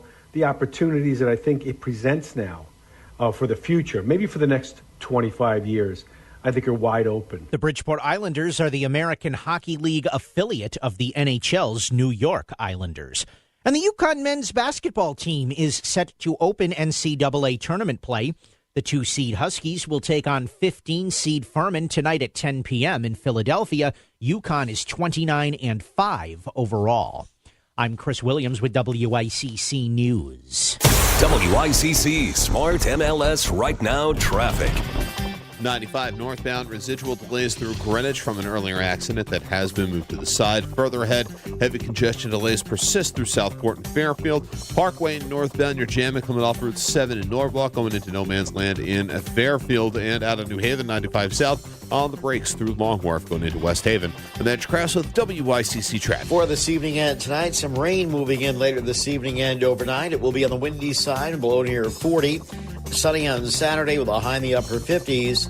Sunday afternoon showers with a high in the mid-50s. I'm meteorologist Paul Piorek on WICC. If Shelton is talking about it, so is Paul. Connecticut Today with Paul Piselli on WICC 600 and 95.9, the voice of Connecticut.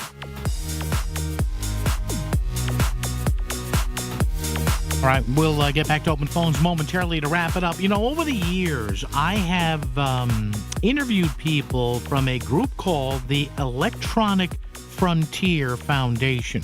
One of their primary purposes is looking out for electronic privacy and how we are being surveilled. Maybe surveillance we agree to, maybe surveillance we don't. The current executive director of the Electronic Frontier Foundation is Cindy Cohn. She joins us now. Her brand new book, Privacy's Defender, My 38-Year Fight Against Digital Surveillance. Cindy, hi, it's Paul here in Connecticut. Good afternoon or good evening. How are you? I'm well, thank you. 38 years. So you got into this whole digital thing like way at the beginning. What made you get into this? I mean, 38 years ago, what digitally did you see and your folks see that said, uh-oh to you? Well, it's really only 30 years. I don't know where the 8 came from. There's a mistake somewhere, but that's still a long time. And I think that what the founders of EFF saw was that we were building this digital communications network that was going to let people talk to each other all the time, all around the world, but that really didn't have a lot of security or privacy built into it from the start, and that we needed to add that if this new world was really going to live up to the promise of that it presented for us. And part of the reason why we didn't have security and privacy on the early internet was because the U.S. government had a set of regulations that made it impossible to build real security and privacy into the internet. And they came in the form of these export restrictions on cryptography, and they identified that as one of the obstacles we needed to get out of get out of the way if we were really going to move into the digital world in a way that stood with users. Yeah, let me correct myself. Yes, you are right. It is my 30-year fight against digital surveillance. Cindy, at this time of the week, sometimes I just make up words. So it's 30 years. It could have been 38 years. It just wasn't. So it's not enough caffeine, and Mr. Migraine came visiting today. But 30 years. So that would put it 30 years ago. So this was really when the internet was taking off, right? And email and messaging and everything, correct? Yeah, this is before the World Wide Web, which is really when things exploded. But yeah, there was a small number of people at companies and academic institutions and governments who were beginning to use this network, and I met some of them, and I think we were all thinking about, what's the world going to look like when everybody else, gets access to this technology, and of course it changed the world. Whenever there's privacy issues in other stories, like, for example, we're going through a big thing here in Connecticut about license plate readers and speed cameras and everything, and I have people who are very against that, very for that. But I step back, Cindy, and Cindy Cohen is the guest, Privacy's Defender, my 30-year fight against digital surveillance. I said, well, okay, you can be upset at those license plate readers, but do you realize that free internet service that you're using, whether it's Yahoo or whatever, Gmail, you're letting people, because it's free, read your emails? And I get oh, really? Is there a lot of stuff, Cindy, that people don't realize they give up their freedom and their privacy on?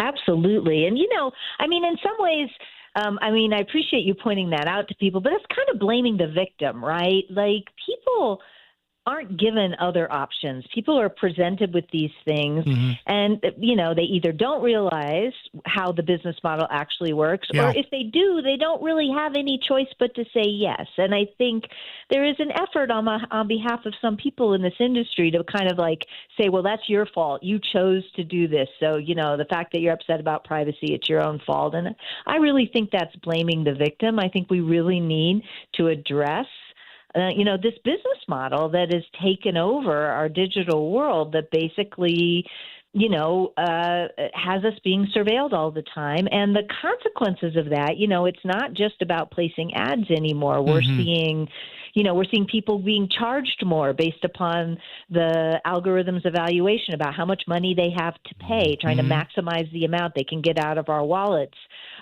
when they're charging us for things based on things, basically on the disproportionate power between what they know about us and what we know about them. And we're seeing, and on the law enforcement side, we're seeing raids that are being, fed by the license plate reader information in ways that I think most people would be pretty uncomfortable with, and that seem pretty far afield from, the kind of promise of the Fourth Amendment that there will be individualized suspicion before the cops get access to information about you. This kind of mass spying where they collect all this information first and sort out what they need second really, I think, puts the promise of the Constitution and privacy, kind of flips it on its head. And in any event, this is not happening with public, public consultation at the level that, we're supposed to be a self-governing country. This stuff shouldn't be forced on us. This is something that we should be able to make informed choices about whether we actually want. And in the context of license plate readers, I think we're not seeing the kind of public conversations and input that this serious shift in how we travel around our world should really be something that we decide together about what to do, rather than thrust upon us in ways that are pretty undemocratic. I would assume, and please correct me if I'm wrong, Cindy Cohn, that you have contact with lawmakers at various levels of governance, statewide, federal, and whatever. Do they understand this stuff? I mean, you've got some people in Congress who've kind of been there a while.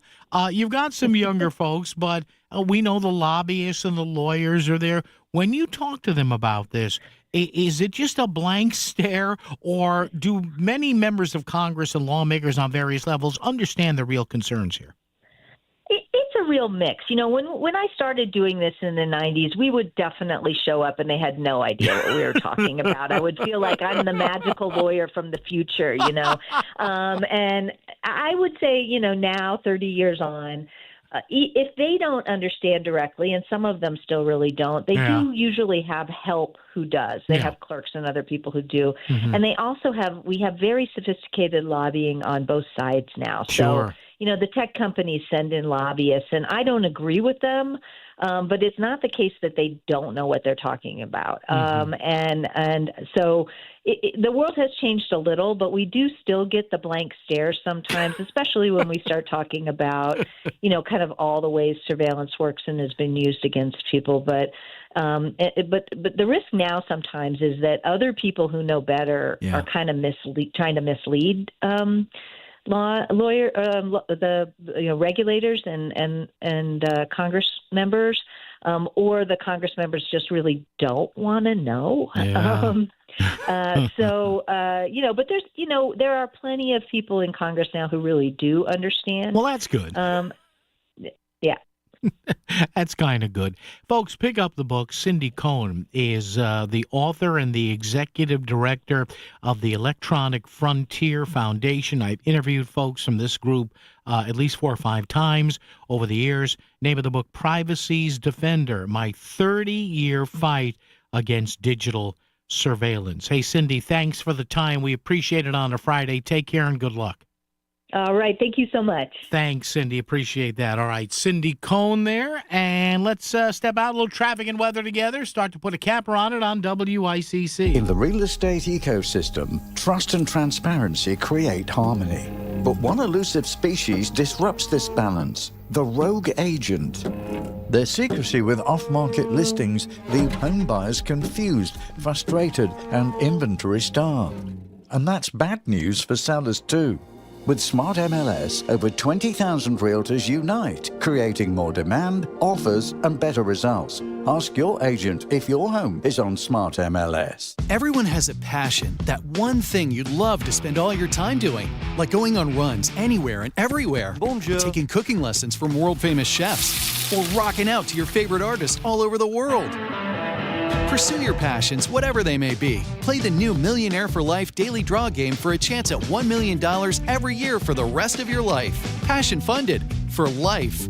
Overall odds 1 in 8.5. Must be 18 or older. Help is available for problem gambling. Call 888-789-7777. $5,000. That's the average amount of money people in the U.S. are now spending on gas in a year. $5,000. That's crazy. If you drive, you have to download Upside, the free app that gives you cash back every time you get gas. That's right. You can earn real cash back with Upside just by buying the gas you're already buying. You can literally start earning cash back today. I use Upside every time I fill up, and I've already made around $300. You're putting gas in your car anyway. Why not get real cash back? If you like free money, download Upside. I'm saving the cash I earn from using Upside to help pay for a vacation later this year. Download the free Upside app now to earn cash back every time you buy gas. Use promo code SOUND to get an extra 25 cents per gallon on your first tank. You can cash out anytime right to your bank, PayPal, or a gift card for Amazon and other brands. Just download the free Upside app and use promo code SOUND for a 25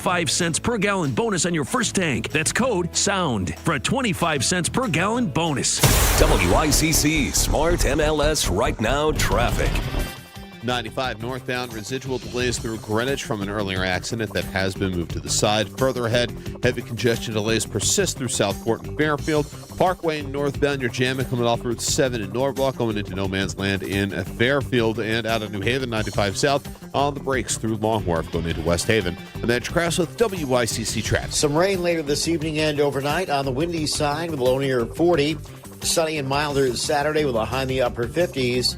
Sunday afternoon showers with a high in the mid-50s. I'm meteorologist Paul Piorek on WICC. As soon as you hear it in the news, Paul already has his opinion on it. Back to Connecticut Today with Paul Pacelli on WICC 695.9, the voice of Connecticut. Name of the book, Privacy's Defender, My 30-Year Fight Against Digital Surveillance. Cindy Cohn was the guest. She is the executive director of the Electronic Frontier Foundation. And yeah, over the past 25, 30 years, I think she's about the fourth or fifth person I've interviewed from what they call the EFF, the Electronic Frontier Foundation, who kind of watch out for digital privacy. But as I said to her, it's virtually impossible, which is why you have to regulate it from the governmental end. If you want to live a life in 2026 with every sort of convenience you want to use. Maybe you're not a big social media person, all right, but maybe you still use digital banking. That leaves a trail. Even if you're not on social media, but you like to look at stuff on the web, that leaves a trail. If you're looking for scores or whatever for a game and you click on a display ad, whether you're looking for stuff from CNN or Sports Illustrated or something like that, it's a trail. So we discussed back and forth a little bit of the license plate readers. So the notion of real privacy is gone. And I've told this story before, but I remember when I first got on Facebook, was working on a couple of campaigns in the 2020 cycle, so 16 years ago.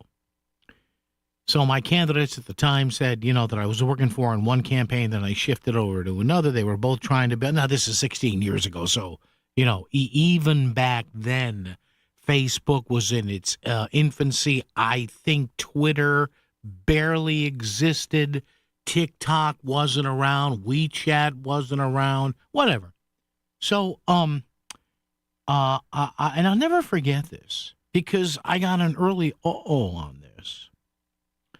I remember installing or downloading the Facebook. Not even a download. Just I became a Facebook account person. Set up, just barely my name and age and whatever. Wanted to keep all my privacy settings, the highest privacy settings, whatever. And I remember about 10 minutes after I installed Facebook at the time, and I was looking, learning how to use it, what I could do for my candidate, whatever. Seeing whatever friends were on there, I started to get display ads, pop-up ads, display ads for diabetes testing supplies, like, test strips, blood strips. You and I and the millions of us who are type 2 or type 1 diabetics, we have to see what our blood sugar is, if not 1 or 2 times a day, at least every few days. We can usually tell by feel. And I said, well, wait a minute. I just became a member here on Facebook. How did they know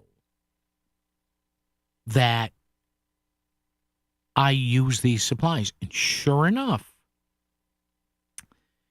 I said, wait a minute. And I went back, and sure enough, near the top of my email list, near the thousands of emails that I have, which I still have, I had gotten a receipt from a discount medical supply house that had, the lowest prices on those test strips. And I'm like, son of a gun. I think I said something a little more graphic. I said, son of a, they scanned my email. So it's just remember, when you're on a lot of these free things, and again, people realize it now, but when you're on Facebook or TikTok or WeChat or whatever, or, whatever, you're giving the companies are saying, hey, here's a free product. But in return, especially with email, because, we're not charging you $15 or $20 or $30 a month. You mind if we just scan your email to see if we're not looking for dirty words here, dirty pictures, which, yeah, like heck you and I. But we just want to see certain keywords, right? And how many times has this happened to? And you ask the phone companies about this, and you ask Alphabet, which is Google's parent company, and you say, what's the relationship there? Well, if you have an Android phone, it's a Google phone, basically. Tell me how many times you haven't, like the microphone you think is not on. And then all of a sudden you say something and you're getting a display ad for something that, I was talking to my son's mom about cruise lines he was looking at, or she was, and we were not we were just texting back and forth. Or she said, hey, look at that. And sure enough, about a half an hour later, I said, well, look at that. I got a display ad for Norwegian Cruise Lines or Holland America. I'm like, oh, really? Isn't that good? And I'll just leave you with this. I have a friend, one of my old college roommates. This guy he loves to go to sporting events. He goes to concerts. Very successful lawyer, retired a bunch of years ago. He's living the good life, right? He loves getting selfies with famous people. Even people you hear about, like don't approach so-and-so. He's got like smiling selfies with them, right? He must have 200 or 300 selfies. So I said to him, sports people, baseball, tennis, golf, hockey, singers, dance. So one day I said to him, because he sent me his latest one, right? Folks, I swear to God, I text him back, you have to put these in a book. Just kind of, and he texts me back, ha. Guess what I got a display ad for? About 10 minutes later on my phone. I kid you not. Take all your selfies and we'll put them in a book for you. WICC Smart MLS Right Now Traffic. 95 northbound, residual delays through Greenwich from an earlier accident that has been moved to the side. Further ahead, heavy congestion delays persist through Southport and Fairfield.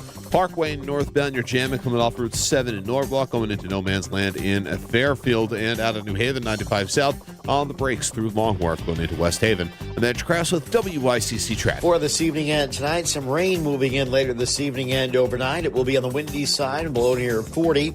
Sunny on Saturday with a high in the upper 50s. Sunday afternoon showers with a high in the mid-50s. I'm meteorologist Paul Fiorek on WICC. Need a new roof? If you've got cracked or curled shingles, the answer is yes. Hi, I'm Eddie Griffin, your local roofing expert since 1972. We don't just install your roof, we fortify it with lasting protection backed by a 50-year warranty. And right now, you could get zero interest, zero payments for 24 months. Homeowners have trusted Brown Roofing for over 50 years because we put our customers first. Call today at 475-445-1195 or visit us at brownroofing600.com. Brown won't let you down.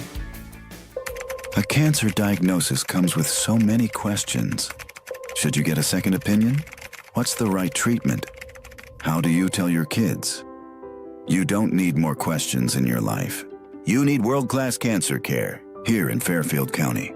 That's why Stamford Health collaborates with Dana-Farber Brigham Cancer Center, ranked number 3 nationally for cancer care.